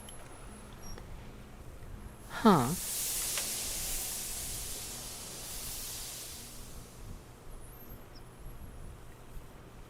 So it's real. It's real. And just like that, it's gone, skating away across the sea's calm mirror like a skipping stone, leaving nothing but circles on the water. And something under it, in the place it stood, bobbing there, among the reeds, a collection of items. It's gone.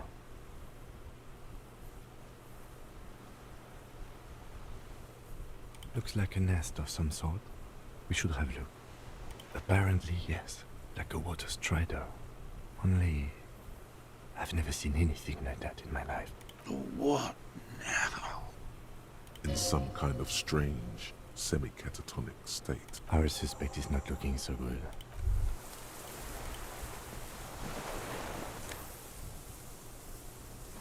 So, huh? Oh.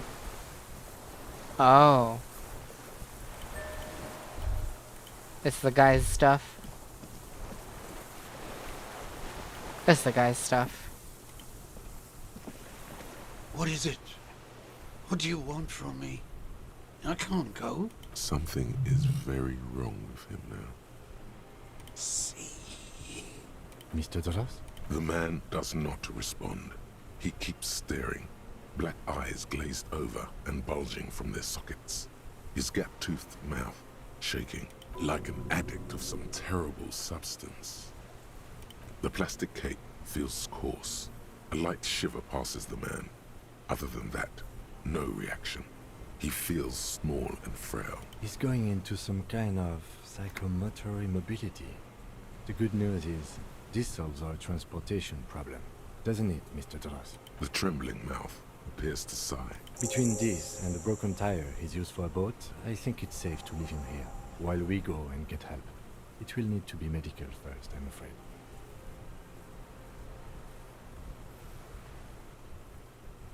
He stares into the reeds. Your words don't stir anything in him. Perhaps you should... Nothing. Just dulls. If Kuno kicked it into the sea, as he said he did, the ebb would put it back here. This makes sense. Mr. Dross could have picked it up. Or the phasmid even. If it did, this is incredible. I lost... He turns his eyes to the reeds again, as he's done so many times. Beige and white stripes. He lost the scope. Then it somehow made its way over there. With the help of a magpie phasmid. The what? Oh, This sight is a T9, Mr. Dross. Was it attached to the rifle when you made the shot? Silence. Not even a sigh. You've gotten all you will out of this poor bee. The plastic cape flaps around his face in a gust of wind. His back is slouched and his mouth open. The blacks of his eyes are receding. His pupils are returning to normal. Old age and shock. Yes, the arrest and the appearance of the phasmid. the combined stress. But you think it's something more than that, don't you? Quite a few things about that health check you did on him make sense now. You should be more careful, Detective. Are you sure it wasn't having an effect on you? Are you sure? You were looking at it for a long time, almost as if you were hypnotized. A valid hunch. Long-term exposure to something like that could be neurodegenerative. You mean pheromonal? The scope, knowing of her bruises, his disposition toward Miss Oranje. I see what you mean. Like a drug? His pupils appear to be dilated. They still are. He was energetic and articulate. After all these years alone, with little hygiene or medication, I would expect worse. He does not seem to be animated now it's left. Honestly, I'm ready to believe anything at this point. Maybe it is psychoactive. I mean, why not? It's 3 meters tall. That could be part of the shock. But you're right, something is off here. No response. Then how did we see it? Oh, you mean, whatever does this, does it over time? Teenagers, kids, drunks, sightings are brief, and hence not credible. But anyone who spends a long time with it. Mr. Dross, have you ever seen a stick insect pretending to be the reeds? The doctors will have to look at this. I hope your station has better medical personnel than 57. This is a little advanced for a nurse. He did seem distressed when it finally came to arresting him. Like he didn't want to leave this place, and the insect maybe. I have absolutely forgotten to take notes. I hope I remember all of this. This will be one hell of a report. Thank God we have the photo. No one would believe you without it. We should think about getting back to the mainland. To get help. He'll be safe here.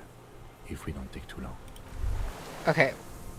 I hate to be this way, but it's almost 9 a.m. for me. And I thought the game would end a little bit sooner. And I have to sleep.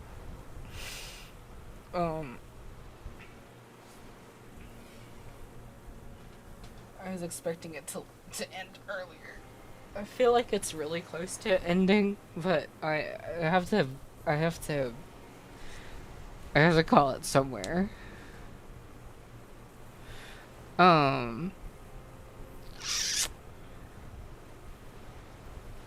Does anyone know how much longer this is?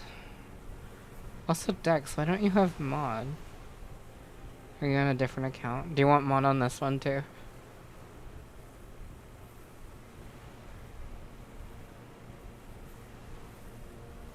About an hour if you take your time. Yeah, I can't do this till 10 a.m. Okay. Normally I don't do streams. Okay, I'll give you mod real quick. There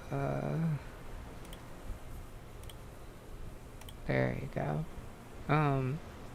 Okay. I don't normally do streams back to back, but I'll see if I have the energy to do one tomorrow. And with the leftover time, we can just do other stuff.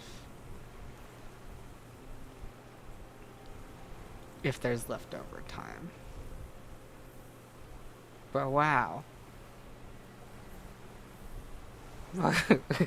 But wow. What do I even say? Why is that real? Help me. Help me.